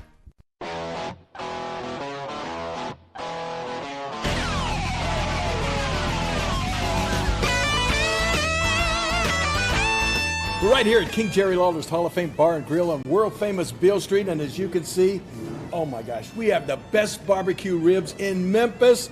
Oh my gosh, the gumbo is out of this world, but you gotta try the King's Triple Decker Slam Burger. You'll love it.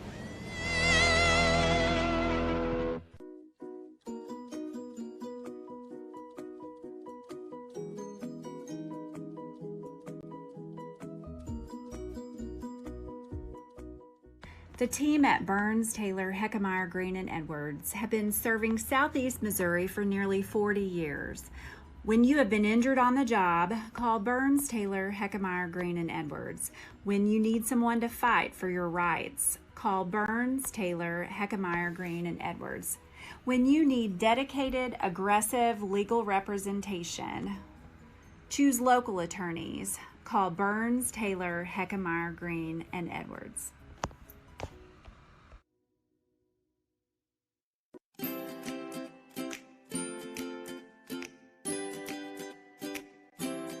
Hi, my name is Dickie Dawkins Jr.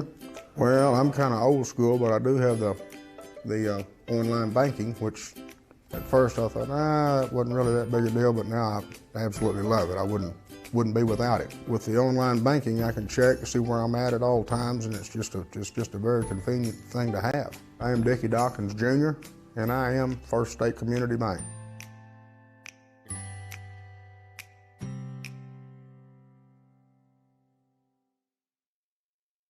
Focus Bank offers a wide range of business services, including loans, lines of credit, and equipment leasing. We also offer free business checking and business money market accounts. In addition to business and commercial loans, Focus Bank has been making farm and ag loans for over 80 years. We understand the importance farming means to our local community. We're part of that community, and we're here to help it thrive. Visit focusbank.com and learn how we can help you grow your business. Experience the magic of Christmas in the Hollow. An all-new Christmas tradition awaits, where your family can find and take home the perfect tree, ride the train through the Wonderland Christmas lights, and even meet the big man himself. Don't forget to visit the shops for decorations, tasty goodies, or that perfect holiday gift. There's so much to do and see. It's like a Christmas movie come to life. Christmas in the Hollow at Pumpkin Hollow. For more information, visit pumpkinhollow.com. Ask for Stoddard County Title and Escrow to handle your next closing. Dustin Mayer, Joe Watson, and the staff at Stoddard County Title have over 50 years of combined experience in the title and legal industry. The purchase of a home or farm is often a family's biggest investment, and Stoddard County Title and Escrow will put your mind at ease. Stoddard County Title shares a location with Mayor Law Office and can prepare a beneficiary deed, contract, seller financing documents, or transact a 1031 exchange. Before your next purchase goes under contract, ask to have Stoddard County Title handle the closing. They are your trusted name for title insurance. We're for agriculture. For growers, doers, whatever it takers. We're for doing things with purpose. We're for the little guy with big guy dreams. We're for agriculture. We're for you. Nutrien Ag Solutions, leading the field. To make the right decisions for your operation, you need two things: accurate, secure data and the ability to make it work for you. Introducing AFS Connect Advanced Farming Systems from Case IH. AFS Connect puts you in total command of your operation, bringing together your farm, fleet, and data like never before, with ongoing support from your Case IH dealer every step of the way, so you can increase efficiency year-round. Whether you're optimizing soil conditions, managing nutrients, planting, or harvesting, AFS Connect allows you to remotely monitor every machine, You'll have access to location, diagnostics, fuel, and engine data, giving you the information you need to make the right decisions for your operation. Now that's rethinking productivity.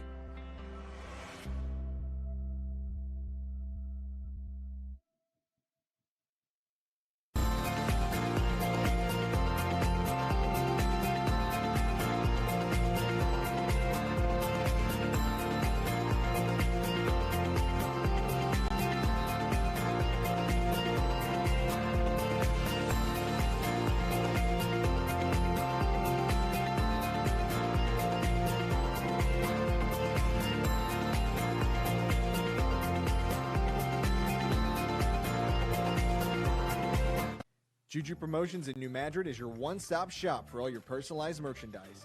Whether it's screen printing, embroidery, promotional products, heat presses, or decals, we've got something that will suit your needs.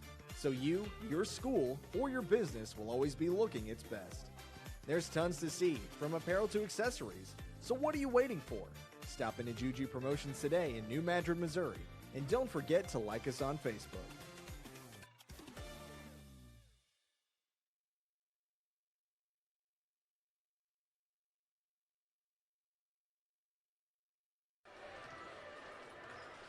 Back at Sikeston High School at the Sikeston Fieldhouse, we're 1/2 away from deciding who wins the 2021 SEMO Conference Tournament. It's Cape Central 25, New Madrid County 19. And Bobby, as we got the stats here at halftime, what really stands out is shooting percentage. Well, and it looks like Coach McFerrin has a little bit more to talk about as his team's in the locker room still, and for good reason. They are getting beat in every facet of the game right now when you look at the numbers. Right now, Cape Central shooting 71% from the floor versus just 42% for New Madrid. When you look at the 2-point shots inside the arc right now, Cape Central 81%, New Madrid 44%. When you look at three-pointers, it's a nudge, both 33%. Free throws, Cape Central 4 for 4, New Madrid 2 for 4. New Madrid's got to find out some things to do better in this game than what they've done. And they got to find ways to open up better shots for their star player, Jadis Jones. Every time he touches the ball, there's jerseys all around him that are not green ones either. I mean, they are really packing it in and saying, hey, we'll dare you to shoot the three. I don't think you can hit it. And we'll see how that adjusts. Real quick to score him, Jadis Jones for New Madrid has 4. Shamir Williamson has 2. A.J. Ruff has 2. Marcellus Phillips with 6. Kenyon King with 5.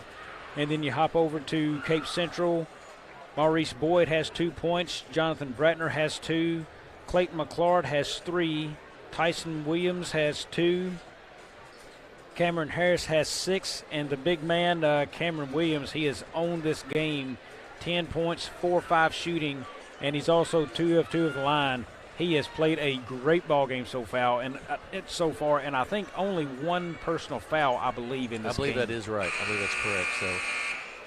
So we're just about set to start. Just a reminder, with 6 locations throughout the Boot Heel, First State Bank and Trust is a neighbor you can trust for all of your financial needs. We appreciate their support of SEMO Conference Basketball here on the A-Court Media Networks. Also a reminder, the next broadcast after this one will be the Bloomfield Christmas Tournament. We'll bring you all 26 games of that tournament. It starts on the 27th, Monday, Tuesday, Wednesday, Thursday, 27th, 28th, 29th, 30th. Starts at 10 a.m. on the 27th, 8 games on the 27th, 8 on the 28th, 6 on the 29th, and then the 4 final games on the 30th. So you'll want to join us for that for sure. But we've got a lot of action here to finish up tonight. Cape Central with the basketball and the 6-point lead as we start the second half of this championship game. Here we go. And Boyd with the ball. New Madrid comes out in a little different look defense, a 1-2-2 here, a little trap. Williams from the corner, up off the mark, no good. Rebound by Harris. He gets it back to Williams from 15 foot, off the mark, no good. Harris with another offensive board, goes up short, no good. And this time Jadis Jones comes away with it for New Madrid. Quickly down the floor. He kicks it off to Phillips, up and good. That's the deal there. That's Smith. Smith, yeah. That's right, Adrian Smith. So go with a little bit stronger kid, size, and also that's the first time we've seen him get out and run tonight. New Madrid needs to keep that pace. A 1-2 sort of a trap, forcing the pass a little bit, trying to decide what they want to do. They kick it across to McClure. Jim, another thing to note in that last possession, Williams shot the three, come back, rebound, went right to him. He didn't put the ball on the floor. He went right back up with another nice-looking shot. It rimmed out on him. Right shot. He's open. He didn't make that shot more difficult by bringing the defense to him. He pulled up and shot it. Again, just basketball smarts out of a very good player. Absolutely. Cape Central trying to work around the 1-3-1 of the Eagles here. Cross court to Williams. Thought about the baseline. Doesn't take it, kicks it back out. Cape Central content just to work until they find the shot they want.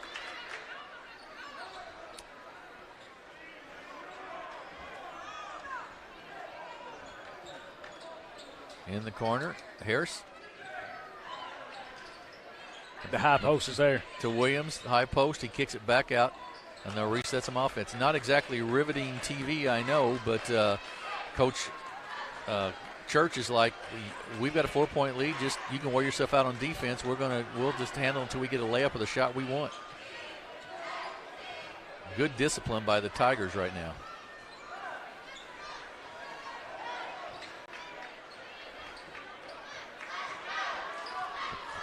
Florida up front. Now they switch to, it looks like to a man-to-man. New Madrid does. Brantner with it. Oh, nice pass inside to Harris, and he's going to be. That's going to be the foul. Will count, and Smith's going to pick up a foul, I believe. For his first team foul, number 1. I do like the try there from Smith. Just a hair late, but he was also close to drawing that charge. Yeah, he was. Absolutely. 6-point lead for the Tigers. Harris with the free throw. 6'4" senior. Up and good. He's had a nice night so far. Now let's see what New Madrid can do offensively against the Tigers. They pack it in once again. To Jones. Phillips not in the ball game right now for the Eagles. Back to Jones. Now up top. Left side to Ruff. Not there. They cut him off nicely. Now he gets down the baseline. Throws it away, but saved nicely there by King. Kicks it back out to Shamar Williamson. To King. Really trying to force the ball into, or feed the ball into, not force it, but into Jones here. Left-handed dribble. Kicks it back out. 3 up and off the mark. No good. Rebound by Brantner. Phillips set the check in for New Madrid County. Williams to Harris. Williams got inside, but Phillips did Jones did a pretty good job of defending him there. And Cape Central resets the offense. Brantner puts it on the floor, hounded by Williamson. And then taken away by Williamson. He's going to come down the floor. He's going to go for the layup. It is no good. He goes down hard, but he'll shoot 2 free throws. Shamar Williamson with the foul. Good job there by Jones, and that foul is on Maurice Boyd. Got to like the aggressive play out of Williamson right there for New Madrid. Absolutely. Williamson to shoot 2, and they need Shamar to get some offense going. He's a integral part. He's probably their 3rd scorer after Phillips and Jones. Phillips checks in, and Smith checks out for the Eagles.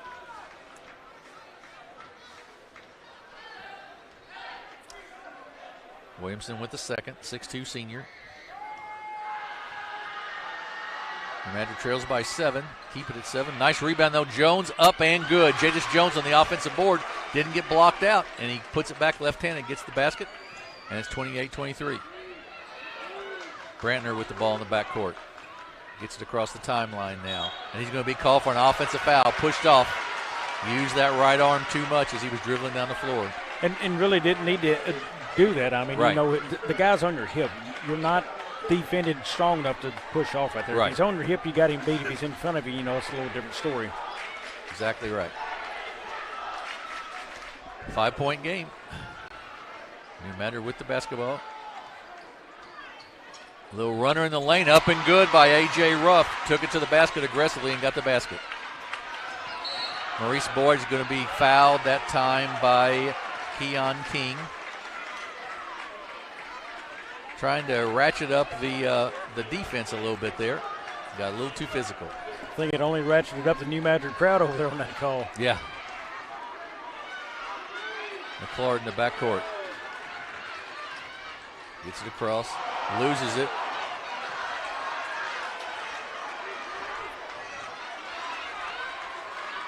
McClard guarded there by Ruff. Good job of Ruff of putting pressure on him. Good job, good job. And the 5-second call, and that got the crowd going, Bobby, right there. This crowd is loving it. That's the one thing Cape Central does not need is to fire up New Madrid's crowd. Great defense there by A.J. Ruff against Clayton McClard for the turnover. 3-point game. New Madrid County with a chance to get it within one or tie it. Ruff kicks it off to Jones. Spreads out the defense a little bit. He's guarded by Harris. They kick it out. Ruff thought about it. Doesn't take it. Pass it around the circle once again. Inside to Jones. Jadis with it. Good move. Goes up off the glass. No good. Rebound taken down by Brantner. He's double teamed in the backcourt, and they're going to get Jadis Jones on a hack, and that was a good call by Lee Jones, the official. Every time Jadis Jones touches the basketball, the double team comes screaming at him. You're exactly right. They have done. Coach Church has done a great job of getting ready for this game on that double team. You're exactly right. Somebody besides Jadis is going to have to beat Cape Central. Nice job by Phillips. Good defense there, but tipped right out to McClard. And Phillips once again, and a great save. He gets it off now. New Madrid comes ahead with it. And they give it off to Jones. Jones to the basket, and he's going to be called for a charge. And he would have got by with it, Bobby, except for dropping the shoulder just a little bit, I think. Possibly tough play, and he picks up 2 quick fouls. Yeah. I'm unsure of it. I wish that I was had close. Replay. I wish I had replay to see it again. I don't, but very tough call. Yeah, that was really close. 3rd foul on Jones, 4th team foul on the Eagles. McClard goes around Ruff. Ruff picks up the blocking foul. That'll be the 5th foul on the Eagles now. And Cape Central looks like they shot the free throw pretty well, so I'm not sure you want to get them in the bonus too quickly here. McClard's done a nice job of handling this pressure too, I think. Kicks it off to Brantner. Kicks it back out. 3-point Cape Central lead. Harris with it up top. Nice pass into Williams. And then we're going to get a foul on Harris down low. Or to Phillips, down low.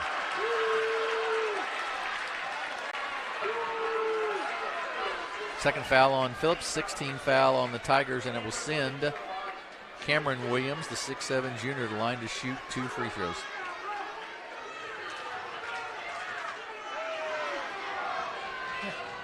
I do agree with Coach McFerrin there. He's saying that should have been on the floor and it should have been out of bounds. I didn't think he was shooting the basketball particularly, but I see where the argument comes from. Second free throw, Cameron Williams, he's just smooth. Very, very nice shot. Really just smooth. I would take him on my team in a heartbeat. I would too. Matter of fact, I might start a high school team around him around here. He's that good. 5-point Cape Central lead. Guarantee he's the first one picked on the playground. I bet that's right. Shamar Williamson, tough shot off the glass, no good. Rebound by Brantner. He splits the double team, good job there, and then kicks it off finally to Boyd. Guarded by Williamson in the backcourt. Oh, there's an offensive foul. And he did. You can't get that arm that far out, can you, Bobby? Yeah, and he extended the arm, and when you extend it, your arm is the only thing between you and the guy you just pushed away from you. You get called for it. Right, every time. It's exactly right. Second one on Boyd. That was an easy call, actually. Ruff with the basketball to Williamson. To Phillips. That's great gotta be, catch. Great catch by Phillips. I'm surprised they did not call the foul right there. And then knocked out of bounds by King. New Madrid County trying to ratchet up some defense here, playing man-to-man, full court pressure. Ooh, and that's going to be, could have been a foul on McClard there, I think. Inside to Harris, kicks it across to Brantner for 3, off the mark, no good. Rebound Harris, who's done yeoman's work, but it gets knocked away, and then comes ahead to King. He's down the floor with it for New Madrid County. He goes to the basket, and he gets fouled and goes to the line to shoot 2. Good job. right here, these last couple of possessions, it's been very physical and very few whistles. If you're going to let it go that way, the game's got to play out that way. You know, we can't go back. You know, I agree. They've called a few right there. We're like, yeah. If you're going to let it go like it's been the last couple minutes, just let it go there. Right. You're right. You can't have it. You can't have it both ways. You can't rein it in hardly once you get it out. Free throw, no good by King. And exactly my point. You can't rein it in if you let it go. Right. Vogel and Tyson Williams check in, replacing Harris and Boyd. I've been impressed with Cameron Harris at Cape Central tonight. He's had a nice game on the boards and defensively both. The offensive boards stick out. Yes. He's done there. King's free throw good. 2-point game, 30-28. McClard in the backcourt to Brantner. He'll bring it across the timeline. Left-handed dribble. Tyson Williams walked. Good call there. Good call. Took an extra step. And New Madrid gets a chance to tie it up or take the lead here. Very big possession in this game. I would agree with that. New Madrid has not tied or led since maybe their first or second basket of the game, if they had it then. Ruff thought about it, didn't take it. To Jones. 49 seconds to go in the quarter. Oh, Jones looking at the bench there. Now he's going to go up. Williams is going to foul him. He's going to get the body contact, and he'll shoot two, I believe. Yep. So Jadis Jones at the free throw line here. Second foul, by the way, on Cameron Williams. 5th team foul. So Cape Central will shoot the bonus after on the next foul. The Eagles will shoot it with 2 more on Cape Central. So a lot of free throws in that fourth quarter probably. Free throw by Jones, good. This has been the kind of game we thought it'd be. Physical and a lot of some back and forth, and it's been a really good championship game. McClard checks out, Boyd checks in for the Tigers. I will say Hutto will definitely get its work cut out tonight, getting footage out to some guys. I dare say. Everybody wants to see this matchup. Yeah. Second free throw, we're tied at 30. Tyson Williams in the backcourt for the Tigers. Against the pressure of A.J. Ruff. Left corner to Vogel. To Brantner. Brantner inside to Vogel. Knocked away by Jadis Jones. He comes down the floor quickly. He's going to go all the way to the basket. He's going to be fouled out on the floor. So the ball will be out of bounds on the side. And that foul will go on Boyd, Maurice Boyd, his 3rd, team foul number 6. So the next foul, either team, we're in a 1-1. That's exactly right. They get it into Ruff. He takes a 15-foot jumper. Good, and New Madrid with the lead, 32-30. Not a guy you think is a scorer, but he's had a couple baskets tonight. It's been very key for him. Absolutely right. Nice punch out. Good, sure was.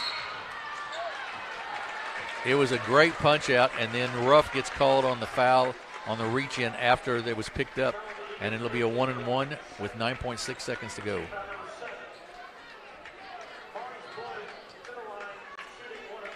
That is Maurice Boyd, the 6'2 junior, will shoot the 1-1.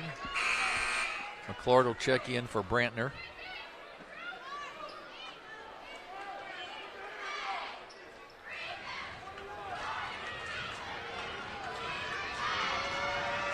Free throw up and good. You were talking earlier about New Madrid not being as deep. I think they've only subbed maybe one sub the entire night. Do you think in the fourth quarter that'll make a difference? I think Betts played. Betts and Smith just a tad. Smith, that's right. Smith played a little bit too, that's right. Will that make a difference as we go? Rebound? I think that makes a difference, and there's a walk right there. Right. I think that makes a difference, and New Madrid has not shown the ability to shoot the ball much from the floor. Outside of a rough shot here or there, he's hit a 3, and that little jumper he had for a 2. But, that the elbow jumper, I think, is a very key shot for any post player. New Madrid needs to show it. Phillips for 3. Jadis Jones really with a great effort there at the buzzer. We're at the end of 3 quarters in a great championship game. It's New Madrid County 32, Cape Central 31. We'll be back in 1 minute with the fourth quarter. Don't miss it, folks. You're watching basketball on the A-Court Media Network.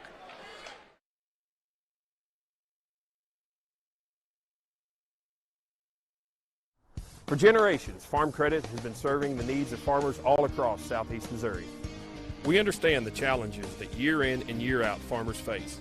Our focus is on building long-term relations, whether you're full-time, part-time, or part of the next generation on your family farm. As a young beginning farmer, we offer the resources that will make your job a little easier with our Ag Sunrise program, specifically tailored for your operation. For more information on our Ag Sunrise program or how we can benefit your farming operation, come by Farm Credit in Dexter. With 6 locations throughout the Bootheel, First State Bank and Trust is a neighbor you can trust for all of your financial needs.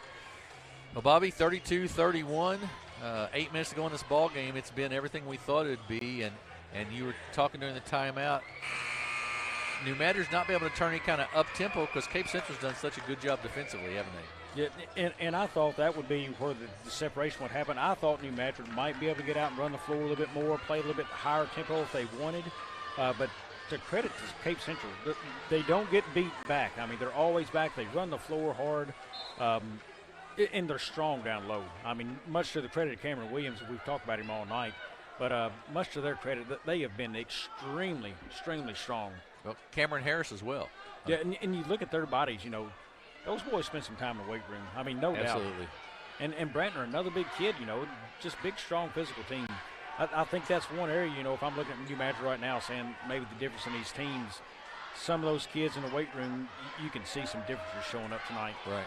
Interesting setup here. Coach McFerrin says we're going to draw them out of that 2-3 zone. We're tired of looking at it. We've got the 1-point lead now. We're going to draw them out of the zone, or we'll hold it for the rest of the ball game. New Madrid still shooting just 48% inside the arc, 77% for Cape Central. Games changed a little bit there. Cape Central 8 of 9 at the free throw line. New Madrid 5 of 10. You know, comparisons there. 3-pointers, 20% Cape Central. New Madrid at 25. A little bit of difference in the game there. You know, they hadn't shot it well either team. And now we're just going to ice the clock. So, Tim, we got to come up with some things to talk about because it's going to sit this way for a while. It could very well be. It could very well be.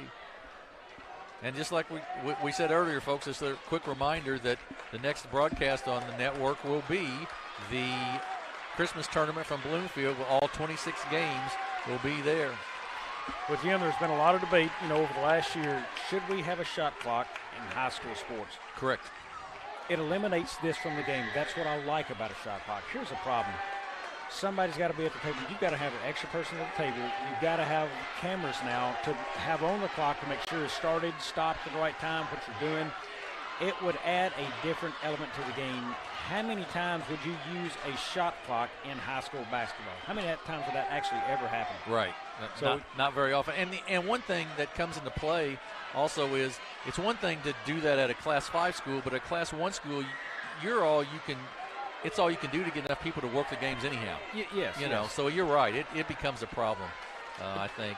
And, you know, there's something to this. There's some strategy here. Coach McFerrin, it's like we know we're not matching up very well in the zone. They come out of it now, and then they turn the ball over almost. Phillips gets it back, and I'd reset it right now and say, okay, come out and get me because that was our one thing. Now you got to come out and get me if you want it.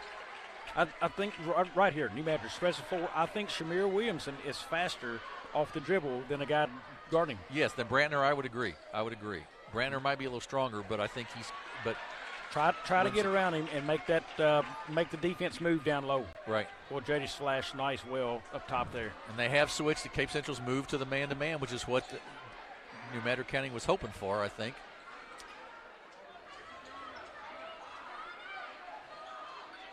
Now you set your screens for Jadis or for Marcellus Phillips, I think, and see what you can do. You know, another thing, I think Cameron Williams had 10 at the half. He's only got 12 in the game right now. Right. He only had 2 points in that third quarter. Right. That's been a big difference. You're exactly right. They did a nice job defensively of stopping him. You're exactly. Him not seeing the ball. We've run 3 minutes off the clock here, almost 4. To Jones. He drives inside. He gets fouled, and he'll shoot the 1-and-1. Very good call from New Madrid. Finally got isolation in there. Got away from the double team. Isolation. Jones to the line shooting 1-1. One of the interesting things about broadcasting is, Bobby, you see a little bit of everything, don't you? Things you don't think you're going to get into in a game, you end up getting into a lot of times. You do. And back to the shot clock deal, I think it's wrong for high school sports, but I do hate icing the game. I wish they'd eliminate that. Right. Free throw by Jones. Rolls in. Boy, hit the front of the rim, the back. That's a shooter's roll right there. Front of the rim, back of the rim, and fell in. And that's a tough one. How do you get away from that? Do you start calling 5 seconds regardless, or is it a 10-second rule? You move the basketball? I'm not sure the answer to that, but I don't think the answer is icing the game. Right.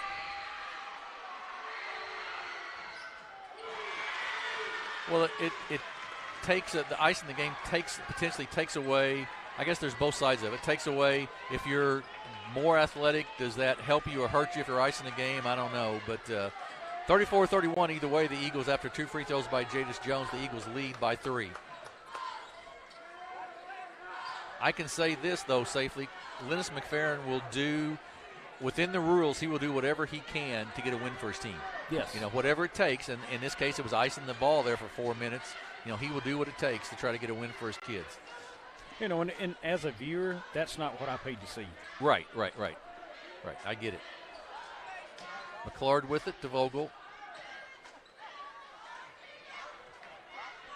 It's almost like they've lulled Cape Central to sleep a little bit. Of course, I know they're in a 1-3-1. They're trying to find that matchup now. I got to find somebody to shoot that 3 probably at some point. McClard thought about it. Vogel will take it from the corner. Misses. No good. Rebound by Cameron Williams. He goes up and good. Great job, though, there by Phillips not to foul him on top of it. I thought that was a big play right there. So it's 34-33. New Madrid with the lead over Cape Central. We're going to take a break, and we'll be back with the last 3:29 in this ball game. After this break, you're watching basketball on the A-Corp Media Networks.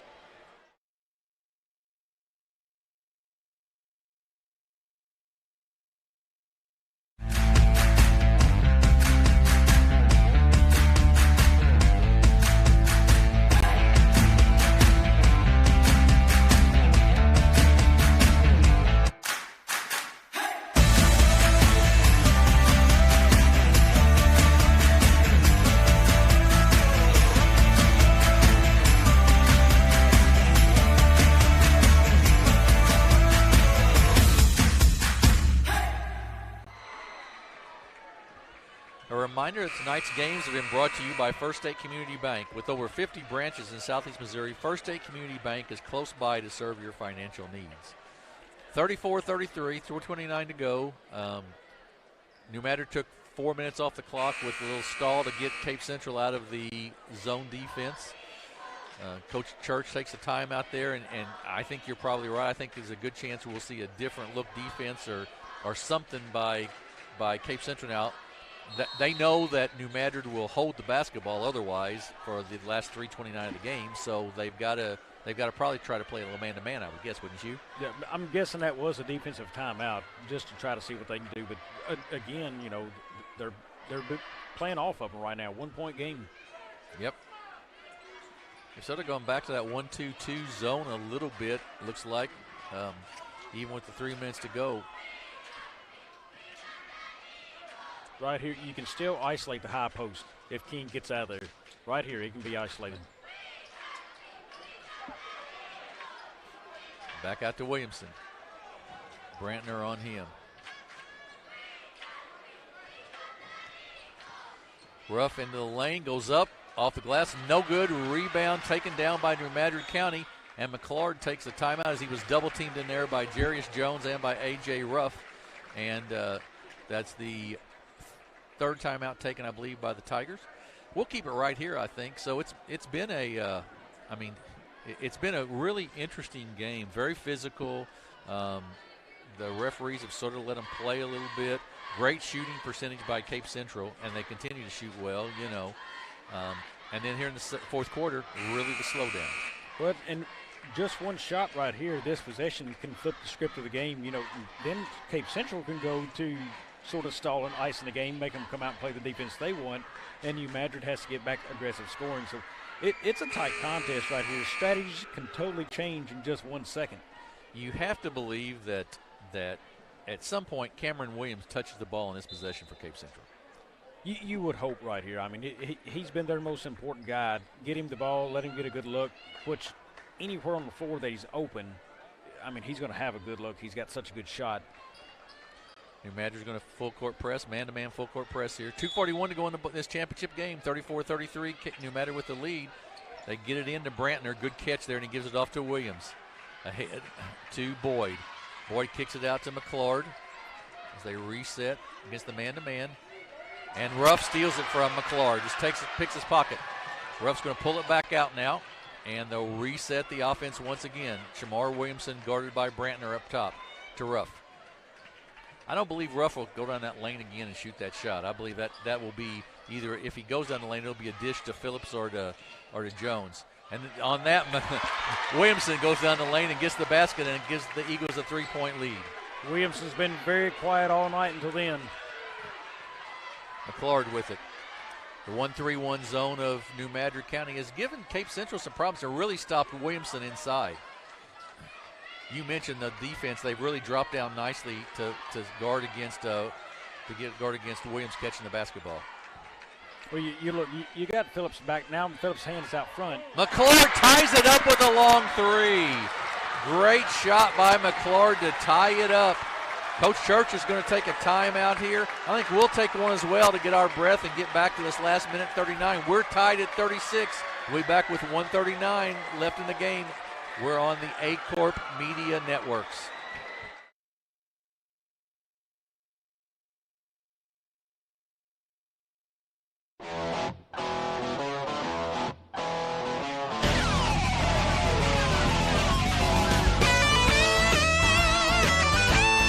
We're right here at King Jerry Lawler's Hall of Fame Bar and Grill on world-famous Beale Street, and as you can see, oh my gosh, we have the best barbecue ribs in Memphis.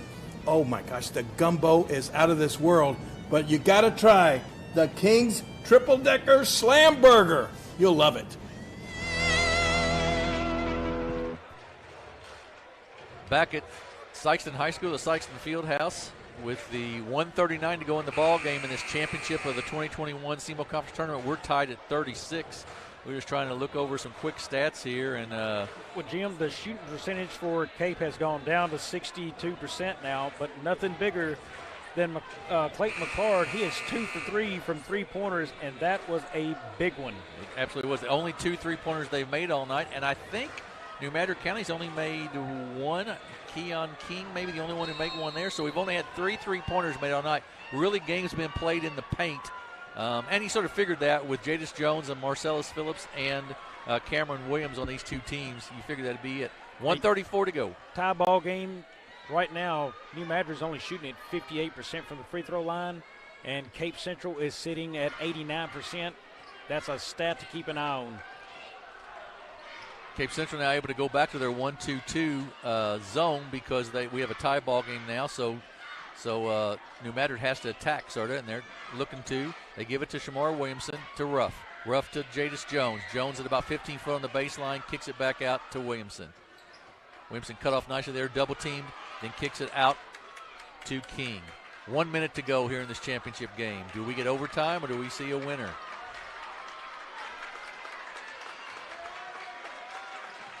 Ruff with it. Back to Williamson. Inside to King. Up and good, and he's fouled. They snuck Keon King inside. He gets the basket, and he's fouled. This place has absolutely erupted on that play. I mean, great play. Keon King snuck back the back door down the left baseline. A great look by Shamar Williamson. Got it to him. And we've got a free throw and a chance to go up by 3 for New Madrid. Coming up, King is 1 for 2 of the line today. So that it's a big shot opportunity. You know, he hadn't been there a lot. He is 1 for 2. We'll see how he shoots it. Are we going to get a quick one in, Jim? We'll just keep it right here, I think. Going to stay here, all right. We'll keep it right here. So, yeah, so this is a huge free throw because so far, I mean, Clayton McClard shot 2 for 3. Max Vogel has shot 0 for 1. Cameron Williams 0 for 1 for 3-pointers. Only 0 for 2 for Brantner. 2 for 7 for Cape Central. So you've got 47 seconds left. Do you work it inside still? If it's a 3-point game, work inside to Cameron Williams and try to get a basket and then a foul after that? I think that's exactly what you do. He's your best player. He's so strong. They are going to try to deny. You don't want him going up and getting an easy basket. They will try to deny. You got to give him the basketball and a chance to tie this thing if they hit the free throw. And if not, you still give them the basketball if they don't hit it and tie the game just straight up. So it's Keon King, a 5'10 senior, got to start tonight and is at the free throw line to shoot maybe his biggest free throw of the season right here. Cameron Williams also playing with 4 fouls. That's another big piece of the game. You're exactly right. Free throw by King, up and off the mark, no good. Off of, going to go to Cape Central. So that's big. Going back to the numbers, New Madrid has struggled from the free throw line tonight, and again on that one. Cape Central gets it inbounds to Brantner in the backcourt. He's guarded by Shamar Williamson.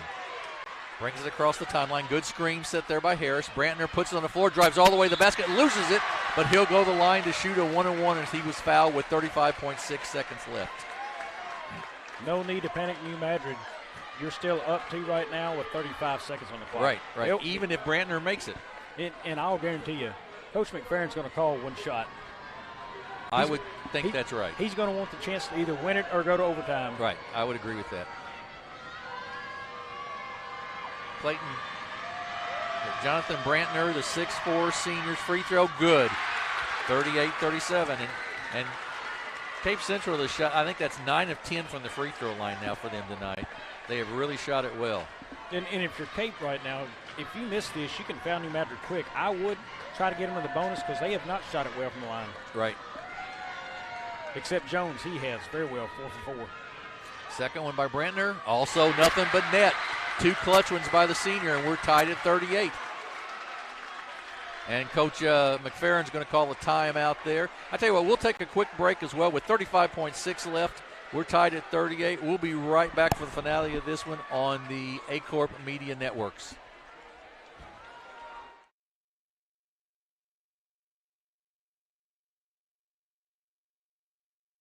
Experience the magic of Christmas in the Hollow. An all-new Christmas tradition awaits, where your family can find and take home the perfect tree, ride the train through the Wonderland Christmas lights, and even meet the big man himself. Don't forget to visit the shops for decorations, tasty goodies, or that perfect holiday gift. There's so much to do and see. It's like a Christmas movie come to life. Christmas in the Hollow at Pumpkin Hollow. For more information, visit pumpkinhollow.com. 35.6 seconds left in this championship game. We're tied at 38, and just been a hard-fought game. Lots of inside play. Bobby, if you're Coach McFerrin, do you, not trying to outguess a Hall of Fame coach, but do you play for the one shot here, unless it's just unless it's a layup? He's a Hall of Fame coach for a reason. I think he plays for one shot. If you're Cape Central, I am covering one guy like a rug on the floor, and that is Jadis Jones. He is 4 for 4 from the line, and he's got 10 points in this game. You do not let him shoot this free throws. If somebody's going to get fouled and do not let the ball go to him. Anybody else, I'm taking my chances in this game. Don't let Shamir Williamson drive on you. Although Shamir is 0 for 2 on the game from the free throw line, something to keep an eye on. 26 to go in the ball game. They look. Jones pops to the free throw line, high post. Can't get it to him, though. The King, 18 seconds to go. They get it to Jones now. He's at about 25 foot, though. He's trying to clear him out, see if he can get a drive on Williams. We're going to have a timeout by Coach McFerrin with 10.4 seconds left to try to set up a last play here. Now, he's got it to the point that he definitely gets unless there's a steal, he gets the last shot. No question about that with 10 seconds left, you would think. You get it down to, you hope you get a shot off with what, 3 or 4 seconds maybe at the most, and that way you get a tip in maybe? At the most. So there is one timeout left for Cape Central. So if they do hit it with 3 or 4 seconds left, he's going to call the immediate timeout. You got to think, try to set up his play the long court. If not, he better have a quick pass to advance that ball up court to advance it. But I got to think off the shot, if it's made, he's calling timeout. The alternate possession rule on the jump ball goes to Cape Central, so if they can get a tie-up, they get that. So, I mean, obviously the thought would be you try to get it to Jadis Jones, I think. But, you know, Marcellus Phillips inside, if you could sneak something into him as well, would not probably be a real bad choice. That maybe the lob to him. Again, the throw. I don't know that anybody else. I don't want Jones touching the ball if I'm Cape Central. 4 for the line. He's a big scorer. He's 3 of 8 from the field tonight. Shamir Williamson's had a tougher night. He's 2 of 7 from the field, 0 of 2 from the line. Marcellus Phillips 3 of 6 from the field, 2 of 4 from the line, and then Kenyon King 1 of 3 in the line. Maybe that's the guy you want to see shoot it if they have to. 7 seconds ago, Williamson kicks it out to Ruff. He gets it inside to Phillips. He goes up and gets it blocked. Blocked by Brantner with 9/10 of a second left. So you can still get a shot off with 9/10 of a second left here. They just got to figure out how to do it. And Coach Church is going to take his last time out here to try to set up a defense. Well, I can't believe New Madrid didn't try to call the timeout as well. It's going to be a full, Jim. Let's slide a 30-second in for us as well. You bet. We'll take a quick 30-second break and be back here on the A-Corp Media Networks.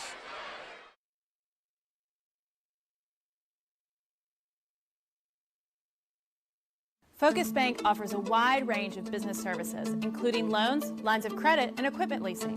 We also offer free business checking and business money market accounts. In addition to business and commercial loans, Focus Bank has been making farm and ag loans for over 80 years. We understand the importance farming means to our local community. We're part of that community, and we're here to help it thrive. Visit focusbank.com and learn how we can help you grow your business. Well, we are back at Sikeston High School. We're tied at 38 with 9/10 of a second left. And Bobby, New Madrid County's got the ball. Really probably a throw-up to a toss-up to either Jadis Jones or Marcellus Phillips, we think is probably the play here, because you've only got just enough time basically to catch and shoot. That's all you've got. It's going to be a toss-up over the rim. Is one guy going to be the screen for the other? I'm not sure, but here we go. Harris has got Phillips. Williams has got Jones in this defense. They set the screens. They finally get it out. Ruff gets the three off at the buzzer. Just short, and we will go to overtime. It will be overtime. We're tied at 38. We'll take a break, gather our thoughts, and be back for the 3-minute overtime. You're watching basketball on the A-Corp Media Networks.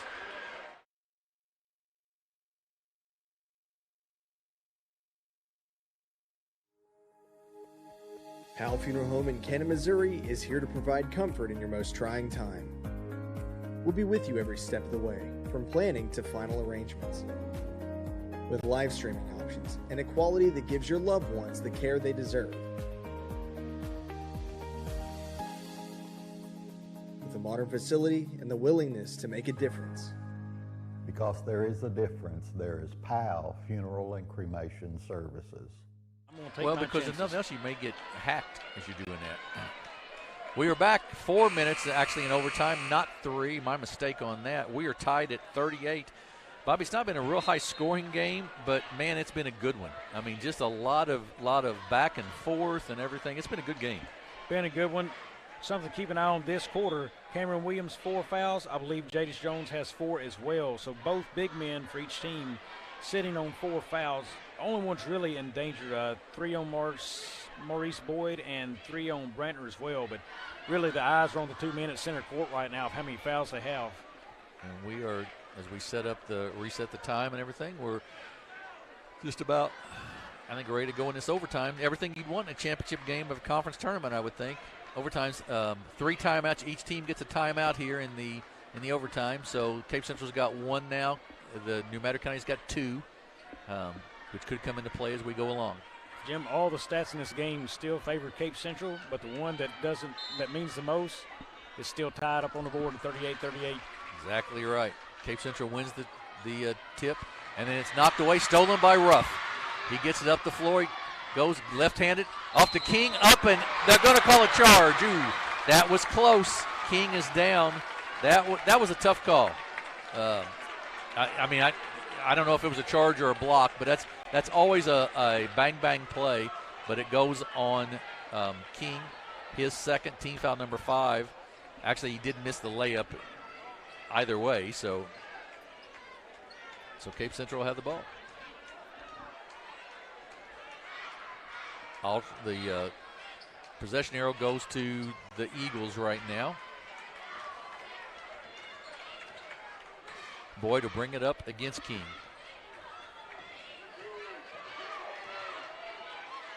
Puts it on the floor, kicks it out to McClard, and gets it back. New Madrid County in a man-to-man defense right now. Down the lane, up and good by Maurice Boyd. He got down the lane, got it up high off the glass, and got the basket.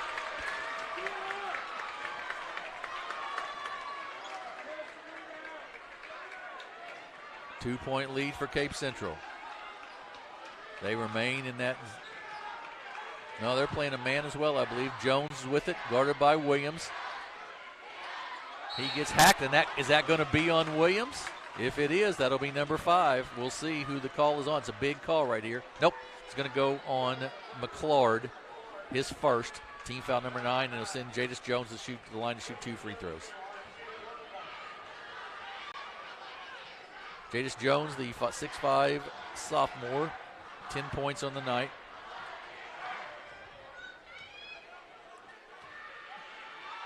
Free throw up, and it is good. Boy, Jadis is that 5 for 5 for the night now? 5 for 5. He tied this game earlier on free throws.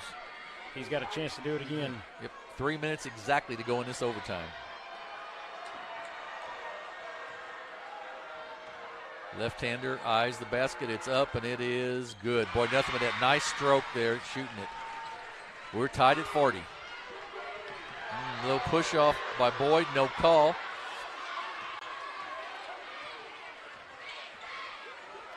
Boyd loses it backcourt. That should be a backcourt violation on the Tigers.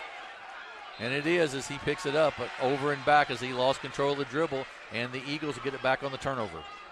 Now, I'm sure he's hoping for a touch there. New Madrid's smart enough.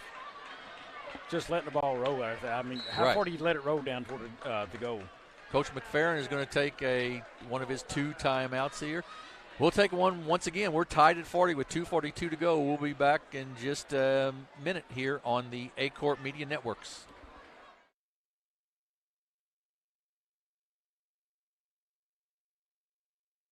Juju Promotions in New Madrid is your one-stop shop for all your personalized merchandise. Whether it's screen printing, embroidery, promotional products, heat presses, or decals, we've got something that will suit your needs. So you, your school, or your business will always be looking its best. There's tons to see, from apparel to accessories. So what are you waiting for?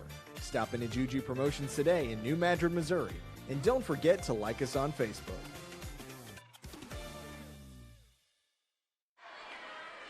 Back at the Sikeston Fieldhouse, we're tied at 40 in overtime, 2:42 to go in the ball game, and New Madrid County with the basketball. And it's been a good one all the way around. Mistakes by both teams, but great plays by both teams. A lot of good play in the paint, and really right now, I think maybe the key to this ball game is, does Cameron Williams for Cape Central or Jadis Jones from New Madrid County, do they foul out? If they do, that gives the other team a huge advantage, I believe. It would change the complexion of the game in a big way. And, at what point does one of these teams say, hey, we're just going to stall for the last shot? Do we get to that point again? Right. If it's still a tie game. Williams has got 14 to lead the Tigers. Jones with 10 to lead the Eagles. Cape Central in a man-to-man.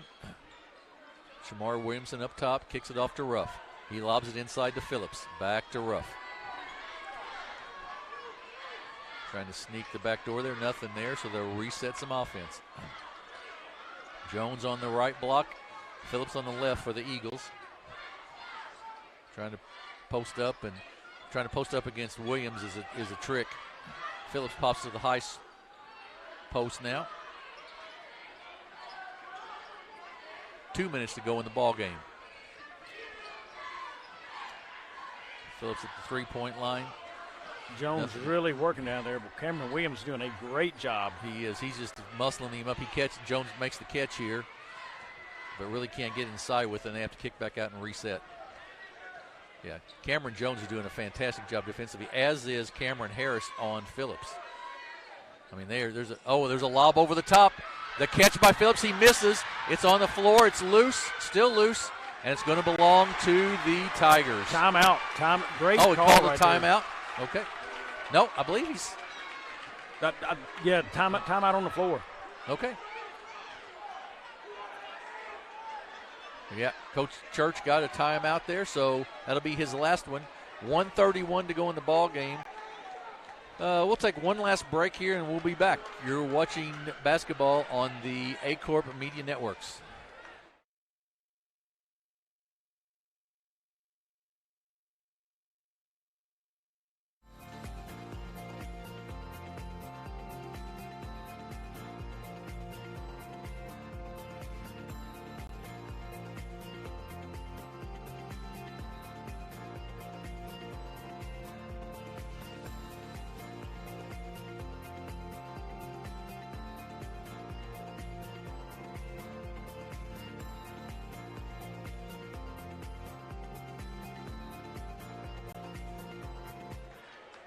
Minute and a half to go in this overtime. We're tied at 40. Cape Central with the basketball. Missed shot by Marcellus Phillips and went down on the floor. There's sort of a scrum on the floor, and Cape Central got the timeout called. They have no timeouts left, though, Bobby, which in a minute and a half left in the ballgame, that could be a biggie at some point. You can't get the ball in bounds. You can't call a timeout, all those kinds of things. Patience right here by Cape Central. Inbounds to Boyd. He had a big basket earlier in this late in the game. Cameron Williams posts up at the free throw line. He catches the pass there at the three-point line, gives it to McClard. McClard picks it up, left side back to Boyd. Inside, knocked away, and a steal by New Madrid County. Jadis Jones comes up with it. He comes down the floor. He's going to try to go to the basket. He turns around, gets it off to Phillips. Phillips up off the glass, no good, but he's going to be fouled and will go to the line to shoot 2 free throws. That's going to go on Cameron Harris, I believe. And it will on Harris. Just his second, so, I mean, they're in fine shape there. Phillips right now 2 of 4 from the line tonight. Minute 5 to go in the ball game. Like Bobby said, 2 of 4 for the night for Marcellus Phillips, the 6'5 senior from New Madrid County Central. This game and night has been worth the price of admission. It absolutely has. Free throw, good, nothing but net. He'll have a second.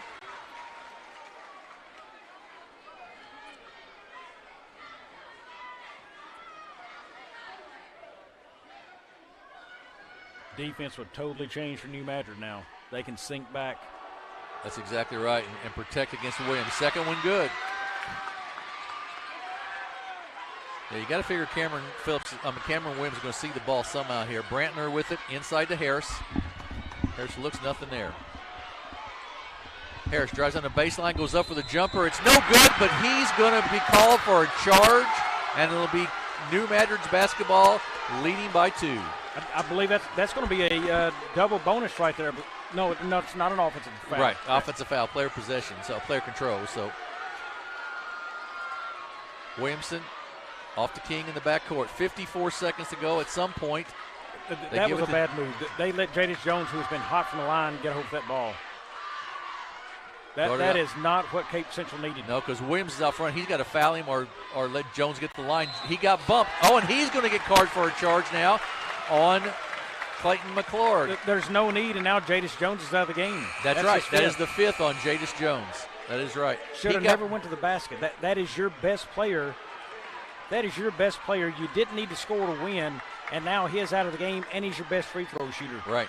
That is correct. That is exactly right. Yeah, and you didn't need that you didn't need that basket to win. You just needed to. But remembering Jadis Jones is only a sophomore.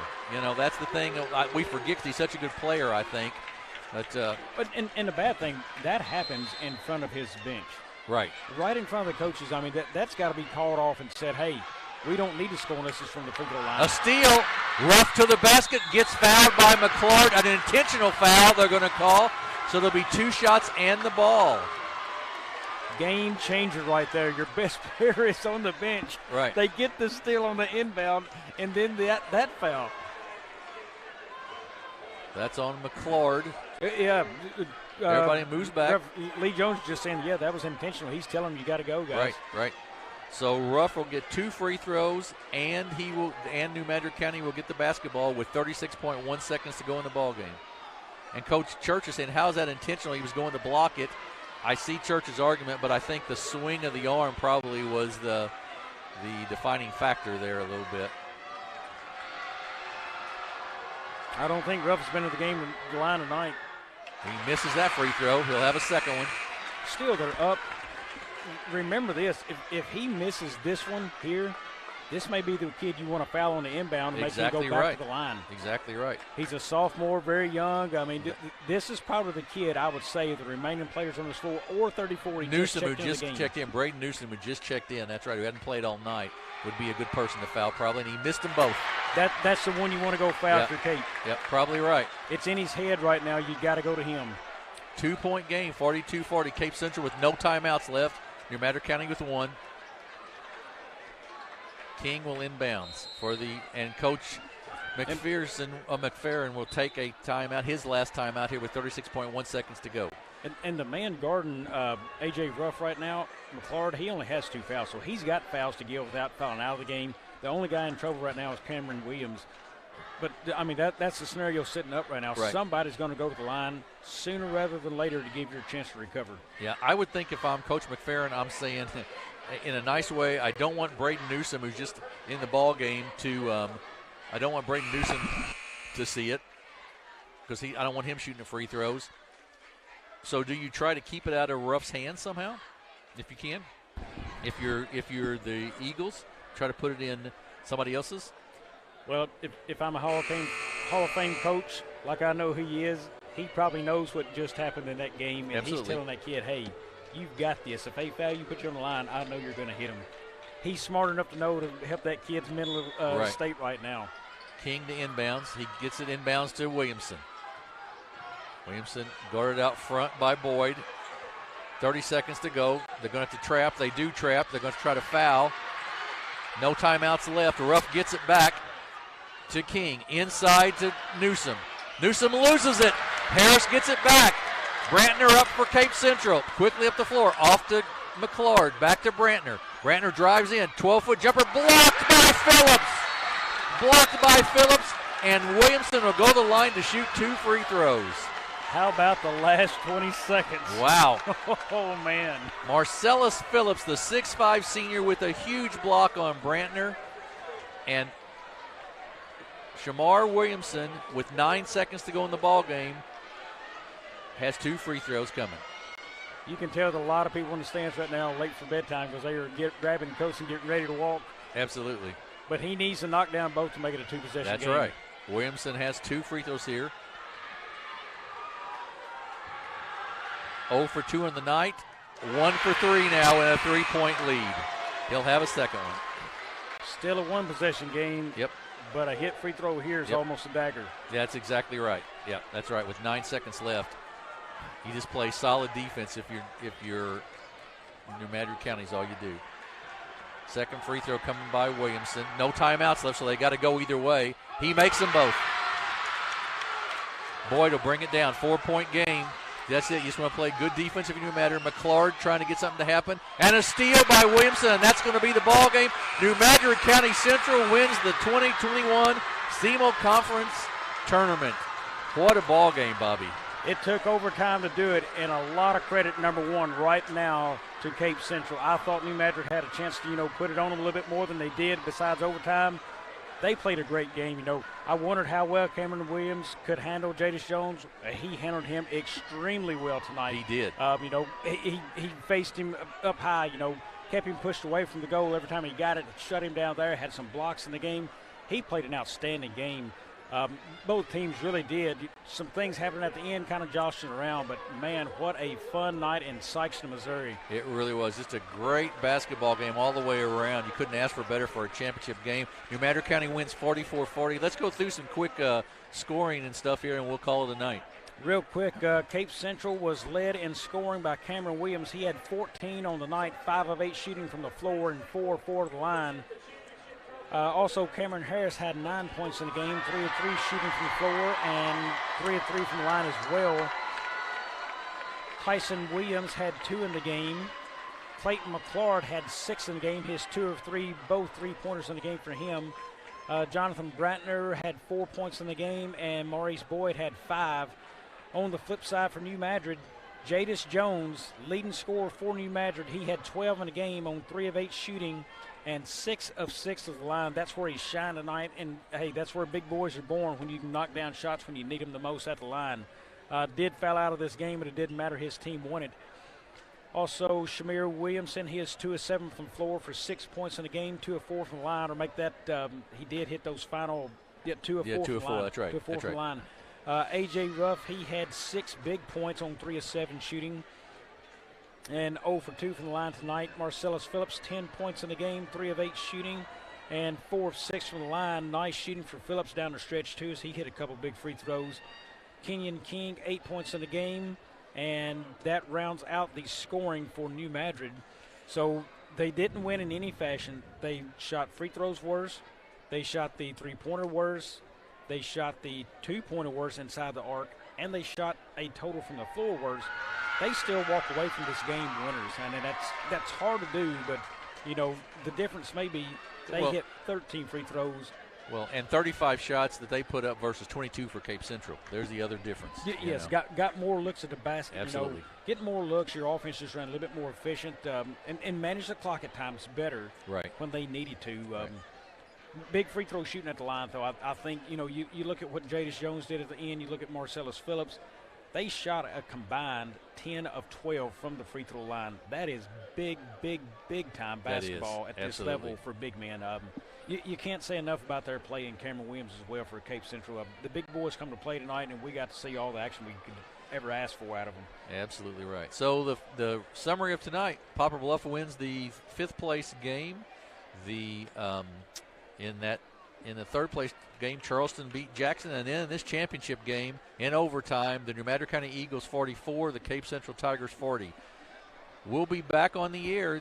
The ACART Media Networks will be back on the air the 27th of December for the Christmas tournament from Bloomfield. All 26 games over 4 days. You'll want to join us then. Should be a heck of a tournament. Bernie seeded 1, Dexter seeded 2, and probably 5 or 6 teams that can win that thing, or 6 or 7 even. So be sure to join us for that tournament. We're looking forward to bringing it to you. From our partner, Bobby Alford, this is Jim Riker saying good night and God bless from Sikeston, Missouri.